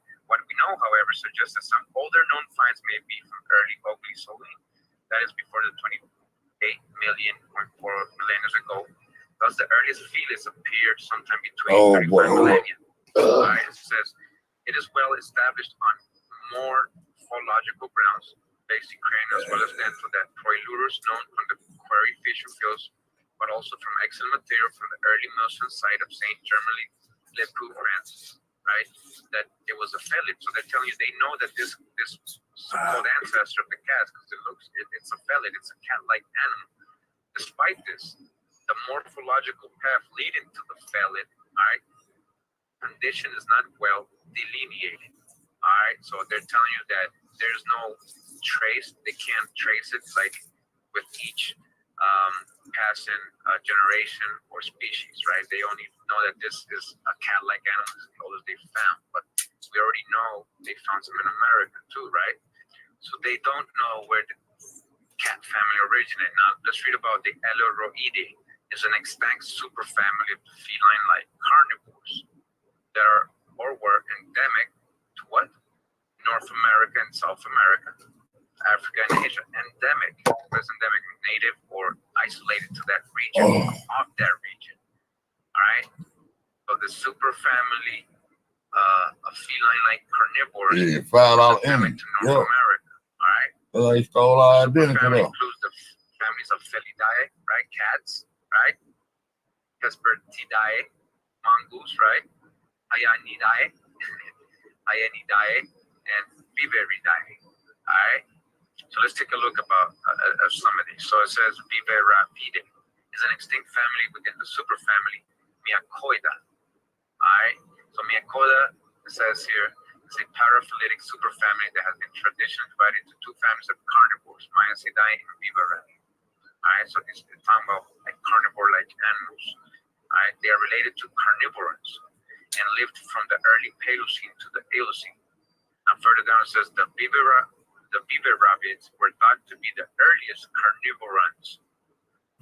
They first appeared in the Paleocene of North America about 60 million years ago. North America.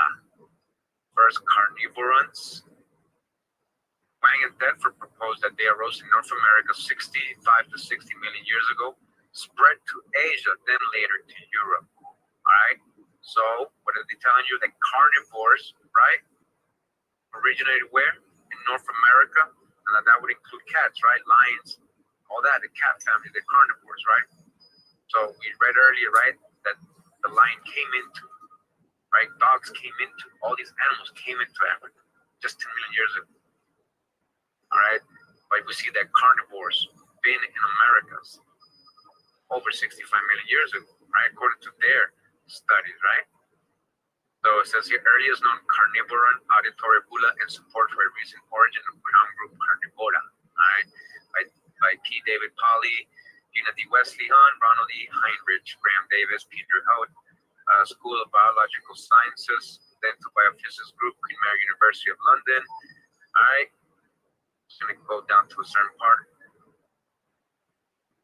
It says here, in this paper, we described the first auditory bulla found in Viverapids, remember carnivorans, the first carnivorans, and use it to place a group in a phylogenetic context. Until this discovery, the lack of specimens of early carnivorans in which the bulla and other basic cranial structures were preserved made phylogenetic relationships between Viverids and living carnivore difficult to reconstruct.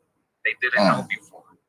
Viverapids are the earliest carnivorans known in the fossil record, first appearing in the Paleocene of North America about 60 million years ago, right? But they are derived in having lost their third molars. Some authors have argued that Viverids belong to the same group Carnivora with no special relation to any subgroup. All right, we're in this book called Evolution of Tertiary Mammals of North America, Volume 1. Very small here, but I'll read it out to you. It says, all known families of credons and carnivorans, with the exception of the carnivoran families Viveridae and Hesperitidae mongoose, have been found in territory of North America. All right, so even before the Viverids came around that we just read, we're talking about a very long time ago, tertiary North America. All right, so it says that all these families of credons and carnivorans basically came out of or were found in the territory of North America. Although the Hyenidae are represented only by a single Pliocene genus, Coaxinids, Credonta, and Canids, carnivora canids, or dogs, right? Canids, dogs, carnivora, probably originated in North America. Their earliest records and main centers of radiation and diversification are in North America, all right? Orchids also probably originated in North America. If you don't know what the orchid is, what basically where you get bears from. All right, so they're telling you dogs, bears, and all this stuff orchids probably originated in North America. Not probably, they did. although this was not their main center of radiation. Although procyonids, carnivora, have an old world origin and do not appear in North America until the Miocene, today they are known almost exclusively from the New World. They've been here, all right? All right, so now we're going to talk about the Caniformia family or species, or Canoida, literally dog-like, is a suborder within the order of Carnivora.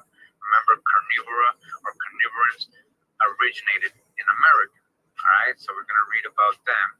It says here in Wikipedia that the center of diversification for Caniformia is North America and Northern Eurasia, all right? So we're in this book now. It's called The Beginning of the Age of Mammals by Kenneth D. Rose. All right. And just going to continue. It says caniforms can be divided into two clades, Sinoidea canids and Artoidea. All other caniforms, early canids, were common in North America, but did not reach the Old World until the late Miocene. All right. So current evidence indicates that canids, or dogs, right, originated in North America. Whereas Artoids evolved in the Old World and dispersed multiple times to North America. All right, so but they came from here originally. Now it says canids, again, dogs, right, or foxes, wolves, coyotes, and jackals, which are cursorial, relatively omnivorous carnivores. Again, dogs are from where? America. Originated in North America. Dogs. Again, Shalot, Anubis. That boy Anubis. There go Anubis. There go the African Anubis. Where you come from? America, motherfucker. Right? It's going down. That's the most extensive fossil record of early foray or carnivora forma Hyadodantai and Oxynanidae is centered in North America. North America. You guys start to see the trend here in America. During the Eocene, both cradon groups, weaver rabbits, myiasis, and caniform carnivores are known from all three Laurasian continents, and nimrabbits, filiforms were present in North America and Europe. Ground-clade carnivora did not appear until the mid-late Eocene, and all basal carnivores were extinct by the late Eocene.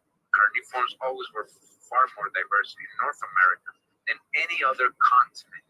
As noted above, Eocene nimrabbits are known from Europe and North America, but the earliest crown-clade felids are known only from the early Oligocene of Europe. All right, so when we start talking about cats and lions and all that, we got to know that they found the closest or oldest type of cat here in America. They know the mammals came out of here. The first carnivores and all these canifornians again. And also this Sedudalurus, essentially a prehistoric cat that lived in Europe, Asia, and North America. All right, so again, when you read about origin of things, and you got to keep research, you got to go really deep with it. Don't just go with the first theory. Oh, it was originated in Asia. Then you got to try to see other sources and other information to see if that's the truth. You know what I mean? So when you look at a lion, as you can see here, you just picture them. Lions, elephants, all that stuff walking in North America.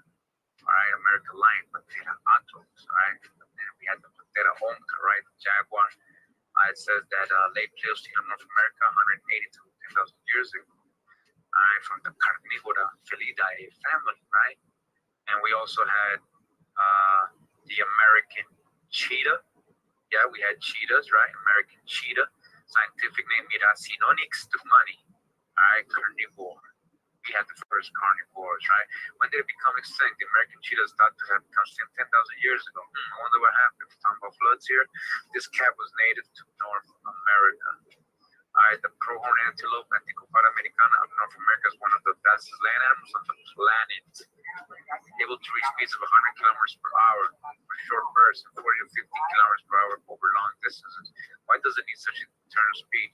There are no American predators that can sprint anywhere near fast enough to catch an adult. Pronghorn is a straight pursuit. Well, there aren't any today. Some scientists believe that the pronghorn evolved to run so quickly as a way of evading an American cat that evolved along the same lines as the African cheetah. A slender feline built for speed. This was the American cheetah. The idea of cheetah-like animals sprinting after pronghorns on the American Great Plains seems far-fetched, but prehistoric America was a very different place from the place we know today. day. Right? Alright, so I think I'm gonna end this here. I hope you guys enjoyed this video. I know it's a lot of confusion and a lot of trying to put together a lot of correlation and all that, but if we just use, a little bit of logic and common sense, and we start seeing patterns, trends here, and where these animals are really originating in their ancestors, we gotta go back to the ancestors, right? Where's this source? And you start seeing that it's mainly in America here, so-called the real so-called old world. All right, Atlantis, Treasure Paradise, the real Garden of Eden. All right, America, America. All right. Sneaky.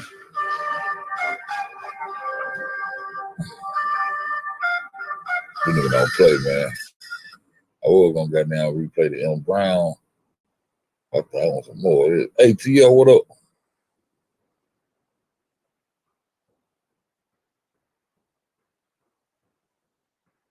Yeah, few. What time is it? Damn. TL, but a nigga to be asleep. Oh yeah, All the animals, dog. that shit's crazy. I knew the video was gonna be crazy.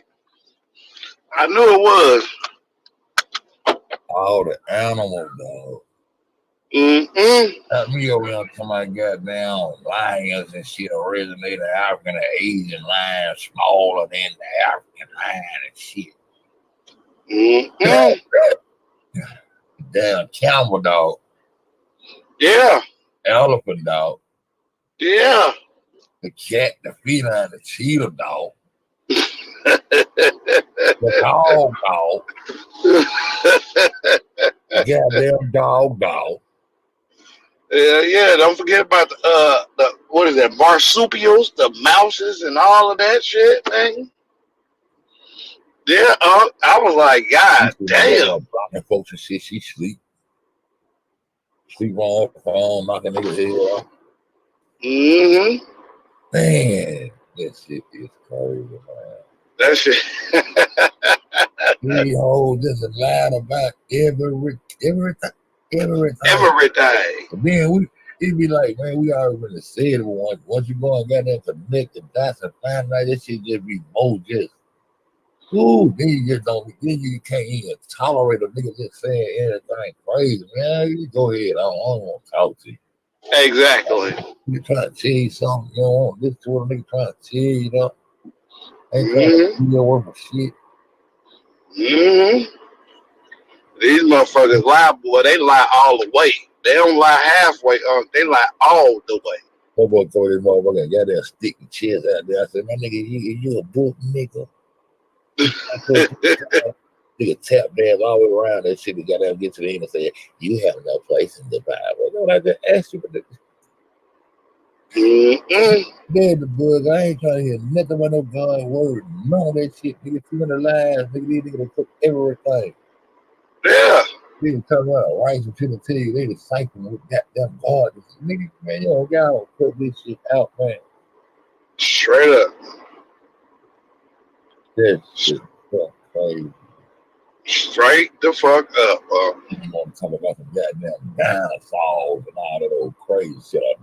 Territorial Rex and shit. Some bones. Fuck a Territorial Rex. Let me talk about these motherfucking camels and shit. Llamas and the shit that's still living. You can living, nigga. You don't even know where this shit comes from. You think goddamn the pharaohs and goddamn created these motherfuckers and clowns together play it out. The horse, nigga. No goddamn engine had a horse down. Exactly. That's why we was the first cowboys. A lot of motherfuckers don't know. Black folks, so-called black folks, was the first cowboys because we already was interacting with the horses. So naturally, we gonna be better on a horse than a nigga that don't know nothing about it. That shit crazy, bro. That shit crazy, nigga. Everything, man. That shit crazy. Now these niggas say, on top of that, them niggas trying to take the goddamn pole and run with it. Facts. Said they stole everything else here. They gotta steal a pole now, shit. Shit, nigga,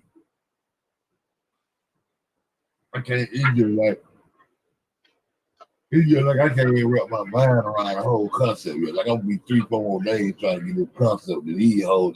Oh, you gonna tuck off and just run on back off the top of the world or you Yeah. oh shit. No, they had that technology, bro. Everything they stole, they took them. Yep. They took all them. They took all the world seeds and took them over there. Got us these GMO where they got the seed vault. The seed vault over there. So you took the seeds, bitch. You took all the other technologies. You took all our lasers and shit over there, bitch.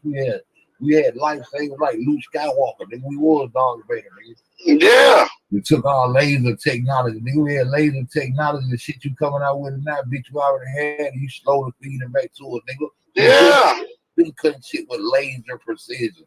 But you want to take it and use your laser precision to get my motherfucking hit me up out my ass, nigga.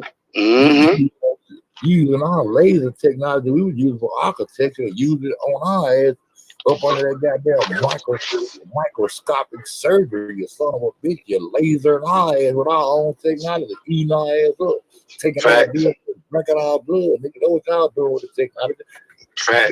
Reverse the technology and put it on our ass.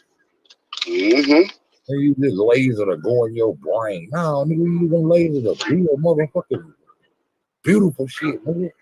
Exactly. Shit that's gonna stand for the time. And that's the thing, like they charge you, they'll charge you all that money for a house that ain't gonna stand that long. But motherfucking them monuments that our ancestors was building, nigga, them motherfuckers been out in the rain, sleet, hail, snow, and they still look good. And goddamn the shit, man, you ought to see how they goddamn that shit they had. I mean, I don't know where you was at, bro. That shit they had over there from the goddamn pyramid and you raised and acting like it was got there and like the weather took it down or something. Man, we goddamn look sci-fi this shit for you right quick, bro. You said it was some kitty shit, You said it. Man, I'm gonna show this shit to you. My food is digested now, nigga. I'm gonna goddamn. They ain't even go back and research. And put no. That shit like a goddamn sandbag. But the one they do got up, that bitch like it come from goddamn 30-30, not 2020. I can believe it. That's the capital of that motherfucker too. They got that shit of the world's weirdest capital. No, it is, man. Let me look this shit up. Because they ain't have pyramid in Eurasia.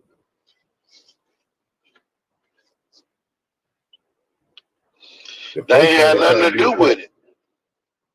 Hey, the first thing they try to do is latch on to the Egyptian pyramid. Like, nope, you're not on that side, bitch. Exactly. Motherfucker. then they got that show the one in Kazakhstan. Kazakhstan is on their side over there. Kazakhstan, okay. See, the first thing they try to do is latch on to Egypt shit. No, bitch, that ain't on your shit. Nope. Oh, let me go find they shit. This shit so crazy. Nah, nigga, you want to see your shit. They say showing Egypt shit. We ask for Eurasia. We ain't never got damn people in Egypt. We ask for Eurasia. That's they shit right there. Look. That's they shit right there. They got a new way of putting this shit up on YouTube now. I mean, on Google now. Shit pull up on the square here like this, huh? That's they shit. That's the capital too. This must not make these bitches show me that goddamn pyramid. Goddamn, you ain't gonna trip out. Oh, that's y'all ancient. That's y'all. Hold up, ancient Kazakhstan pyramid. Hold on. See what I need to put in that bitch. Ancient Kazakhstan pyramid. This Will Smith dominator. What the shit? There you go. Look, this they shit right here. Kazakhstan pyramid robbed by tomb. Somebody robbed they shit.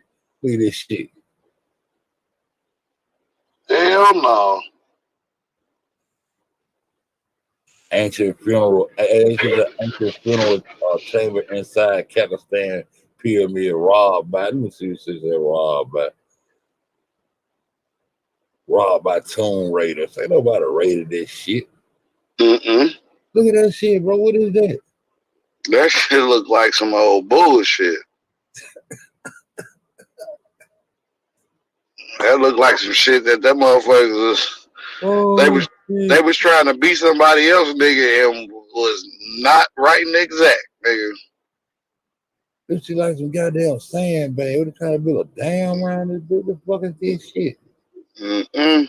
Somebody trying to rob this shit. How they knock your brick down? This y'all pyramid? Mm-mm. Y'all the motherfuckers, the father of civilization? Bitch. Think on tomorrow, goddamn, y'all got us from Africa and shit. Y'all constructed that little story to death. Man, Facts. Man. It'll piss me off tonight. I don't use to say that shit. I know that's right. I know. Fuck them all. Come on with that bullshit. And you know it. Long way. Come on with that shit a long way. Motherfucker. Oh, with that shit a long way. Let me see what Elton Brown. I know Elton Brown cussing in the chat. I told you. We the original indigenous Compton Indians of the third and fourth generation of our ancestors. I won't bow, and no book can ever change that. I remember my mom's teaching. Unc, I sent you photos. Even my aunt, who was named after Erie Canal. You know what I'm talking about? She said, man, she sent me some shit when she first met me, but I was like, said, why she sent me all this stuff? I still ain't never go through all this stuff. I don't even know where all that stuff is.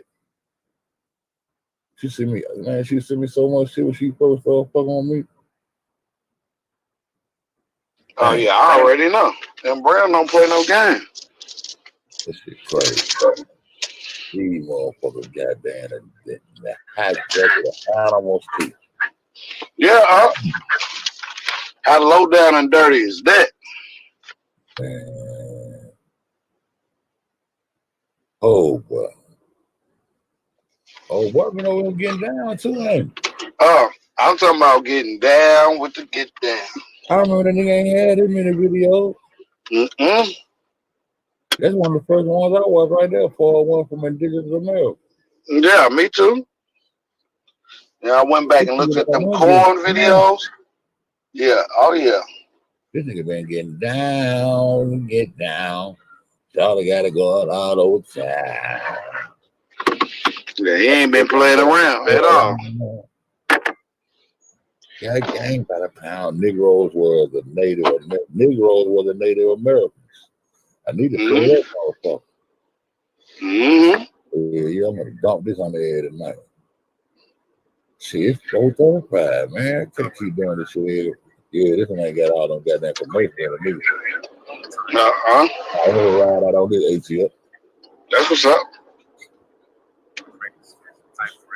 Shit, that shit crazy. To the animals too. This nigga too low on this. Yeah, I was just gonna say he low. I ain't gonna be able to rock that one. Let me see some. Hold up. There couldn't be black people anywhere in the world other than Africa. That's how they put it. I ain't gonna rock with that one. I can't play it when they be low. I might put Elton Brown back on the stand. He probably sleep. Damn, man. That would have been a good one. I don't see what else he got in there. That nigga ain't been playing over him. Shit. Untold Anti-American Truth. Oh yeah, he been getting down. I'm talking about getting down.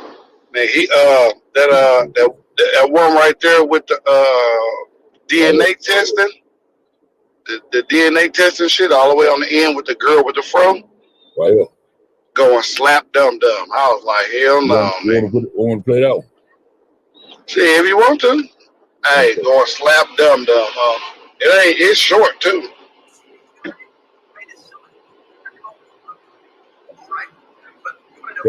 Yeah, man. I gotta watch these commercials, though.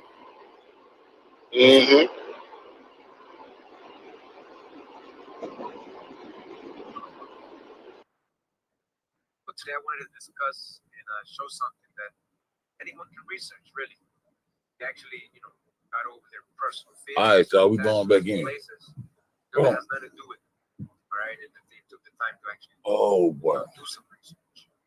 Same way I did this video and found these articles and videos that you're about to see. You could have done this as well. You have to admit to yourself that you wanted to be linked to these foreign places instead of your real homeland. And you would assume that, this video is directed to all the Pan-Africans out there, like Jabari, Garfield, S.A. Nate, and all the rest of them. Damn, he called them niggas out, ain't he? African heritage, DNA test, that's a claim. He called them niggas out, boy. Oh, straight dum-dum, I told you.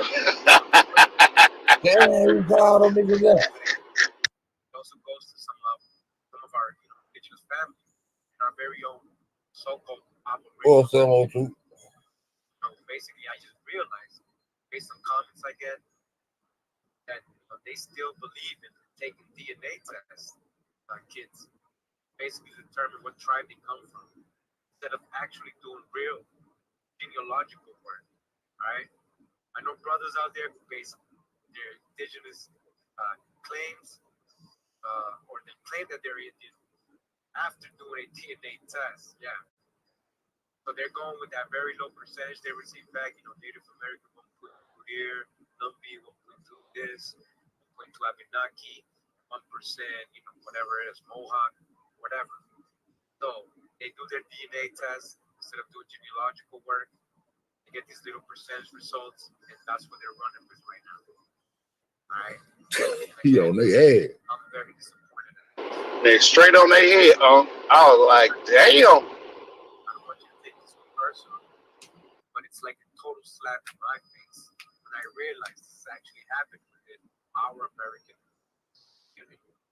Brothers who've been watching my videos, supposedly following me for so long, see them interacting in these chats and all that, and I come to realize they're taking DNA tests, determine what tribe they come from, instead of doing their real genealogy research, right? Real census, real marriage, death, birth certificates, right?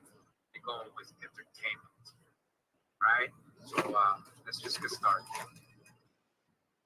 DNA testing can determine where in Africa our forebears I think I watched this one using too. the I test watched to it trace when their he made it. family's past. Spike Lee, Oprah Winfrey, and actor Oh, yeah. That's why I say he went dumb on this one. DNA is quite common among the Mende and Temne people in Sierra Leone.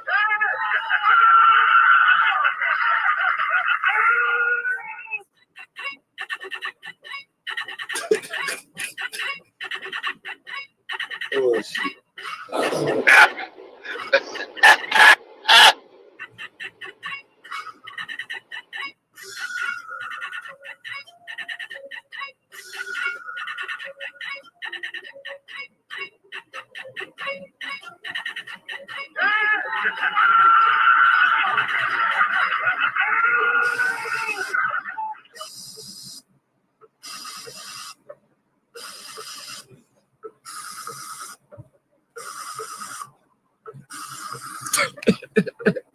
It ain't true. Go to hell in the surf. Oh, boy.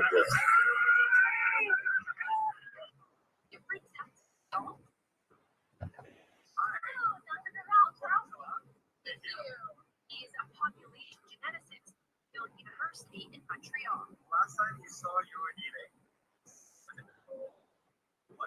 I spit in quite a few of those. That's right.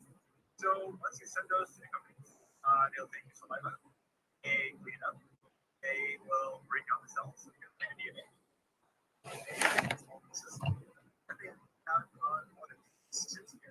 So if we look at that chip, will my spit on this chip tell me that definitively I am Italian or definitively I know.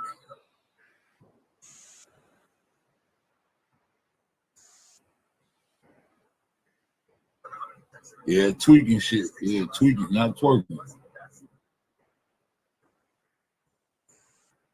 They tweaking now. Look at them. Timothy Caulfield is help. How do you speak it?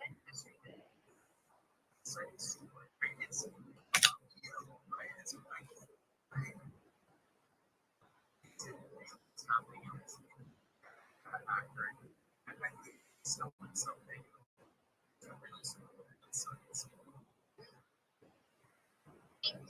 the messages that are being sent to consumers. I think it's missing. Trying to push the idea of this is scientific. So that shit ain't even much scientific, bro. Damn, Jabbar. Oh, boy. I told you, going stupid dumb. I said, oh shit, nigga, did he really just say that? He said, Jabbar, you called me a Garfield, called me a slap out. Oh, let me manage your money ass nigga.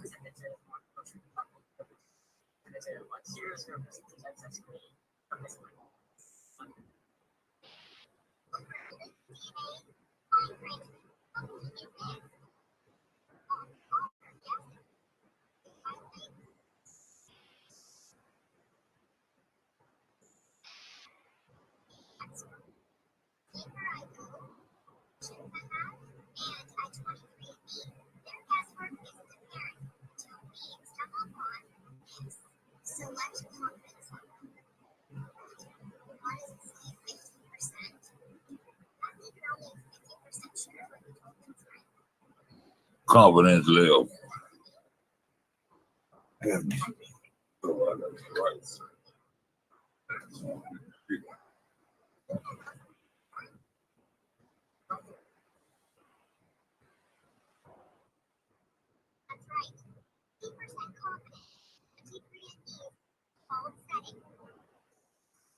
Right, this article says here, genetics, the science and business of genetic ancestry testing. All right, Deborah Bolnick, these scientists, professors, all right, contributed to this. We're going to actually get Deborah speaking on this on a video.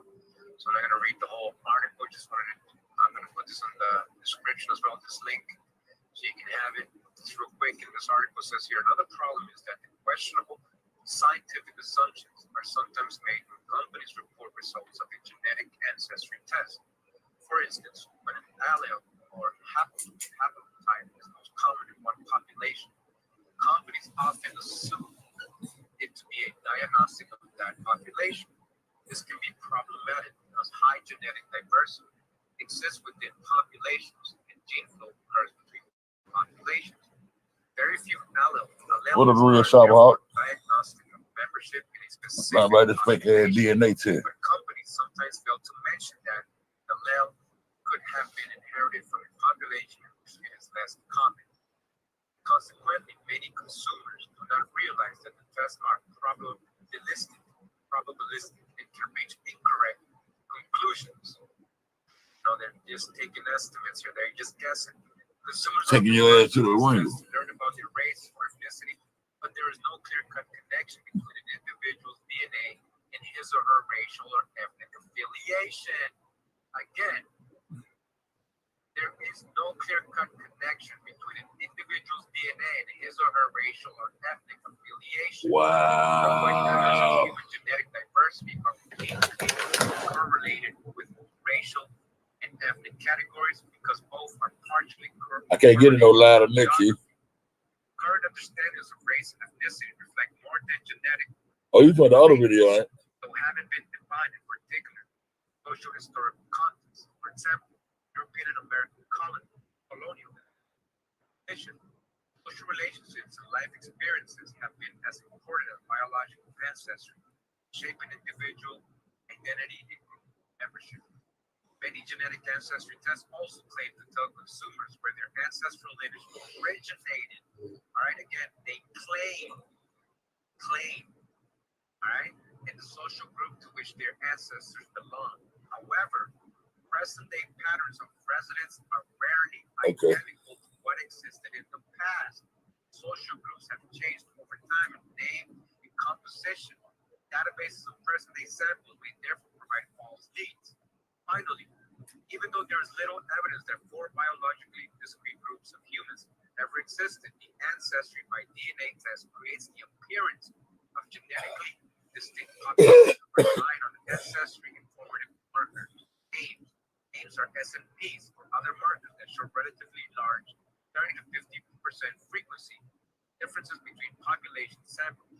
The ancestry by DNA testing examines aims selected to differentiate between four parental populations: Africans, Europeans, East Asians, and Native Americans.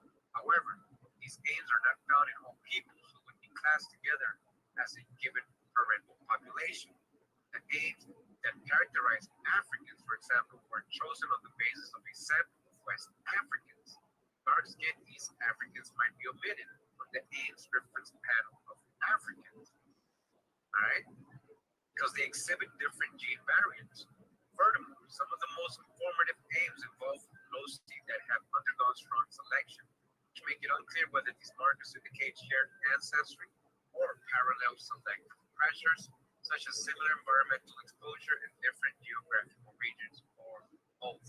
The problems described here are likely responsible for the most paradoxical results of this test. For instance, the ancestry by DNA test suggests that most people from the Middle East, India, and the Mediterranean region of Europe have Native American ancestry. Because no archaeological, genetic, or historical evidence supports this suggestion, the test probably considers some of the markers to be diagnostic of Native American ancestry, when in fact they are not. All right? So you're basing your whole indigenous, you're saying you're Indian because you took a DNA test. All right? So again, because no archaeological, genetic, or historical evidence supports this suggestion, the test probably considers some markers to be diagnostic of Native American ancestry, when in fact they are not. Thus, these tests should not be seen as Hollywood going on. or ethnicity of a test taker. Again, thus these tests should not be seen as determining the race or ethnicity of a test taker. They cannot pinpoint the place of origin or social affiliation of even one ancestor with exact certainty. Although wider sampling and technological advancement may help, many of the test problems will remain. Effects of commercialization. I remember Fred sample took a test like this. They told Fred he was a Jew. Complex relation between DNA, race, and identity. These complexities are not always made clear, right? Websites of many companies state that race is not genetically determined, but the test nevertheless promote population understanding that race is rooted in one's DNA, rather being an artifact of sampling strategies, contrasting geographical extremes, and the imposition of qualitative boundaries of human variation. Because race has such profound social, political, and economic consequences, we should be wary of allowing the concept to be redefined in a way that obscures its historical roots and disconnects it from its cultural and socio-economic content. It is unlikely the companies and the associated scientists deliberately choose to mislead consumers or misrepresent science. However, market pressures can lead to conflicts of interest. All right, they're just trying to miss all business, conflicts of interest. The data may be interpreted differently when financial incentives exist. You see this? For scientists, these incentives include paid consultancies, patent rights, licensing agreements, stock options, direct stock grants, memberships, scientific advisory board memberships, attention, lecture fees, and/or research support. Because scientific pronouncements carry immense weight in our society, claims must be carefully evaluated when scientists have a financial stake in them. Unfortunately, peer review is difficult here because most companies maintain proprietary databases. As consumers realize that they have been sold a family history that may not be accurate, you've been sold, they've helped you scam yourself. All right? Public attitudes toward genetic research could change. Support for molecular and anthropological genetics might decrease, and historically disadvantaged communities might increase their distrust of the scientific establishment. These tests may also come up in medical settings.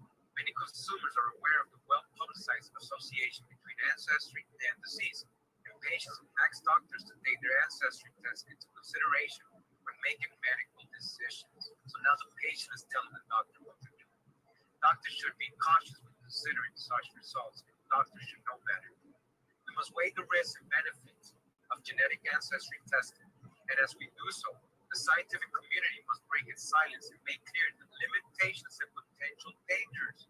They need to start telling the truth.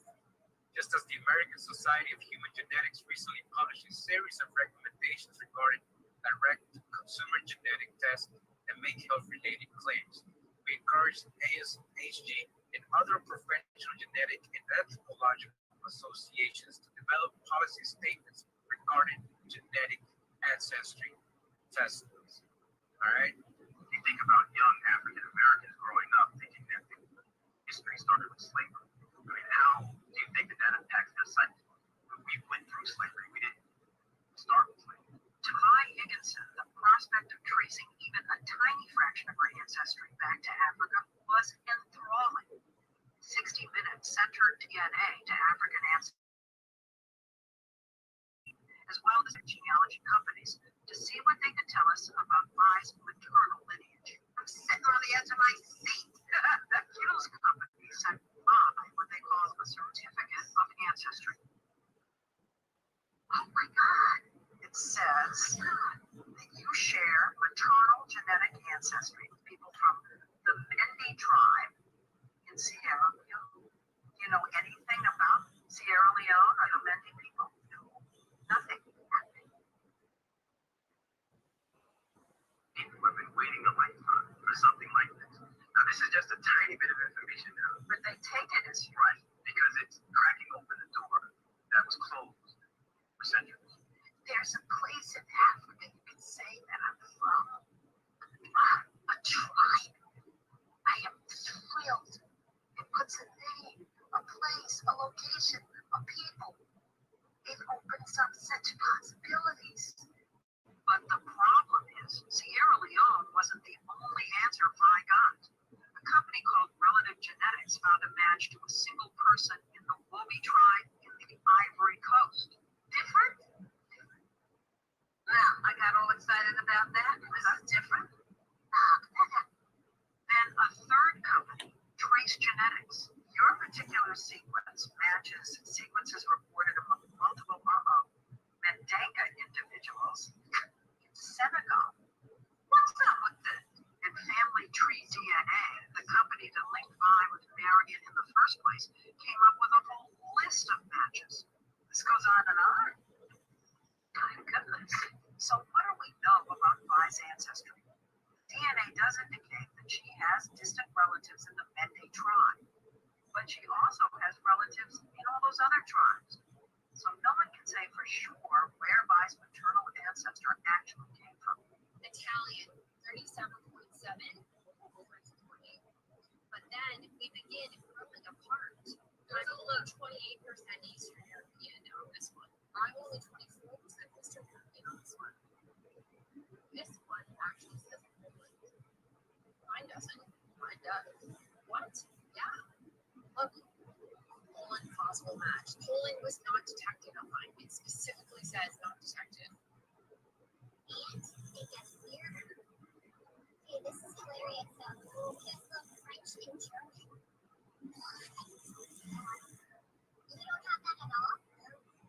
We're identical twins, but we have to wonder with results like these. In search of answers, I traveled to New England to Yale University, and met up with our first team and his international team of computational biology. They study DNA and statistics, and they are stunned by our twin results. I have to say that I'm really shocked. We expected two identical twins to have the exact same ancestry and nation. So the fact that they presented those was just what I find very interesting. We thought for sure that the differences matched too, but then just one person spent themselves out of example. But then you looked at the raw data and you're saying there's no difference. It's like it's shocking. So it's like it's scarily the same. 23andMe isn't the only company with funny twin differences. There's not. Living DNA is serving up some stuff first too. Here's this out legally in one of us talking to you. I just don't understand how you could have a testing partner. And I don't. You have to know what it's doing. So, if the DNA technology says we're identical twins, why are some companies giving us different ancestry breakdowns?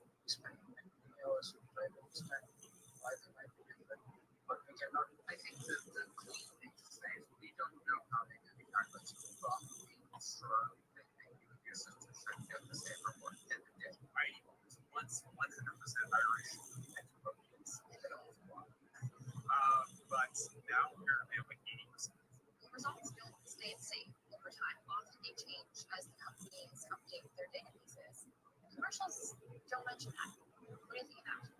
They don't mention that, right? And it actually does evolve, which is telling things. It shows how precise it is and also makes sense of the way the science actually works. People hear DNA and they think science, legit, CSI, law and order, everyone going to jail or getting out of jail because of DNA. You're exactly right. And they're leveraging that excitement, the excitement that comes from the genuine stuff from science, but also the excitement of the disappear of legitimacy.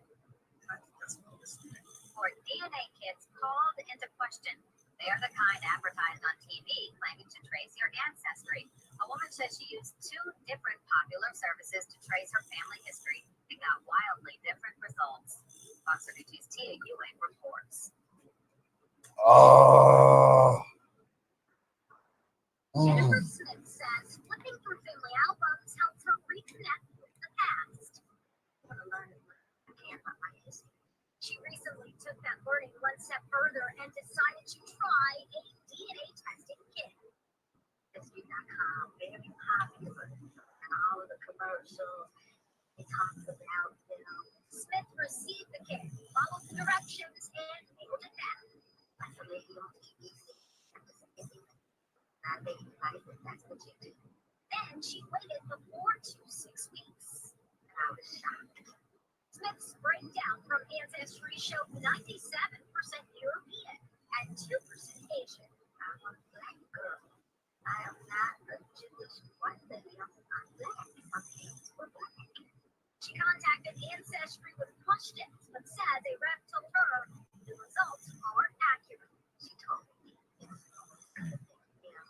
Smith decided to try again, but this time she submitted a DNA to 23andMe. Results were very different, but they were not a surprise to me. The 23andMe findings showed 70% African for Smith, after Ancestry's findings showed none.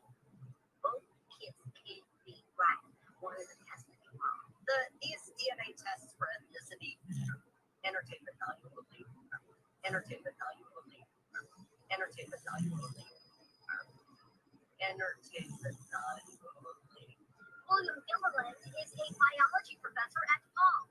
He says DNA kits can be great for connecting family members and finding relatives, but the science for ethnicity testing isn't as concrete. There's nothing that confident for ethnicity. There's no diagnostic nucleotide to say this person is from Europe, this person's from Europe. So what happened in Smith's case? The simplest explanation is that one of these test results is just wrong, and the tubes got mixed up or contaminated or something. We've reached out to both Ancestry DNA and 23andMe.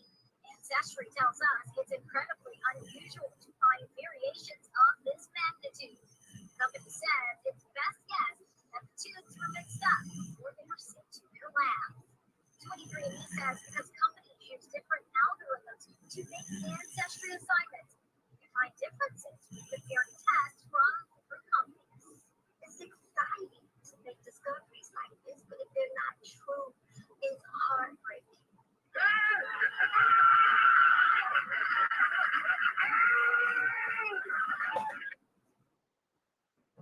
Hey, have you seen these new rings? They're made of silicone and they're called wood. Oh, right. Well, you want to know why? You know, for a musician. DNA testing companies say they can pinpoint your ethnicity. Can they? By Stuart Leavenworth, May 31st, 2018. Alright? And it says here, curious about their roots, consumers are spending tens of millions of dollars each year getting their DNA tested and then claiming they're 1/4 Irish, 22% Scandinavian, or 14% Native American. Pie charts of ethnicity make for great water cooler conversation. But what about the science? Experts say it is still in its infancy, can reinforce stereotypes, and sometimes is flat out wrong. All right, scientists say it's flat out wrong. It's in its infancy. This is 2018, right? Scott Woodward, a former employee of Ancestry.com, helped build the company's database of ethnic markers, said DNA services are prompting millions to ask questions about their family history. He sees that as a beneficial, but he's troubled that so many consumers see ethnic analysis as a hard science when there are well-known limitations. All right, so remember, who is this?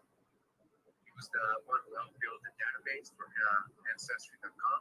All right, just letting you know, there's well-known limitations to these tests. It is very, very hard problem. Said Woodward, a Utah academic, previously was Ancestry's director of genomic discovery, right? A director there. People like to draw hard lines with ethnicity, and they should be fluffy clouds.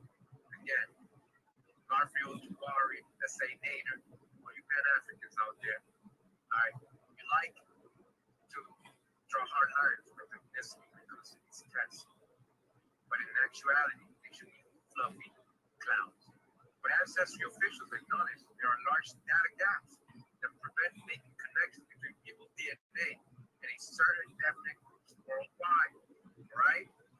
For years, anthropologists and other critics of commercial DNA testing have warned consumers to approach these tests with a high degree of skepticism.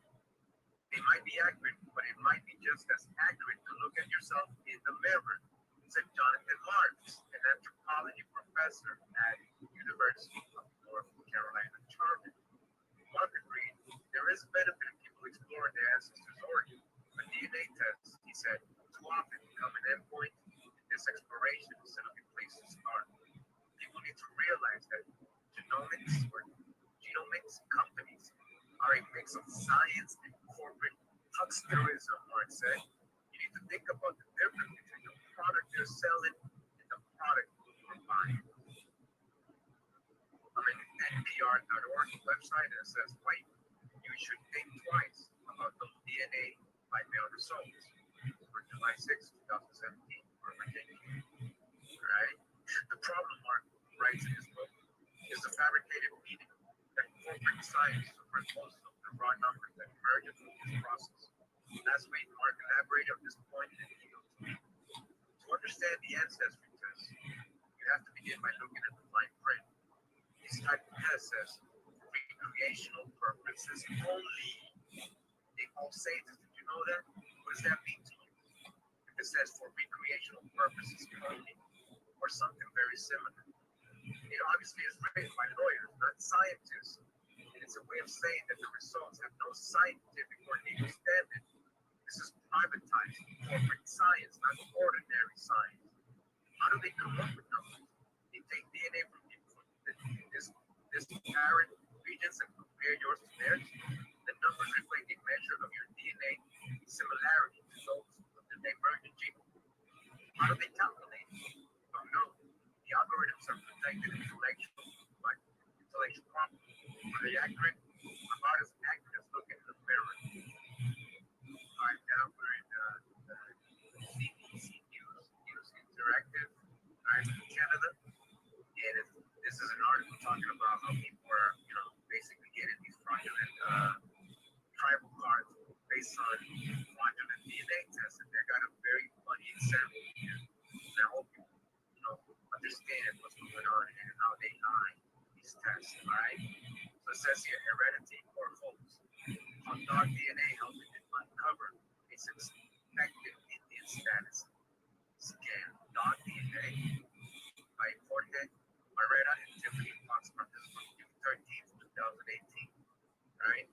When Louis Cody became suspicious of a Toronto-based laboratory that tests people's DNA to determine the ancestry, he decided to try an experiment by submitting a sample from his girlfriend's dog for analysis. Right, you hear that? According to the results, Cody shares more than a friendship with Snoopy, the Chihuahua. They share the exact same indigenous ancestry. You hear this? So So him and his dog have the same ancestors, indigenous ancestors. How is that possible? It says here, I thought it was a joke, Cody said. The company is fooling people. The tests are no good. A subsequent CBC News investigation has found there are not only concerns about the accuracy of the DNA test, but also about the possible fraudulent use of cards accepting certificates of Indian status to secure tax exemptions. The holders aren't entitled. Cody from Quebec says he first became skeptical of the results produced by DNA testing company Fireguard Documetrics last summer while working with a group called the Federation of Aboriginal People of Canada, CAPC.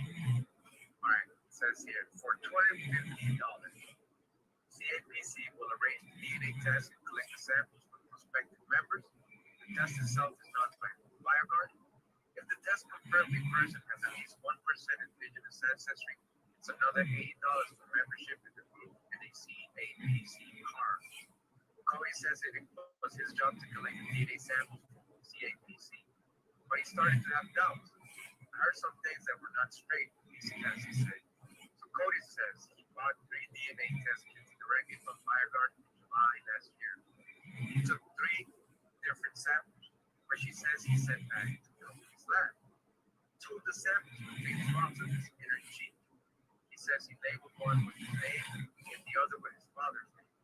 For the 3rd sample, Cody says he swapped inside Snoopy's mouth and then wrote his adopted son's name on the label. Right? So this is Snoopy. This is the Chihuahua. This is the guy, the dog he tested. Alright, it's Chihuahua Snoopy. Alright, look at the Chihuahua. He's like, got it? What do you mean? What do you mean? What do you mean I'm indigenous? Now it says August 26, 2017. He received 3 separate emails from Fireguard. Each contained a link to a PDF. The test results which he provided to CBC News were identical. Both Cody and Snoopy had 20% Native American ancestry. So the dog is 20% Native American ancestry, right? 12% Abenaki and 8% Mohawk. So this dog is more indigenous than a lot of all you people. When you take your test, look at that. I don't feel very good for the people who paid for these tests, Cody said. They may have paid for nothing. I just read the same website, just a little further down. And this is a person named Reverend. He was suspicious about these, DNA tests and all these people with their cards, claiming to be indigenous. And they knew they weren't, right? So he did the same.